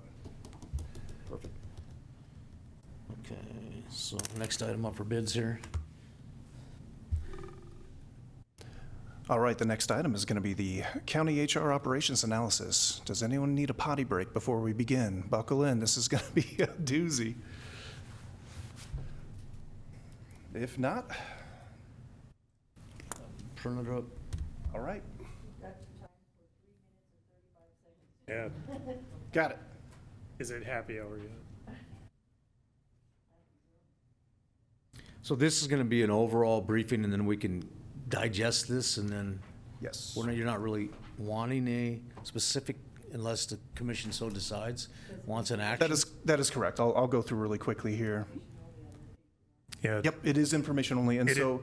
Okay, Go ahead. so, No, I'm just going to say, because, I've been working on this with staff, county staff, for the last 3 months, and I didn't feel it would be fair to bring this forward and say, okay, we have recommended, options. You need time to digest this so you can talk, to people and gather the information. And as Sheriff Miller mentioned this morning, he and I had a conversation last week, and believe that we have a path forward that would get us to centralized HR. And but this is, again, informational, so that you, as my fellow board members, and everybody else that's seeing this for the first time, has a chance to digest it. and I know that Ron and I, Commissioner Roskinick and I have had similar conversations with the sheriff, because he has a solid HR department in there, so, yeah, this would be nice to go through this, so if we can give us a highlight, and then we can all, ask questions, and then have it come back. Yeah, I guess the sooner the better, that we can get some kind of a Just, can I say path something? forward, so, Commissioner Hadcock. So from the past of the HR directors, I'm finding that if they don't have a lot of government, political experience, they have more of a rough time trying to run their departments. And that sounds really strange in one way, but yeah, it works better if they have some kind of political background in knowing how government works and, decision-making and different things like that. So they have a heads up and not are hit later or feel, you know what I mean? I'll just be up straight from seeing the struggles from the past. That's what I've seen the most of. So being able to do their jobs, being able to work with both sides, which is the sheriff's office and our employees, those two pieces that could come together and be a really positive for us is for me, a plus. The sheriff wanting and willing to move forward on that. It's been something that we've been wanting to do for a long time. So I'm glad we're moving forward in a positive direction. But the main thing when we're picking, and I don't know who's choosing, but that they have, for me, political experience in some, not politics, but just in government, so they have an understanding of how the process works for them as well. So you got to have a pretty big backbone to be in HR and take a lot of the issues that come forward to you and be able to just stand firm on those decisions that are really going to impact your employees. So I appreciate Director it. Neeb, you have the floor, sir. Go ahead. All righty. I'll start running through the presentation here then. And please feel free to stop me if you have questions. They may be covered later on in the presentation, but we'll begin with an overview. And so the retirement of the HR director on January 31st did prompt the commission to direct the commission office and Commissioner Durr to lead a review of Pennington County HR operations. And we were required to provide an analysis and recommendation to the board as a part of this analysis. And so the team worked on this analysis had 25-plus years of direct HR experience, and the purpose of the review was to evaluate the current HR structure, the service delivery of that HR service, and the alignment with the organizational needs currently within Pennington County. We assessed how current practices impacted maybe cost control, compliance, and workforce support, and then we were supposed to identify opportunities to improve efficiency, consistency, and coordination of HR functions. So since receiving that direction from the board, the following steps have been conducted, and I'll explain this in a little bit more detail further in the presentation. We conducted an organizational assessment.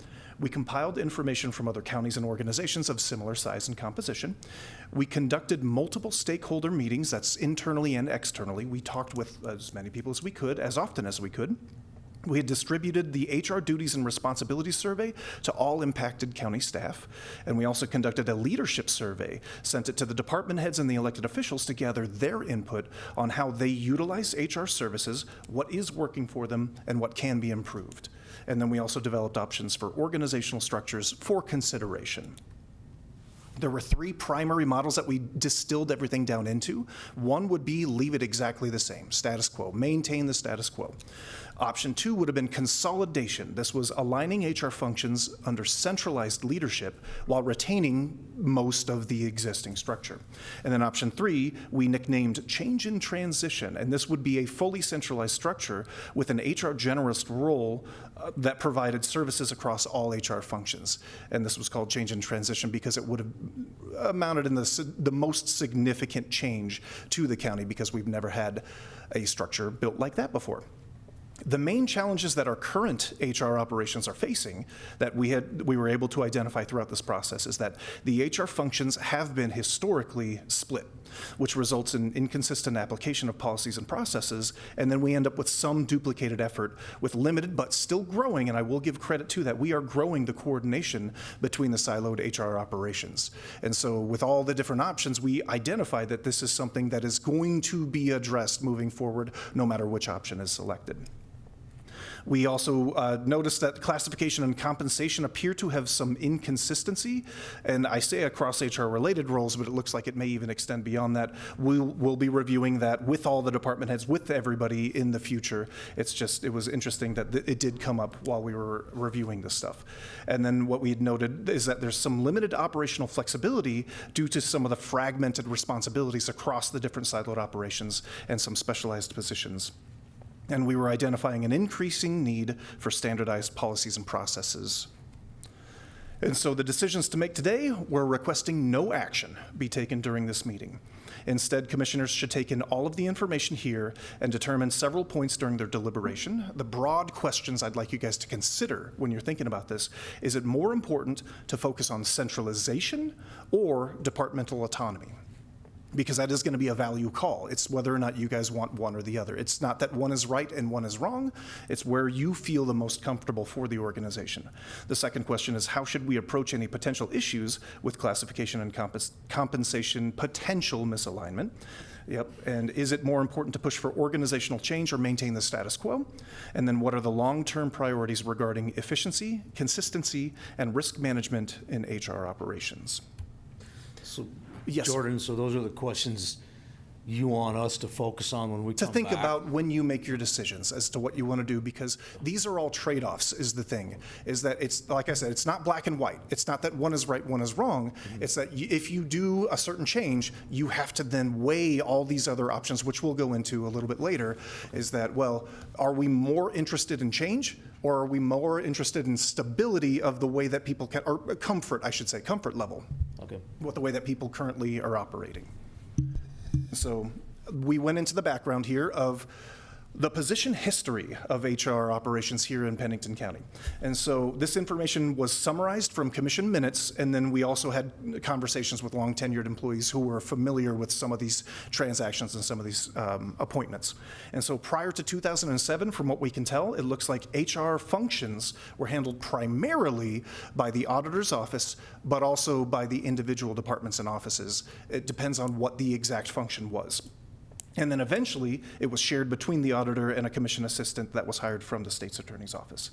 But as of January of 2007, the board did approve the sheriff's office to hire an employment manager position. This is the first official quote-unquote HR position that the county had. And then in 2008, by about December, the board approved a part-time HR manager position for the whole county, primarily to rewrite the county's employee handbook and to update and analyze the personnel policies, because that had been just not evaluated in a while.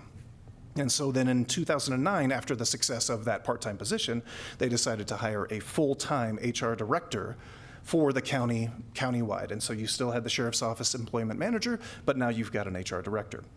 And then you jump ahead to 2012, that's when the sheriff's office also added support, which was an assistant to human resources, what they called that was the title of the position, and that was basically admin support for HR services over in public safety. And then in 2015, a half-time position was added on the county side, just admin support. It technically was a full-time person, but it was split between half-time HR, half-time commission office. In 2016, the half-time position was then reclassified. They split those two half-time duties into two different full-time positions, and you ended up with a full-time HR generalist in the county HR side of things.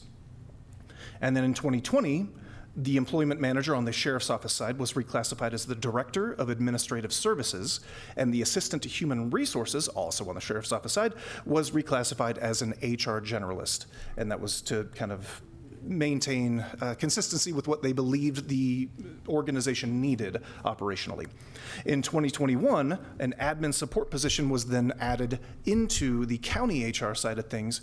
I'll point back right now to that old admin support half-time position was classified now as an HR generalist, so now they have a director, a generalist, and an admin support position as of 2021. In 2022, the risk manager position was created, and that is a unique position that is not just human resources risk management, it's the county-wide general liability, all of the risk and liability, safety and compliance was put into this position. In 2023, there was a marketing manager position added, and the sheriff's office at that same time reclassified the director of administrative services to an HR manager. And the marketing manager was in direct response to the concern that we were not able to effectively advertise and hire positions to make sure that we maintained a minimum level of service to our constituents. And so that's why that was brought about. And then in 2024, that admin support position that was added in 21 was then reclassified to focus more on recruitment and social media management for the same reason as hiring a marketing manager. And then the next couple of slides here, just a graphical way to see this. You can see that all these decisions were made from 07 through 2024, and then technically into 25 and 26, because in 25, we had moved payroll staff and added them into the HR office, moved them away in 26. But so we've been still continuing to make some changes, and so this is just a graphical way to kind of look at this stuff on a timeline. So Jordan? Yes, sir. Adam from the State's Attorney's Office mentioned that he might like to take the HR over. Oh, okay. Well, fantastic. Well, that just eliminates a lot of concerns. Anyway, and so the next couple of slides here are just a quick breakdown of HR expenditures. We went through a basically 5-year history as well as the budget, just looking at the different operational and personnel costs for HR services within the county. And what you'll see is I'm going to skip a little bit past these pie charts right now, because the most important thing that I'd like you guys to see is the trend, and that's easiest to see when we're looking at the bar graph. As you can see, year to year to year to year to year. So this is just personnel. You've got the sheriff in that light blue, which is on the top there, and then the county HR, which is that dark blue on the bottom. And you can see that we've seen increases significantly. Now, the biggest jump, again, for the 2026 budget was the fact that you added 2 payroll personnel into the HR budget, and that's why you see such a significant bump up there. But also, it has just been growing steadily over time. These last 5 years seem a little bit significant compared to the past 20 years, but this was the operational costs. I do have to denote that we're still working with the sheriff's office. We did not get operational data for 21 and 22 for sheriff-specific operational costs. It's harder to really discern that because a lot of those invoices and everything were kind of blended into the rest of the sheriff's and law enforcement in general, the public safety budgets. And so it's difficult to kind of pull that out immediately. So we just kind of left those data points off because we didn't know what to do with them. But as of 2023, we do have good effective numbers for both operations of the sheriff's office and the county HR. And this would be just the totals, as you can see a little stacked bar there, where you see once again that the total costs are increasing, and in most recent years they've increased significantly. But again, it's not because they're out of control. It was in response to specific situations that the county found themselves in, where they wanted to focus on hiring, recruitment, retention, and all that stuff. So they were filling additional personnel within the HR staff to try to handle that. And so the history here shows that the current structure has developed incrementally over time. Offices and departments with individual requirements decided that they would just basically establish the internal HR capacity, either formally or informally, to support things like high volume hiring, internal control, stuff like that. And so we do have, and we're focusing here on the ones that have HR in their title. That's why we're focusing on sheriff's office versus county HR, but each individual department has in some form or fashion a capacity to handle HR operations internally on their own, some of the smaller ones, some of the employee relations, so that it doesn't necessarily have to get escalated to a central HR operation. And that was out of necessity. They just decided and took it upon themselves that this is how we were going to do it. And so concurrently with that expansion of internal HR capacity, county HR functions expanded, resulting in now a blended service delivery model. And that's not necessarily a bad thing if it is well defined and if we've got all the guardrails in place so that we understand where the handoffs are for specific things. But what it results in is the county being split when engaging HR services. And as we're focusing on, again, the two pillars here, we've got the public safety employees go through the sheriff's office HR staff, and the rest of county staff goes mostly through county HR. And decision-making authority and processes will vary, resulting in multiple pathways for similar HR functions, and that is not only from the employees way up, but the department heads way down, looking at staffing, looking at software and technology, and looking at contracted services. So let's look then at the current assessment. So here's how we assessed our HR operations here in Pennington County. The Commission Office worked with stakeholders and outside agencies to evaluate current HR operations. We briefly touched on this in the overview, but I'll go into a little bit more detail here. So we conducted an organizational assessment, and what we did there is we looked at all the reporting structures across all the different county departments. We analyzed the existing position descriptions, we analyzed how positions are allocated, and we identified structural differences between the centralized, federated, and hybrid HR models that we're now going to be talking about here coming up. We also compiled information from other counties, other organizations of similar size and composition. We talked to our neighbors and we talked to other counties that we feel would be relevant to compare to. The biggest one we're always compared to, of course, is Minnehaha County.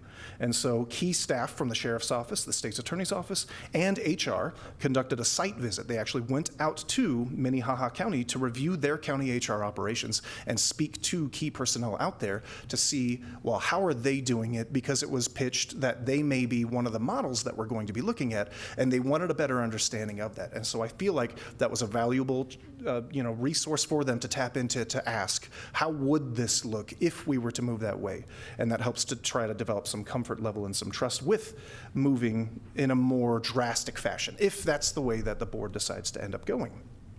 And the Commission Office also, we were not able to go do a physical site visit, but we did have multiple phone calls, Zoom meetings, stuff like that with the staff. We asked them specific pointed questions, and we followed up with direct conversations with them. We've also conducted multiple stakeholder meetings internally where we had individual and group discussions with HR personnel. We also had multiple discussions with, as a group, some county leadership, which were not as detailed, but then individual follow-ups where we could with county leadership regarding their impressions of HR and HR operations here in the county. And then we have continued, we're still continuing our discussions regarding workflow, reporting authority, and compliance responsibilities. And so we sent out the HR Duties Responsibility Survey to all impacted county HR staff. I will talk about that probably in the next slide, I believe. And then we also did the leadership survey, which we'll talk about right after that, asking those department heads, how they're utilizing HR. And then our developing and discussing the options for organizational structures for consideration is that we are still continuing to work with impacted staff for their review, their feedback on any of the proposed job descriptions for an HR model that we are going to propose here later in this presentation. And so the HR Operations Duties and Responsibilities Survey was something that we sent out to specifically HR or HR adjacent staff. And what we wanted to get from this were their actual day-to-day duties, not what it says on paper that they do, but what they're actually doing. And we wanted to then check against the job descriptions to see, does this align with what they're doing? And then how is the workload currently distributed? And that was actually very pointed, and I'll get into that here in a second, where we found that from the survey, workload is not exactly fairly distributed, but it was a temporary thing because of the fact that we were down certain staff. And so as an overall statement, I can't say that workload is not fairly distributed right now because of the survey, but everyone recognized that, oh no, right now it's not working pretty well for a lot of people. And so we're going to hopefully be able to address that stuff moving forward. And then we also asked if there were any organizational barriers, any structural barriers to them being able to complete their functions, and then whether or not they had a preference as to how HR operations should look in the long run. So again, participants were HR and Sheriff's Office HR staff, and I listed those positions there. That's our current HR staff. And we wanted to make sure that we validated that job descriptions reflected actual work, we identify duplication gaps and structural barriers, and that we inform a data-driven recommendation for the commissioners regarding county HR operations. And so the main themes that are, I'm going to intervene for 1 second. That survey and the raw answers to the survey are available to the commission. Yes, I will make sure those, I don't know that I sent them out to you guys. I know, but if anybody up here wants them, they are available, the raw data itself. But you've compiled the data, so I'll let you finish. It's all ready. And so here's what the themes were from that survey that we sent out. Is we got 4 big points here. Is that staff reported an uncertainty regarding policy interpretation and enforcement, and that was specifically because of leadership changes, because of the changeover of staff, because of some absent staff, stuff like that. There was some confusion and growing confusion about the policy interpretation and how it's going to be enforced. And so that was something that almost universally all the staff had kind of mentioned. Staff had reported a difficulty obtaining timely responses from departments in some situations. And that is HR staff saying, sometimes we reach out, we don't always hear back from people. And again, that could be a situational thing. It could just be that everyone's busy with their own things. It doesn't necessarily mean that it's completely chaotic. It's just there are sometimes difficulty in making sure that people are responding. And then there was a knowledge concentration issue that people had kind of mentioned, and that is most keenly felt because we've had staff changeover. So the institutional HR knowledge is concentrated in a small number of employees with limited cross-training currently, and again, that's because of we've had quite a bit of staff turnover here, and so they're feeling that strain as well, is that more cross-training, more flexibility for When you're talking about cross-training, can you identify that?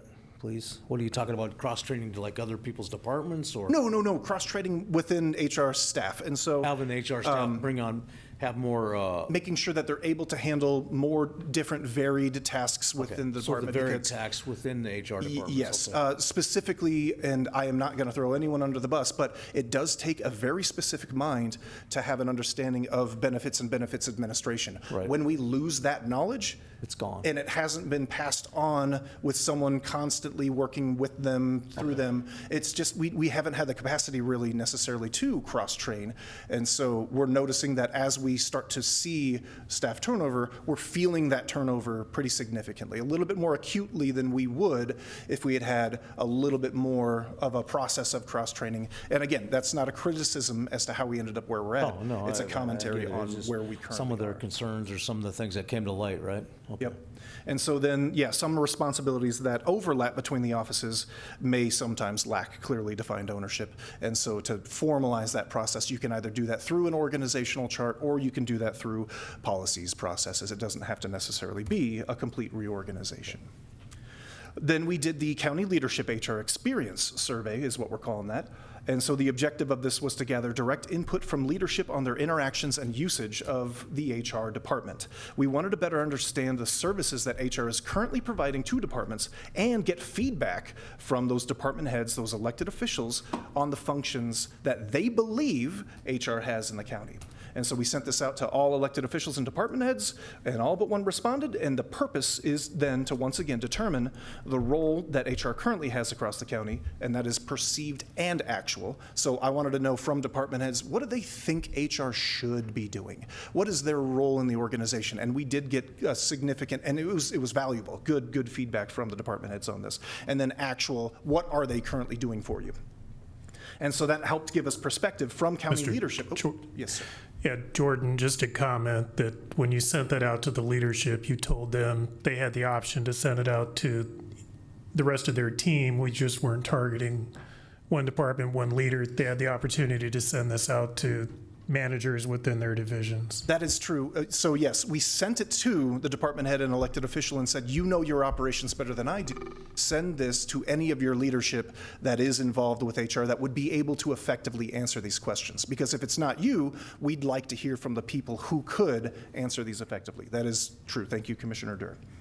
And so, yeah, we wanted to determine the role that HR currently has. We wanted to get the perspective of leadership on their utilization and understand our current quality of service being provided to county offices and departments. And so we identified several consistent themes with them as well. And then half of the leadership basically said, we use HR all the time. It's weekly. We're there all the time for certain things. And then the other half was just like, oh, well, not too often. It's, I don't know, a couple times a year. And that is pretty typical, depending on what the needs of an office would be. For smaller offices, they may not need HR services all the time. They may not have to reach out to HR very frequently. But for those larger ones, I'm sure it's not just weekly, it's probably daily conversations with HR staff. And so we then asked what functions are used, and this list here is essentially all of the HR functions. They were pretty widely distributed. I ranked them here as the top, I think, 6 of how they responded. The most obviously use leave FMLA. That's where they go to HR when that stuff happens. The second largest is going to be benefits administration, which again, many departments wouldn't have to reach out to HR for benefits administration. They just kind of do it. And so it's just a thing why that would be below leave and FMLA. But for leave and FMLA, those departments for people managing people on maybe workers' comp or FMLA or return to work plans, they do typically go through HR for that stuff. Recruiting and hiring, of course, that's a pretty high one, and they'll utilize HR wherever we can because we are leveraging our resources to make sure that we're hiring as good of people as we can. And the reason that would be so far down is, again, not every department is going to be hiring and recruiting frequently. So classification, compensation, discipline, and corrective action. And so are there HR-related responsibilities that their offices handle internally? And well, not universally, but many of them replied yes, is that they will handle a lot of those things that we just kind of listed above as well internally, but coordinating through HR to ensure that they've got compliance, that they've got consistency. And so county HR primarily provides guidance, oversight, and support with the departments. They will escalate those issues as needed as they determine we need to get county HR involved in some of this stuff. And so if there is a misperception as to when we should involve county HR, that's something that just comes with education. We can work with the department heads to say, oh, during these scenarios, this is when you should escalate this. But everyone felt pretty comfortable that they know when to interact with HR. And so if you don't regularly use county HR, what are the primary reasons? And the biggest one was, well, I just don't need HR support that frequently. And a lot preferred to handle the issues within the department. And there were concerns expressed that there's a lack of trust, transparency, and consistency in HR processes, and that mostly has been generating recently. It's a growing concern. It's not long-standing, but that's kind of where we're at right now. So then we asked we made a couple of statements and asked them to respond with a Likert scale. And that is either 1, you strongly disagree with the statement, 5, you strongly agree with the statement, and here were the statements that we'd asked. And what you can kind of see here from the whole overall response is that HR is responsive when assistance is requested. Yes, they are. HR provides clear and consistent guidance. Yeah, kind of, it's mostly positive, but yeah, kind of. They understand the operational needs of my department. Again, kind of. Most trending positive, but kind of. They ensure that policies are applied consistently across departments. That was our lowest response because there's a perception that maybe certain departments are handled differently than other departments. And again, I believe we handled that through conversations, education, and trying to make sure that everyone's on the same page there. But 4.3 was the response we got there is, I know when it is appropriate to involve HR in an issue. And so everyone's got a high degree of confidence that, yeah, no, I know when to talk to them. And so overall, we've rated the quality of county HR services as good.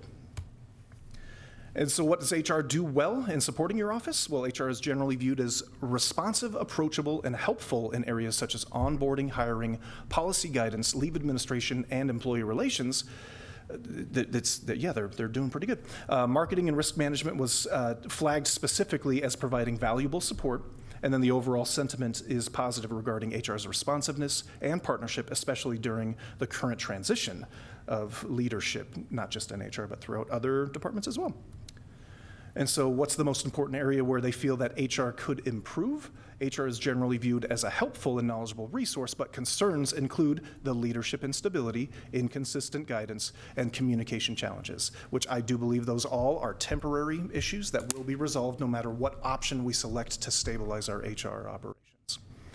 Additional concerns also focused on compensation structure, the pay equity, compression issues when promoting staff, along with some inconsistency between past expectations and current pay practices. And improvements suggested were focused on greater consistency, clearer roles between HR and departments, a streamlined process, and increased engagement and training support for department leadership, which all makes a lot of sense. And so what additional HR support, training, or resources would be most helpful to your departments? HR is generally seen as supportive, but there's a strong need for more consistency, clearer policies, and standardized processes. And key priorities included better FMLA and leadership training, improved communication of HR procedures, and a uniform performance evaluation system to support fair and consistent application of merit-based pay. Here were the other agencies we looked at then. So our comparisons were made, but not limited to this list. This was including, but not limited to. It's extensive, not exhaustive. Minnehaha County was the biggest one. You can see there they've got 6 FTEs. That's how they kind of divvied them up, and their total budget was $884,000 for 2026. Meade County has 2 FTEs, a director, a generalist, and then their total budget was $217,000. Brookings County was $184,000, 1.5 a manager and a half-time assistant. And Rapid City has 11 staff. They just recently in 2026 moved to this new business partner model, and so they're evaluating exactly how that's functioning. From what I've heard from them, it seems to be functioning pretty well because with their business partners, basically certain staff is assigned certain departments, and that's who they're responsible for. And so they feel like that assists them in gaining the trust and gaining the familiarity with knowing where to turn to when they want an answer. Mr. Chair. Yes, Commissioner Roskinek. So Jordan, on this slide, you've got Minnehaha, Meade, Brookings, and Rapid City. When you get a minute, could you send me that page and then give me the number of employees? Absolutely. Each one of those have, so I can look at a dollar amount per employee. And that is, yes, that's also valuable information to know as to number of HR staff per employee as And well. if you And could so, break yes, that down. I'll break that down. Public safety versus county operations. Absolutely. I think we can And get that to you pretty soon. How many square foot allocated per employee? That's right. Maybe not that detailed, That's but just me. yes, no. Price per square foot for employees. We'll get you that information. So as we review them against us, what we see here for Pennington County, of course, our total budget is 1.3, which again, as I've said, that's also because we're doing things that those other counties and other organizations weren't doing, payroll being the biggest one where we just added that in. And then we also have more employees. And so we'll provide those statistics for you. And so excluding payroll, though, Pennington has budgeted $348,000 more than Minnehaha for HR in 2026, but we also have about 200 more employees than they do. And so that all can be, kind of looked at and explained. But this is our current FTEs. We also have a wellness coordinator and a CMP for the sheriff's office that are under the HR manager over there currently that were not included in this portion of the analysis. What's a CNP? Certified nurse practitioner. They do some psychological services for the sheriff's office. Yep, and so we did not include them as they're not necessarily the same kind of, it's not apples to apples if we include them in some of these.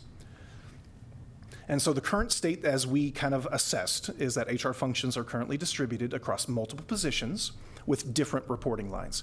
County HR and Sheriff's HR have different reporting lines entirely. They don't necessarily always cross.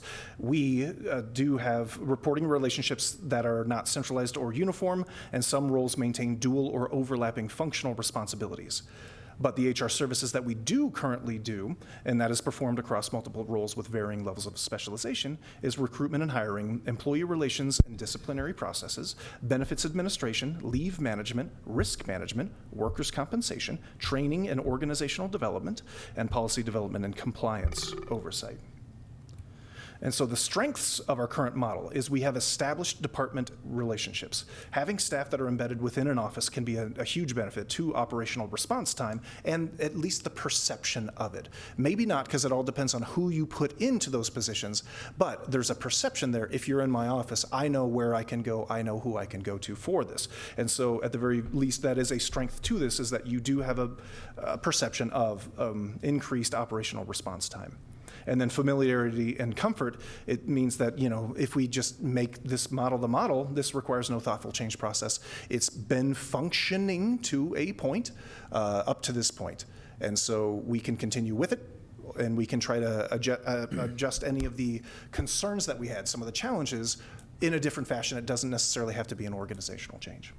Jordan, were those strengths taken from your survey, or that dysfunction? This is our assessment. Sorry. This is internally. This is what the commission office, Commissioner Durr and myself have identified, is that these are the strengths of what we've currently got right now, and some of the challenges I've hit it before in this presentation. I'll just reiterate them again. Is that we've got a fragmentation of the services. So without central coordination, HR functions and workflows are performed in different, sometimes non-standardized ways. Not all the time, we're working on that. It doesn't necessarily have to mean that we need to change the organizational structure to fix that fragmentation of services, but it is something that we have to address as a challenge.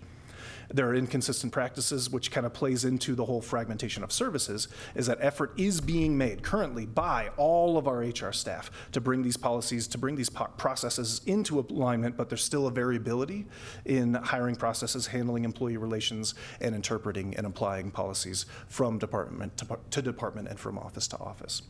And then we've also got some technology and workflow. I call it limitations here, but I don't know that I'd say that. Just differences is what it is that access and usage of various HR systems that we've either grown out of necessity in siloed operations or just in tandem with each other, they vary from department to department, and that often results in manual processes or duplications of effort. And what that specifically can relate to, I'll give you a clear example of that, would be our timekeeping process right now. And so if you're an employee, if you're an admin staff in the highway office, you have to basically manage 3 different systems in Time Clock Plus, PubWorks, and then also the Tyler ESS system. And so that's a duplication of effort because they don't really talk to each other, and I'm not sure if they can. That could be a limitation that we aren't able to overcome, but we need to make sure that we're identifying that stuff, because other offices, say, for example, the commission office here, we just use ESS. That's it. It's a little bit simpler, it's smaller, it's easier for us, so it's not an apples-to-apples comparison. Jordan, but depending so on ESS is Tyler? Yes, sorry, the Employee Self-Service Portal is so, ESS, that is Tyler. When we talk to Minnehaha County, do we know if that's segmented in their county too, or do they use all ESS? I know they use Tyler. Right. I'd have to go back to my notes. Jerry, do you remember specifically? I believe they use ESS. I believe some of their internal systems that they're using were developed by their IT team, and so they're using kind of in-house proprietary stuff. That's what it was. Okay. Yep. Yeah, they ended up developing their own system that communicated with their Tyler system. Thank you. Yep. And so the key issues, again, just reiterating them again, is that the lack of centralized authority means that HR responsibilities are distributed across multiple roles without a single point of accountability. And so what that does is it creates a reliance on informal coordination and cooperation rather than something more structured, something more official, something on paper that people can point to and go, I understand now. It does sometimes result in inconsistent service delivery, so that your HR services as an employee will vary depending on what department you're in what staff has been assigned to you, what type of issue you have. And so we see that there's just inconsistency across the board. And what we're worried about is that if we don't have standardized processes, it'll lead to an inconsistent outcome that could increase our legal or administrative risk. And then the final issue to discuss is that the current structure really emphasizes specialized roles, and that sometimes can limit flexibility in distributing the workload, and it can create dependency on individual positions, which reduces the organization's ability to quickly adapt to changing needs and provide consistent coverage across HR functions. And so we've noticed that where it wasn't intentional, it just happened. We had some focused knowledge, and then during staff turnover, that knowledge is gone, and we have to figure out how to then supplant that, how to fix it for the organization and make sure that we're continuing what we can do with that knowledge and expertise gone. And so as a summary, HR service delivery is decentralized in structure, it's variable in execution, and it's dependent on individual roles rather than standardized processes currently. And over a period of time, this will inevitably lead us to reduced efficiencies, inconsistent outcomes, increased administrative complexity, and some organizational risk. So let's look at a few options. I mentioned the 3 options we're going to look at. I'm just going to really quickly talk about some pros and cons, some strengths and considerations, and what it currently looks like. So the first option here is the status quo. As we currently know, this is what we're looking at. County HR staff has 5 different positions, and the Sheriff's Office HR staff has 2, with the Wellness Coordinator and CNP that operate under the direction of the HR manager. This is currently where we're at, and here's what our current org chart looks like. Blue is the Sheriff's Office staff, and so you can see he's also got listed in the sheriff has included the chaplains program and some part-time positions that have not currently been filled, but they'd love to, I'm sure, if they could get someone, and then some interns as well that all fall under the HR manager. And so that's what you're seeing there in the blue, and then the green, of course, is our current organizational structure in county HR operations.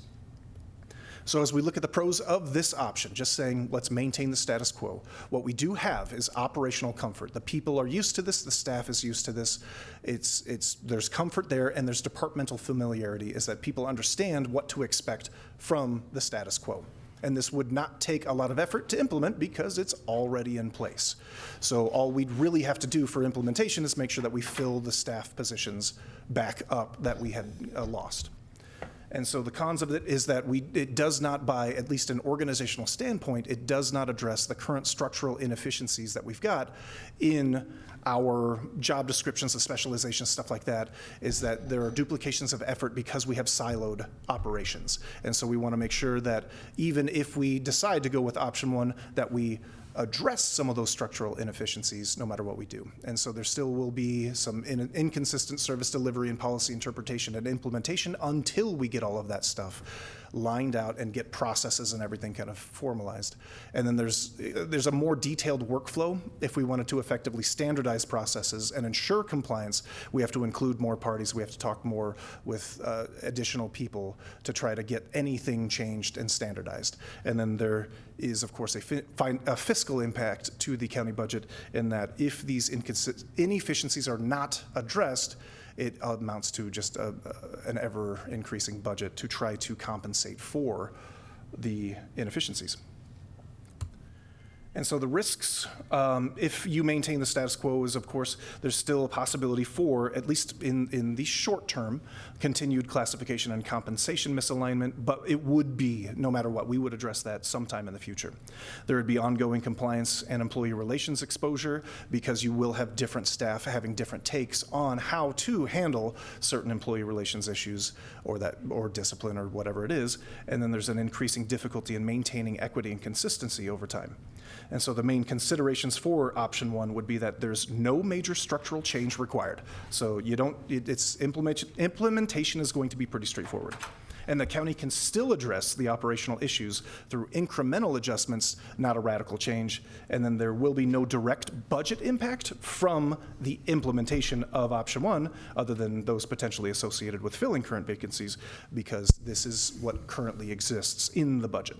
And there is a potential for long-term efficiencies, though, which could result in cost growth over time. So then we move on to option 2, which is consolidation. And what this is just taking all the current positions and smushing them together, is the way I've been saying it. You just take all the existing positions and put them under one org chart under HR. And so we centralize the reporting relationships under an HR director. What that could potentially look at like is this. This is one of, I mean, you could do this like 6 or 8 different ways, but this is one way that just consolidation would work, is that currently we've got an HR director right off to the side there handling most of the day-to-day admin operations, but not necessarily directly supervising the managers below would be the senior HR manager. And then you'd have your HR manager, your risk manager, and then 2 generalists under the HR manager. That is one way this could look. With this option, we are recommending that the marketing manager that's currently in HR potentially be spun off to some other spot, because their HR duties have diminished over time, and most of those kind of recruitment kind of focused things, they established the systems and they work well with the HR staff, but we're more concerned and focused on communications for the whole county. And so having a more centralized location for a marketing manager, we're recommending that as well. Don't you think, I mean, I know in conversations with the sheriff, he's interested in the marketing manager too, because they've been using outside sources. I mean, there's a lot of dollars there that we can actually shoot through our marketing manager, and the savings would be quite substantial. Is that correct? Yes, in conversations with the sheriff, that is what we're working together to kind of analyze and look at, is that I'm not going to recommend a specific landing spot for the marketing manager today, but we will work through this stuff and kind of figure out where a smart place would be within the county so that they could support the entire county and not necessarily feel, and I don't want to say pigeonholed, but feel like their duties and responsibilities need to primarily be focused on human resources. On one thing or another where we can consolidate that person so everybody has access to them. Right. Okay. Mr. Chair. Yeah, go ahead. Commissioner. So Jordan. Commissioner Roskinick, go ahead. Number 2, consolidation. Have we thought going forward, the payroll, would that, if we did something different, would that be in the auditors or would it be in human resources? I hadn't really considered that one yet. We had agreed that we would talk about that during the budget process, but it could fall under either. It could go to either, really. And what we're trying to do, of course, in the commission office with the payroll operations is get them so that they're turnkey, so that they fit wherever they end up going. And there's a synergy. Yep, there's a synergy with both of those. So that was not included in this consolidation talks, but it's definitely something to consider as we move into the 2027 budget conversations. So the pros for consolidation, of course, is improved consistency in policy application and approach, because you have one oversight. You have one director setting the strategic goals for the office, and then that also creates enhanced coordination and oversight of HR staff. And it's also, this option compared to the other 2 is a more balanced approach to change. If you just stayed the same, you're not really changing much, and you have to manage that change outside of this. This is kind of the in-between of doing something drastic or staying exactly the same. So it's more of a balanced approach. It's the in-between of trying to get to consistency in HR operations. And the cons, of course, is that it may not fully eliminate structural duplication. That'll still take a little bit of time to work through, which is definitely doable with the structure pitched here in option 2.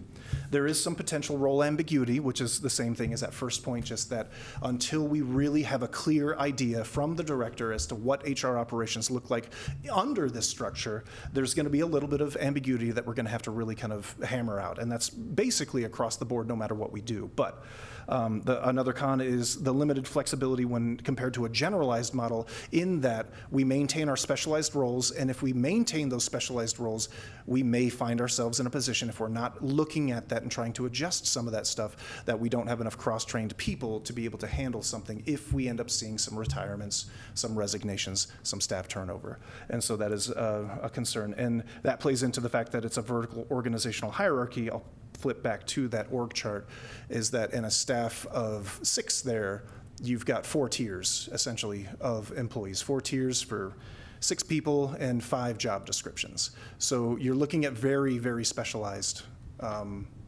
hierarchy. And that's not necessarily, I say it's a con, but it should have been a consideration, is that it's one approach, and it's one of many. So the risks of this is that partial implementation of it, it could end up leading to a structural alignment, and there could be confusion without the full role clarity. Now that, of course, can be managed. And so even if you pick this, it's just something to note and say, we're going to have a very planned and thoughtful implementation process of this. And there will be potentially departmental resistance, particularly where autonomy has historically existed. It could be expected if we're trying to then say consolidate these HR operations. Because again, we're talking about staff here in the org chart, but we're also talking about just HR operations in general. So some of these individual departments who may just have historically done HR themselves without formal staff are maybe going to be resistance of having something a little bit more structured, a little bit more formal. And then there's a potential for some uneven adoption of standardized practices, but that also can just be managed. That's the risk is there, but it's not that high. The considerations for this, of course, is that the structural changes will be required to the position duties and responsibilities, because if we just moved them all together and left all their job descriptions exactly the same, we will have a significant overlap of some people doing stuff for certain people and not necessarily for other people. And so you're going to still want to evaluate how the distribution of workload is if we go with option 2. It does retain the existing role specialization. And again, as I said, that's not necessarily a con. There's pros to having specialized roles. We just have to make sure that we do it in a thoughtful approach and ensure that we're not solely dependent on any one or two roles, that if they were to leave the organization, we are left in the lurch. We want to make sure that everyone is replaceable comfortably. And then the compensation and classification will remain the same with this. We're not pitching any changes to anyone's classification or compensation with this option. It's just, again, taking existing roles, pushing them together. And then a clear transition plan would be needed, and it would be needed to be communicated to staff, to employees, to leadership, to the commission. The expectations are going to have to be really delineated, and that's going to take a really strong director, I believe, to make sure that we can get through that. So option 3, we call this change in transition, and this would be a complete overhaul of the HR classification structure. This will centralize reporting relationships. It utilizes an HR generalist position and multiple HR generalist positions that will maintain specialized portfolios rather than separate position descriptions. And what this ends up having an effect of doing is flattening the org chart, and I will show you the org chart now, is that now you will still have specialized positions, but not through the job description, through just their own experience, training, expertise. They will maintain these portfolios of their expertise, and this will be their main focus, but they'll be expected, essentially, to have cross-training in any of these other areas, so that if you were to call HR on any given day, you're going to find someone who can answer a question. But if you want to get the real answer, you'll have areas of focus that each of these generalists would support. And the way that we've kind of got it broken up here in the org chart doesn't have to be the way it lines up. This could be, again, the HR director's decision, but we see recruitment and onboarding as a primary pillar that someone needs to be focused on in the organization. We have to make sure that we're getting qualified applicants and we're onboarding them and making sure that they understand what their role is within the organization, so that we have a very centralized idea of, we are one team, one mission. And so we want to make sure that that is a pillar that's not upset. And so the other ones will assist with that when they've got time, but we then would have employee relations and training. And employee relations, of course, is when an employee has a question, an HR question. That's not necessarily benefits related, but policy related, something like that. Or, hey, I've got a beef with, some of my leadership. I'd like to talk through what to do. This could come from supervisors. This could come from employees. That's just employee relations. And then training is something that we do. I'd like to see us ramp that up a little bit more, especially for leadership training. I know that we've got really, really good leaders here, and I want to make sure that we are formalizing our training programs throughout the county so that we maintain that level of excellence that we're known for. And so the third person, of course, would be the benefits and compliance person. This would be someone who would be benefits administration, but because that kind of comes, it ebbs and flows, they also could then maintain policy compliance and other things like that. But they'd work really closely with a fourth generalist, which would be risk, it would be safety, it would be workers' compensation, FMLA, all that kind of stuff would be that person's focus is that risk and liability. area. And then in this, we are pitching that an HR technician, just an admin support to do the paperwork, to do the day-to-day, just answer the phones, all the stuff that you don't necessarily want someone paid at an HR generalist level to have to do. You can give them admin support in the office, and that should be able to help them. And it'll be a slightly higher than just any regular old admin support, because they're going to still be able to process certain low-level HR transactions. The pros of this is that it's the maximum consistency in service delivery, because the expectation is you've got just a whole bunch of generalists consistently delivering HR services to the organization. There's an increased flexibility in the workload and cross coverage if everyone has the same title and everyone has the same expectations. There's clear accountability and structure with the portfolios as long as they're fully implemented. And then there's organizational and fiscal responsibility in that we identify what the needs of the organization are, and we've responded appropriately, saying this is what we need for service delivery, and that, of course, will change over time. If we end up getting 100 more employees next year for some reason, maybe we need to look at more staff. Maybe we need to look at a change in the organizational structure. It doesn't mean that what we're pitching here is going to work in perpetuity. If we end up reducing a whole bunch of staff, you may have to look at how that org chart is reflected then in HR services. And the cons of this, the biggest one is the first one I put there, is that there is significant organizational change to this. This has not existed as a model in Pennington County, and so it is going to take a lot of education, a lot of information, a lot of coordination and communication to make sure that we have a seamless transition from where we're currently at to what this model could represent. And then what we also see here is, because we are such a flat model with this one, and this is the one that Minnehaha has done, there is reduced professional career paths from an organizational standpoint for these generalists. Now, you can still offer professional growth without necessarily saying now you get a promotion. You can make sure that they're getting their certifications. This can be a reward on the pay scale. It doesn't necessarily have to be a totally new promotion, a job description, but there is an issue with that, in that right now we currently do have some career paths through HR for people starting in at the entry-level position and growing through the organization. If you were to elect a flat model, the only place for a generalist to go is a director. And that's obviously not going to be huge turnover, we're hoping, fingers crossed, in the future. And so that is that's a con. That's definitely something for consideration. And then obviously we would need a lot of training and ramp up to try to implement a brand new model here. And so it would extend the timeline for the full implementation of this model. So the risks, of course, is the staff specifically. HR staff and other staff have expressed significant concerns with this option regarding the classification, the titling, lack of specialized roles. There are things we need to work out if we were to go with this option. Potential employee turnover during this transition, particularly where the roles are redefined or reclassified, and then any change management would require very, very solid leadership and communication, which is risky to put on a brand new HR director, but still possible because they're going to have the support of the rest of the leadership in the county. So if everyone's on board with a decision, I feel like change management can happen. It's going to need solid communication and solid leadership. And so considerations for this option, of course, is that the changes in classification would result in improved cost control as normal staff turnover occurs. Now, what I mean by that is that the classification of the HR generalist is lower than that of, say, a senior HR manager.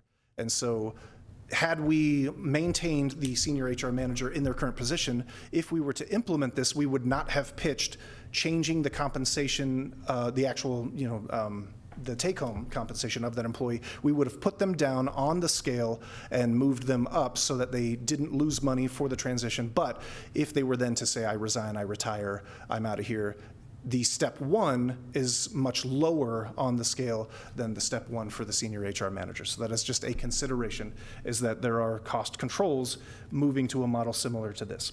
Compensation still needs to be reviewed during a reclassification so that we prevent compression, because compression is going to be a huge issue here if we've got varied people in different roles now all of a sudden becoming an HR generalist together. We want to reward them for their education, their experience, and make sure that we don't have people paid the same when they should be compensated a little bit differently because of their knowledge base. And so a full organizational redesign will require internal cooperation and support for the organization. And so to explain the HR generalist model a little bit more, I'm almost done, bear with me. It's been proposed, the reason we have option 3 in here at all is because it was proven to be effective in Minnehaha County. Now, I know that Pennington County and Minnehaha are 2 different counties. Their names are different, their sizes are different, their people are a little bit different. And so since it's significantly different from our current model, we wanted to at least provide a little bit of additional details as to what was working for them and how it could look here. So the way it works right now is that the HR services are delivered through a team of cross-trained HR generalists. They're capable of supporting multiple HR functions. All generalists would be cross-functional. Each would be assigned a primary area of functional ownership. And so we're calling these portfolios personally. They have something similar in Minnehaha. I don't think they call them portfolios, but it's the same thing where someone focuses primarily on recruitment and onboarding. And actually, if I remember correctly, Commissioner Durr, correct me if I'm wrong, they've got 3 different people really focused on recruitment. And so that was their biggest concern when they started expanding their HR staff. They wanted to make sure that they had recruitment and retention down out of fears post-COVID. It was after 2020. Yes, sir. Yeah, and again, they have some of the same issues on recruiting and staff retention related to corrections and the public safety. And so, and I think, I'm not sure if you'll get into it, but what they do basically is those HR generalists are assigned to various departments. So some of them focus and solely work with public safety. Some will work with the treasurer's office, the register of deeds, the auditor. The other ones, just break it out. And so you have that one-on-one relationship and that communication and coordination. So. And that is actually the next slide. So yeah, I'll move right to that. So each department and office would be assigned a designated HR generalist to build that rapport, to build that trust, and they would serve as a primary point of contact for any regular day-to-day HR questions, coordination of services, and guidance on policies and processes. And so one generalist would be their liaison, essentially. The departments would still benefit from a full team of supporting HR generalists when specialized expertise is needed and internal coordination among the HR staff. And so, Jordan, their specialties wouldn't be their sole, there would be an expectation that they would be able to do an HR generalist, because they're not a specialist. Right. They're not an HR specialist. They're a generalist, so they should be able to handle any of the general HR functions, but they will have their own specializations. They'll have like a focus. Yeah, they'll have a focus. Yep, they'll have an area of focus where they're the point of contact for that stuff as issues escalate. Okay, yeah, okay. And so basically the HR director would provide the strategic direction, they'd provide policy oversight, and then they'd support any escalated issues for complex and high-risk issues. And the generalists would then collaborate and basically handle their own workload and make sure that we've got consistent application of established policies. And so Minnehaha does acknowledge that the staffing levels and potentially the model itself would need to be evaluated if the county saw significant changes in staffing levels up or down. And so again, these are not snapshots in time that are going to work forever. This is going to be an ever-evolving discussion, an ever-evolving model. But these were the 3 options that we presented because we felt that they represent the 3 main paths that the county can take moving forward. And so my very last slide here, thank you for bearing with me, is that these options are not mutually exclusive. If you wanted to find some sort of hybrid option, as Commissioner Durr has mentioned, we're talking with the sheriff about, you may consider any sort of hybrid here. You could make one change, not any other change. You could make all consolidation and change everyone's job titles. You can go as far or as short as you want to with this. And so I gave a couple of examples here just so that you understand what I mean, is that you could maintain the status quo but still pull the marketing manager out of HR. That's a possibility. You could reclassify the existing senior HR manager position to an HR generalist, but then maintain the status quo. You can take any of these a la carte and try to build a model. What I'm going to hopefully get from you guys is some direction on how we want to proceed with the different options. But right now, this was a lot of information. I want you guys to be able to sit with it and think about it. I will stand for questions, and I also welcome anyone in the audience to ask some questions. I'm going to open it up to questions or comments from the commission. So do we have any questions, comments, or I know it was a lot for everybody to digest. I can make a comment that started by thinking that I like being flat. That's organizational structure I'm used to. Is flat organizational structures. I'm hoping that we're going to get some internal applicants, after conversing with some of the people in the sheriff's office. They're excited about taking on some extra challenges. I don't know where we've gotten in that internal process. I'm hoping that we're going to get some internal applications for, I think, and I don't want to speak for the commission, but I think we're all kind of considering an HR director is probably going to be the best bet, whether we go whatever model we take with it. It seems like that was consistent throughout all the models that were presented, was having an HR director there, and wherever that person came from, you know, as we are recruiting for that position.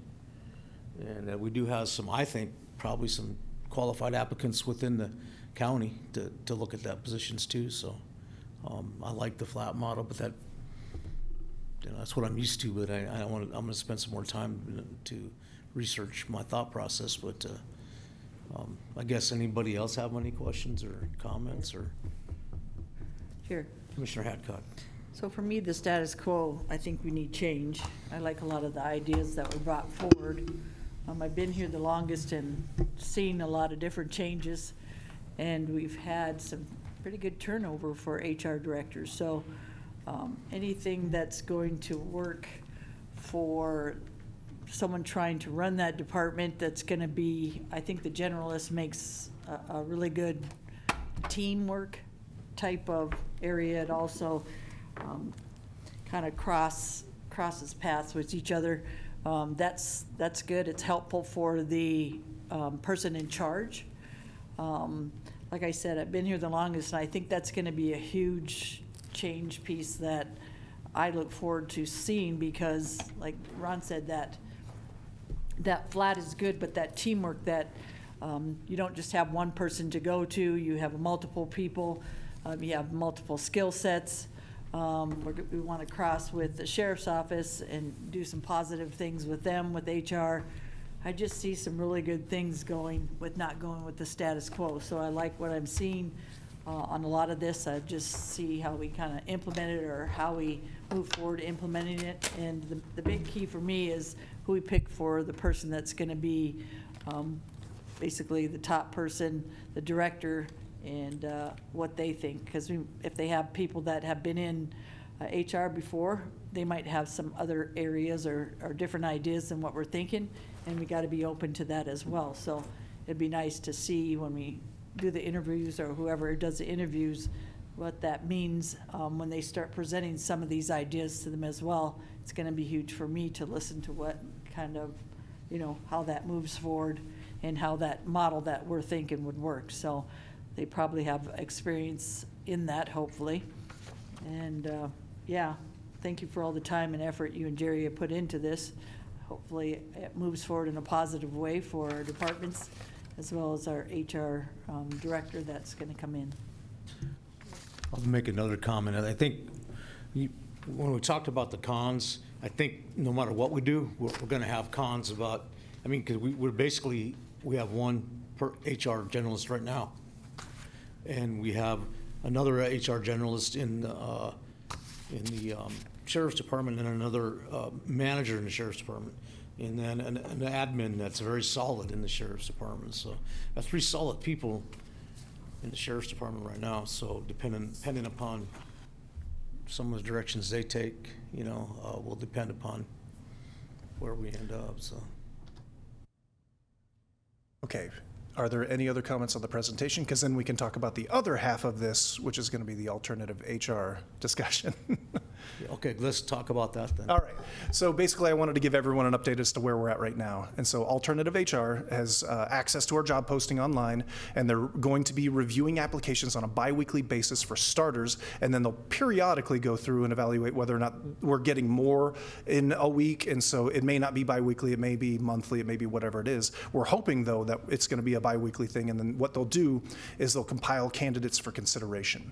And so all internal applicants, any county employee, will be offered an interview no matter what, and then candidates with employee referrals will be identified during the process so that the board can consider them, in addition to just saying, okay, well, they've vetted some of these people, but they also will be conducting the initial phone screenings, some interviews of the external candidates, and then after which they'll present their top 5 external candidates for the board interviews.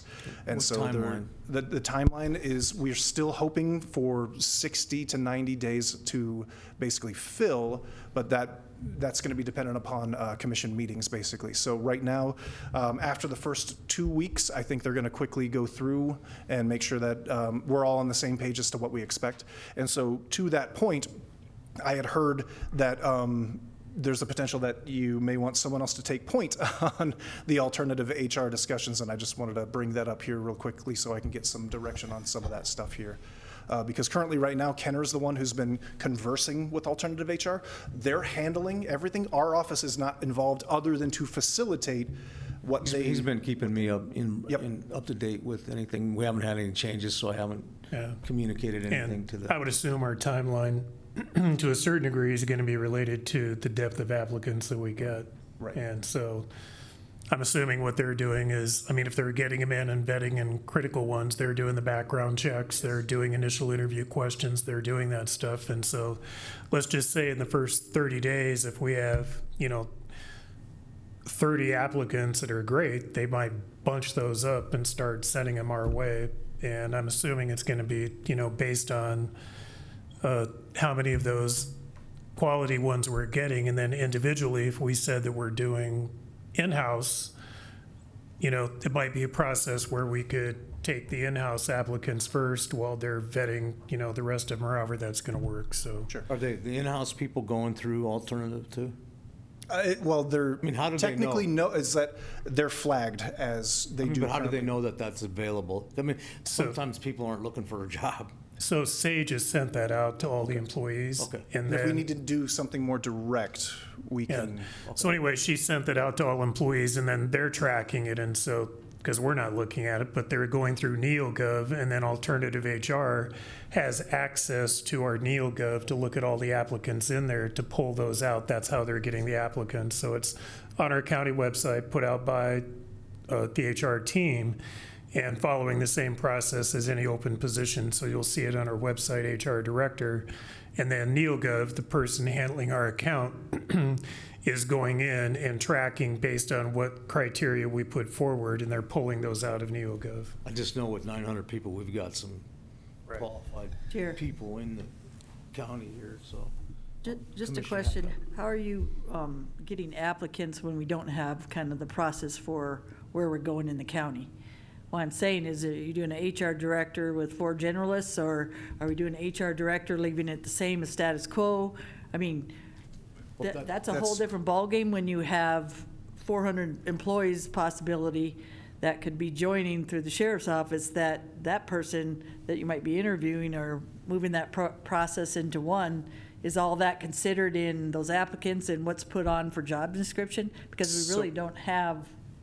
Sorry, I didn't mean to interrupt. No, you're good. But yeah, Commissioner Hadcock, to your point, that's a very good concern that we have been trying to address here. And so what we found is that the HR director job description is going to be the same no matter what option we pick. And so what we're hoping for, fingers crossed, is that we get firm direction as to what option we're going to do to give them that framework before we start interviewing the candidates. That's what I want to know. And so that's what we're hoping for, is that by the first meeting in May, we'll at least have an ability to say, this is what we want to do.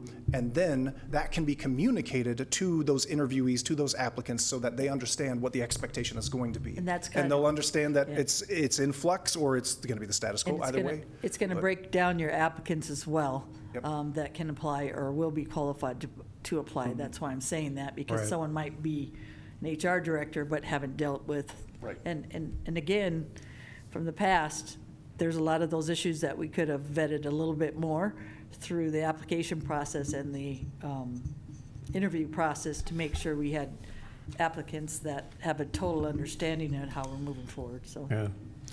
So actually, by our next meeting, you're charging the commission here with, you want a solution. You want, Well- we should have enough time to make that Yeah. decision by next meeting. Yeah, Chair, what I'm looking at is that, and again, you have a chance to digest this, and, and again, going back to how we handled this, we wanted to make sure that all the staff that were involved in this, and the HR team, and everybody saw this information prior to going to a public meeting, which we did, and communicated, and that's what led to Sheriff Mueller couldn't be at one of the, staff meetings that we had, so I met with him last Thursday, and we went through this slide by slide and talked about the budget and the finance and some of those things we had talking points on.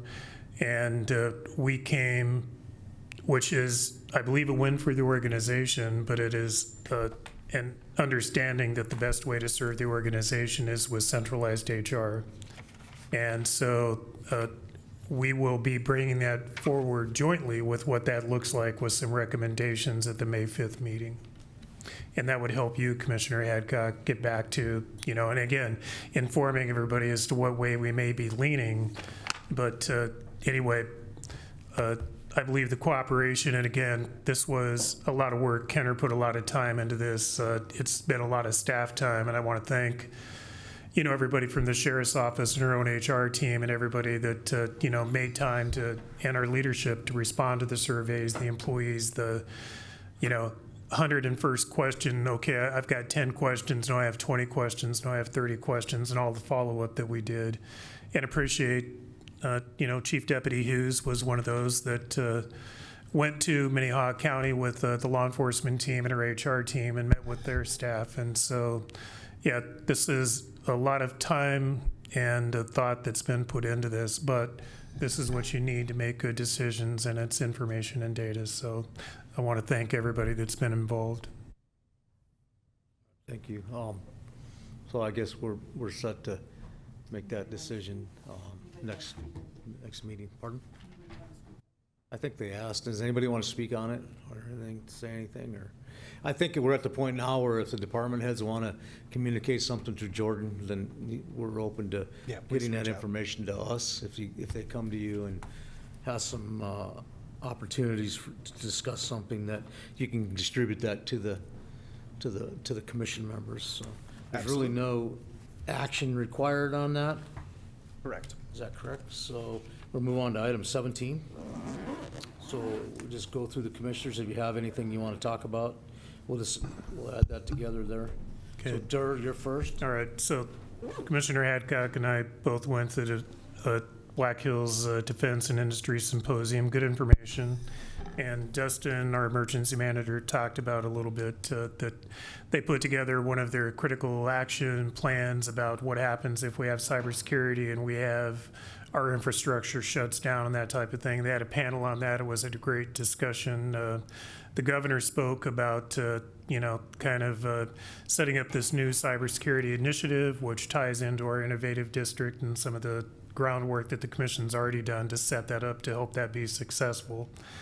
And so anyway, it was good information. Again, Governor Roden spoke about that. Senator Round spoke about, the national cybersecurity stuff and how that stuff is going. And overall, it was a good conference. I couldn't hang out for the entirety of it. But anyway, it was a good showing what the local effort is with our military and all the providers that we have here, and how important really it came out of it that South Dakota is to our national defense and security. So it was great stuff. The M Users Board, we kind of covered talking about how they assisted in that and the great work that our team did in assisting and partners, because again, it was, not just law enforcement, it was all of our partners, providers for, our infrastructure, West River Electric, Black Hills Energy, and then how it would impact if we had something happen with our major players and Monument and Sanford. And so anyway, it was just a good deal. The Users Board, Dustin talked to us about the fact that, it might look like some of these grants going away and how we operate and how, what an asset that they've been for some of these partners that we have throughout our community. And so that's what I got. I have one more comment, which was a meeting. I did go to the chamber event in Wall last week, and it was their annual kind of Chamber of Commerce banquet. And I did have a meeting prior to that with the mayor of Wall, and we met over at, which I know you two know something about at the end of the dais here, but we had a meeting over at Prairie Village, which is under Pennington County Housing. It's kind of now turned into our Section 8 housing and some of that. Anyway, I met with some of the residents over there and the mayor, and there's a concern about, and I did call Brian to get some information, but I would like to follow up on this. There's a concern about basically surplusing that and what happens to the individuals that are living there and the residents that rely upon that facility to stay in that community. And it's very difficult for them, to find alternative housing in there. And when I got asked about this, I might have missed it somewhere, but it was kind of news to me. And so anyway, it's a great concern for the Wall community, and I'll be following up with Commissioner Hadcock and Commissioner Roskinick on that. So, Commissioner Durr, I can answer some of that. Prairie Village is on our repositioning. We'd like to sell that. What happens when you reposition is the residents that are in there, we pay for the expenses and stuff if they want to move. If they want to move into that RAD and somebody else like Ron Roskinick buys that property, they can use that Section 8 housing and leave those people in there. But the bottom line is we don't leave them hanging. We've done that with some of our scattered housing throughout Rapid City. right. So they have to pay the expenses and the try to find a place that would be suitable for the people. And we've never had a problem so far of moving people where they need to go, and also making sure they're taken care of in a way that they feel comfortable with that move. So Prairie Village will be sold. They're trying to find out what that price would be. They also, the nice thing is if they do Section 8, they don't have to take just elderly. That's the main thing, is we lost about $59,000 or $50,000 every year, because if it just had to be elderly or low income, that kind of limited it for Wall. So you couldn't find a lot of people that would fill that. So they don't usually had at least 4 vacancies or more. But I think once you open it up to the general public and not just make it low income, it'll be a very feasible project for somebody, but Right. that's, does that make sense? No, it does. I understand that. But the problem is, it's different if you're doing that in Rapid City. And we have a lot of opportunities in Rapid City for a certain type of housing. But when you're in a rural community like Wall, and we're talking about, one of the ladies that I met with is in her 80s and has been there for, a long time.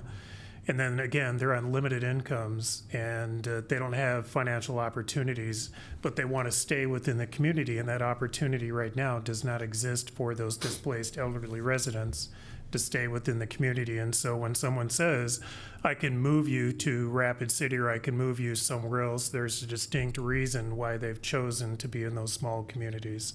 So it is creating, I listened and I heard everything, but it is a hot button of discussion in Wall right now.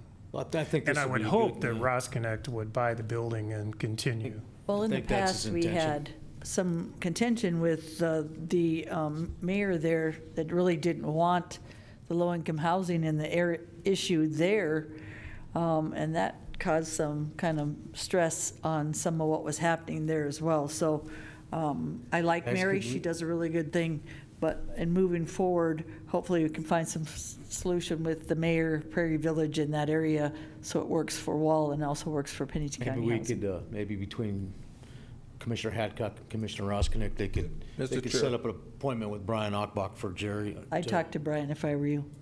To you fill know, that, to fill that He in. So he can, we'll move he's the on to best for Commissioner finding a Drews. solution. Okay, a couple of things. So a month ago or so, I said that the Congress had approved the Secure Rural School Funds. Pennington County should be in receipt of some of those dollars. I just got a notice the other day saying that this is now supposed to be paid by May 1st. It was supposed to be paid earlier, but I think it amounts to, we'll receive in about $27,000 plus dollars on that. The better news on that is that both the PILT funding and the SRS, is that our national association is working with some of the congressional people to try to put this on a permanent basis rather than this year to year that we go through on it.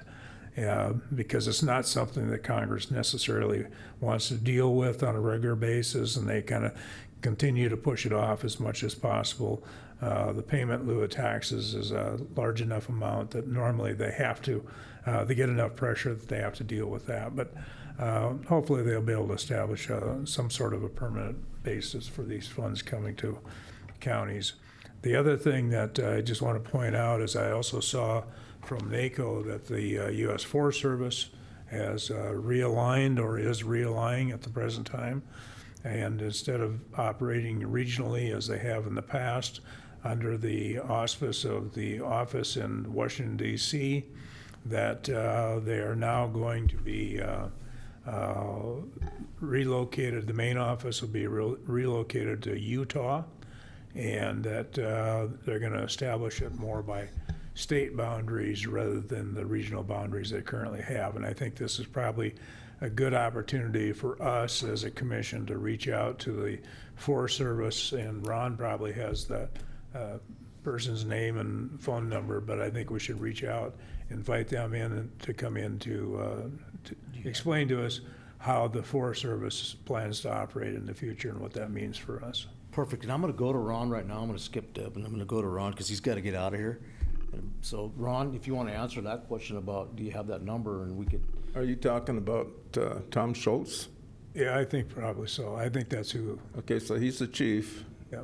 And, you know, I kind of like him going to Salt Lake City, being closer to the forest, but he's also going to be the furthest away from D.C., where he's really needed too, on hearings and stuff, so. Maybe we can invite him in, Ron, and have him give us a. He's a busy person, but we can certainly try. All right, perfect. Well, we can't help but try, but Ron, go ahead and go through what you got, and then we'll let you leave. April 9th, I met with the Big Five, so Mayor Solomon, Dr. Stephen Tamang, Dr. Kendra Erickson, she's the president of Western Dakota VOTEC, and then Dr. Jamie Thompson, she's the superintendent of the Rapid City Schools.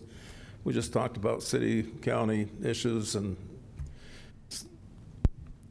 issues facing, you know, these two Rapid City area schools and Western Dakota VOTEC. Jamie kind of expanded on, you know, a possible bond coming up for Rapid City area schools, so that's going to be a big challenge for them. April the 10th, Ron and I met with Sheriff Mueller and his HR team, just wanted to discuss, you know, basically a lot of the things that we talked today, centralization and what that would look like. April the 14th, we did our Department of Equalization assessment here. April the 15th, Gary and I had attended Property Meld. We met with a guy named Todd Gage, I believe, and he gave us a tour of the facility and discussed the potential purchase of a piece of county property that would align with other properties that they have in the area. And so, and then we also had, a Rapid City, Pat Rosen also was part of that discussion. April the 16th, as Gary talked about, we attended South Dakota Association of County Commissioners, and the Secretary of South Dakota Department of Revenue was there and explained the process. If counties want to move with Senate Bill 96, some of the different options, can a county commission just go ahead and do that, or does it have to get referred to the general public first, and any others options out there? And then yesterday, Pennington County Housing Redevelopment, I am officially retired. I'm not part of that organization no more.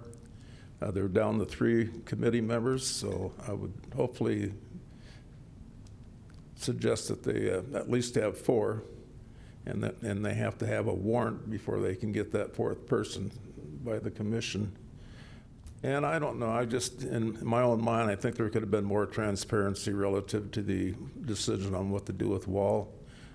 I'm with Gary. I don't want to see people displaced. They shouldn't have to come to Rapid City or other communities if that's where they decided, if that's where they wanted to live at. That I think that they should be given every opportunity to continue that. There's talk that, I asked Brian if he'd reach out to the mayor of Wall.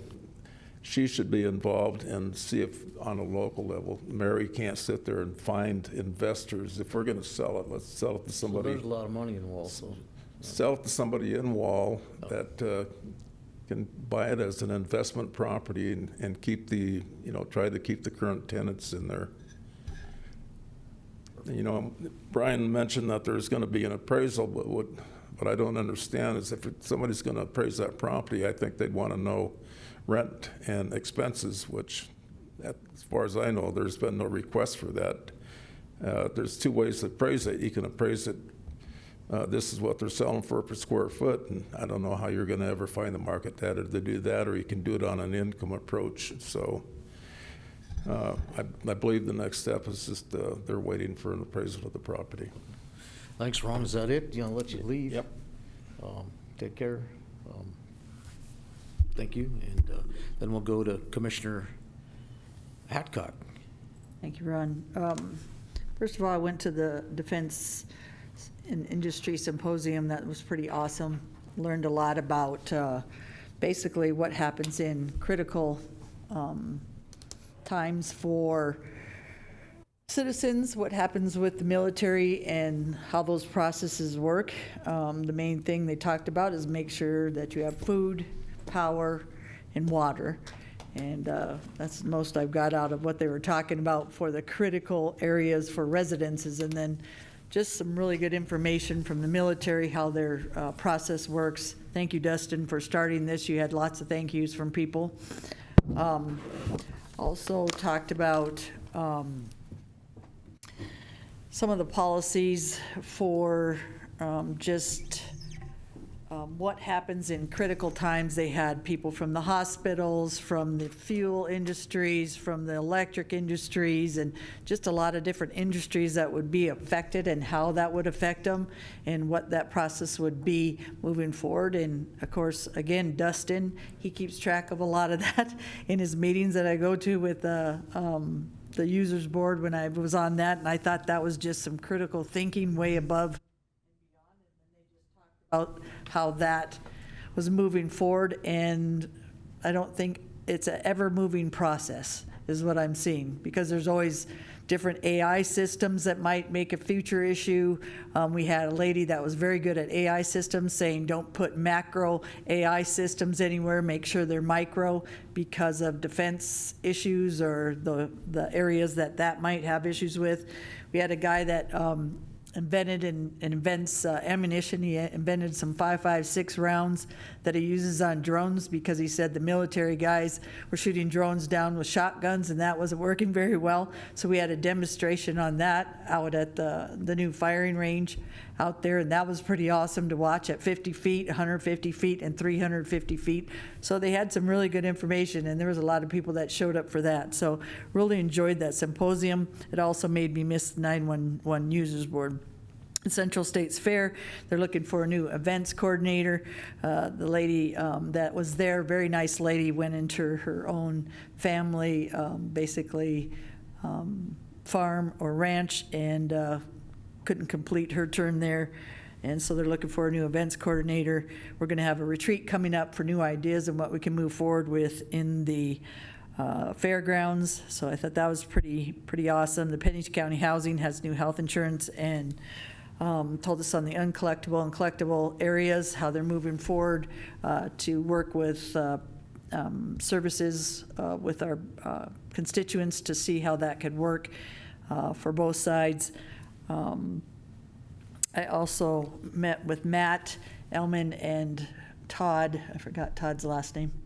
Gagny, and saw the Innovation District moving forward with that TIF, a property mailed with the ice cream shop and the different, they have a brewery, they have some housing.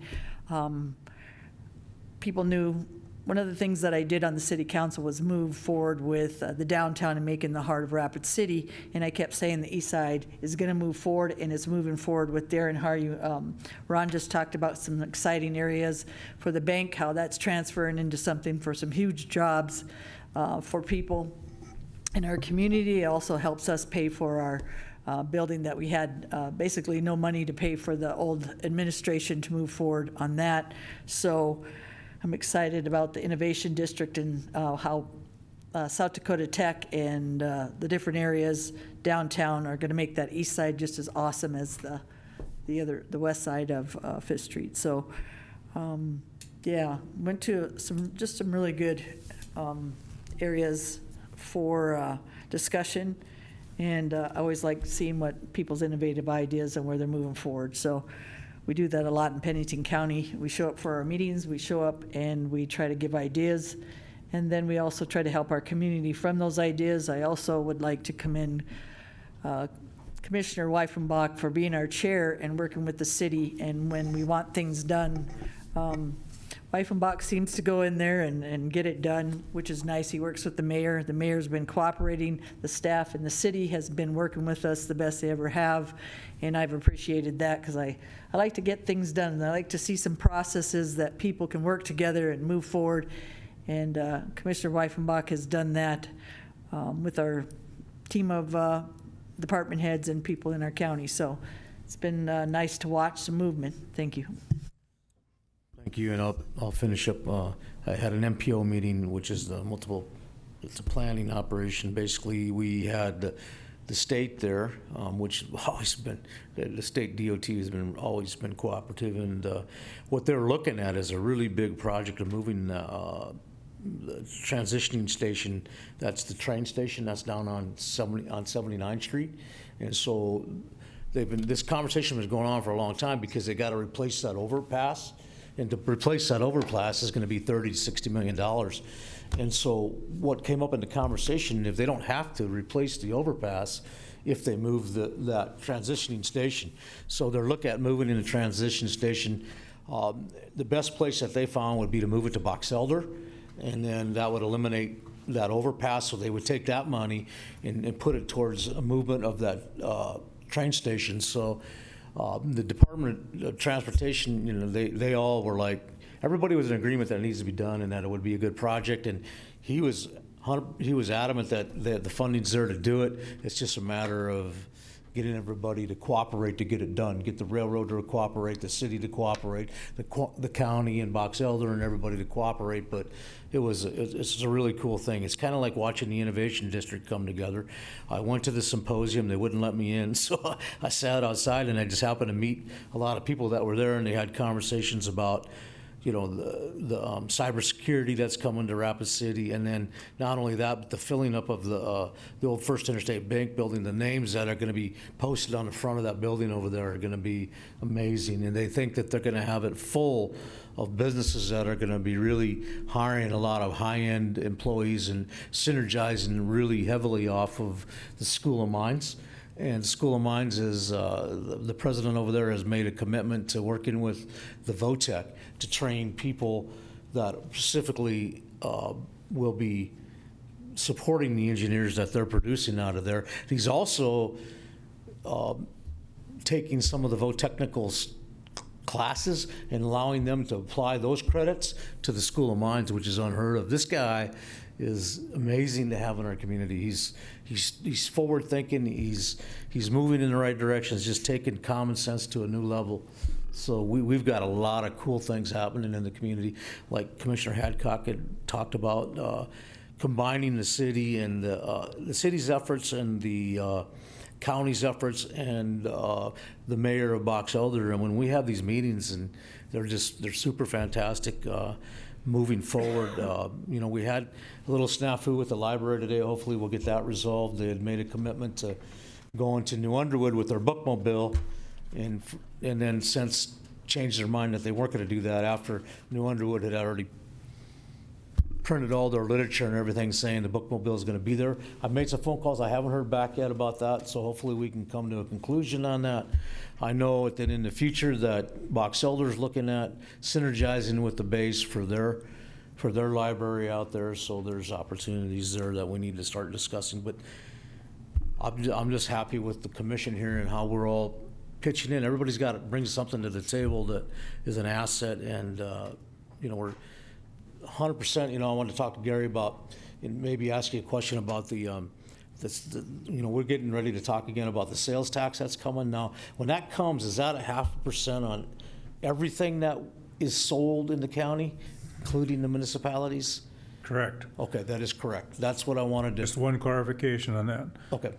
You're allowed up to 0.5%. You don't have to. Yep. You could adopt it at any level less than that too. Okay, and we haven't gone down that road yet. We're waiting for the correct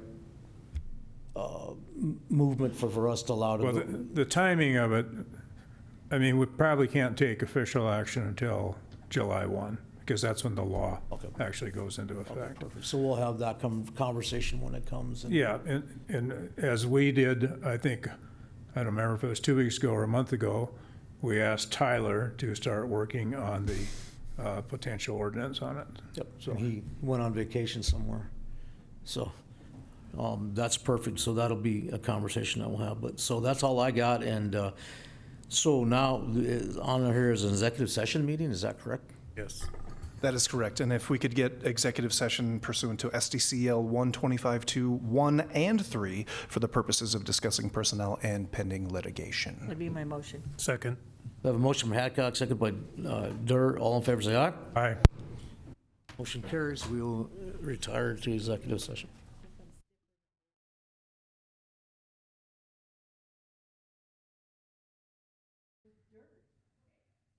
Going to make a motion to come out of executive session. Second. Aye. Make a motion to adjourn. Aye.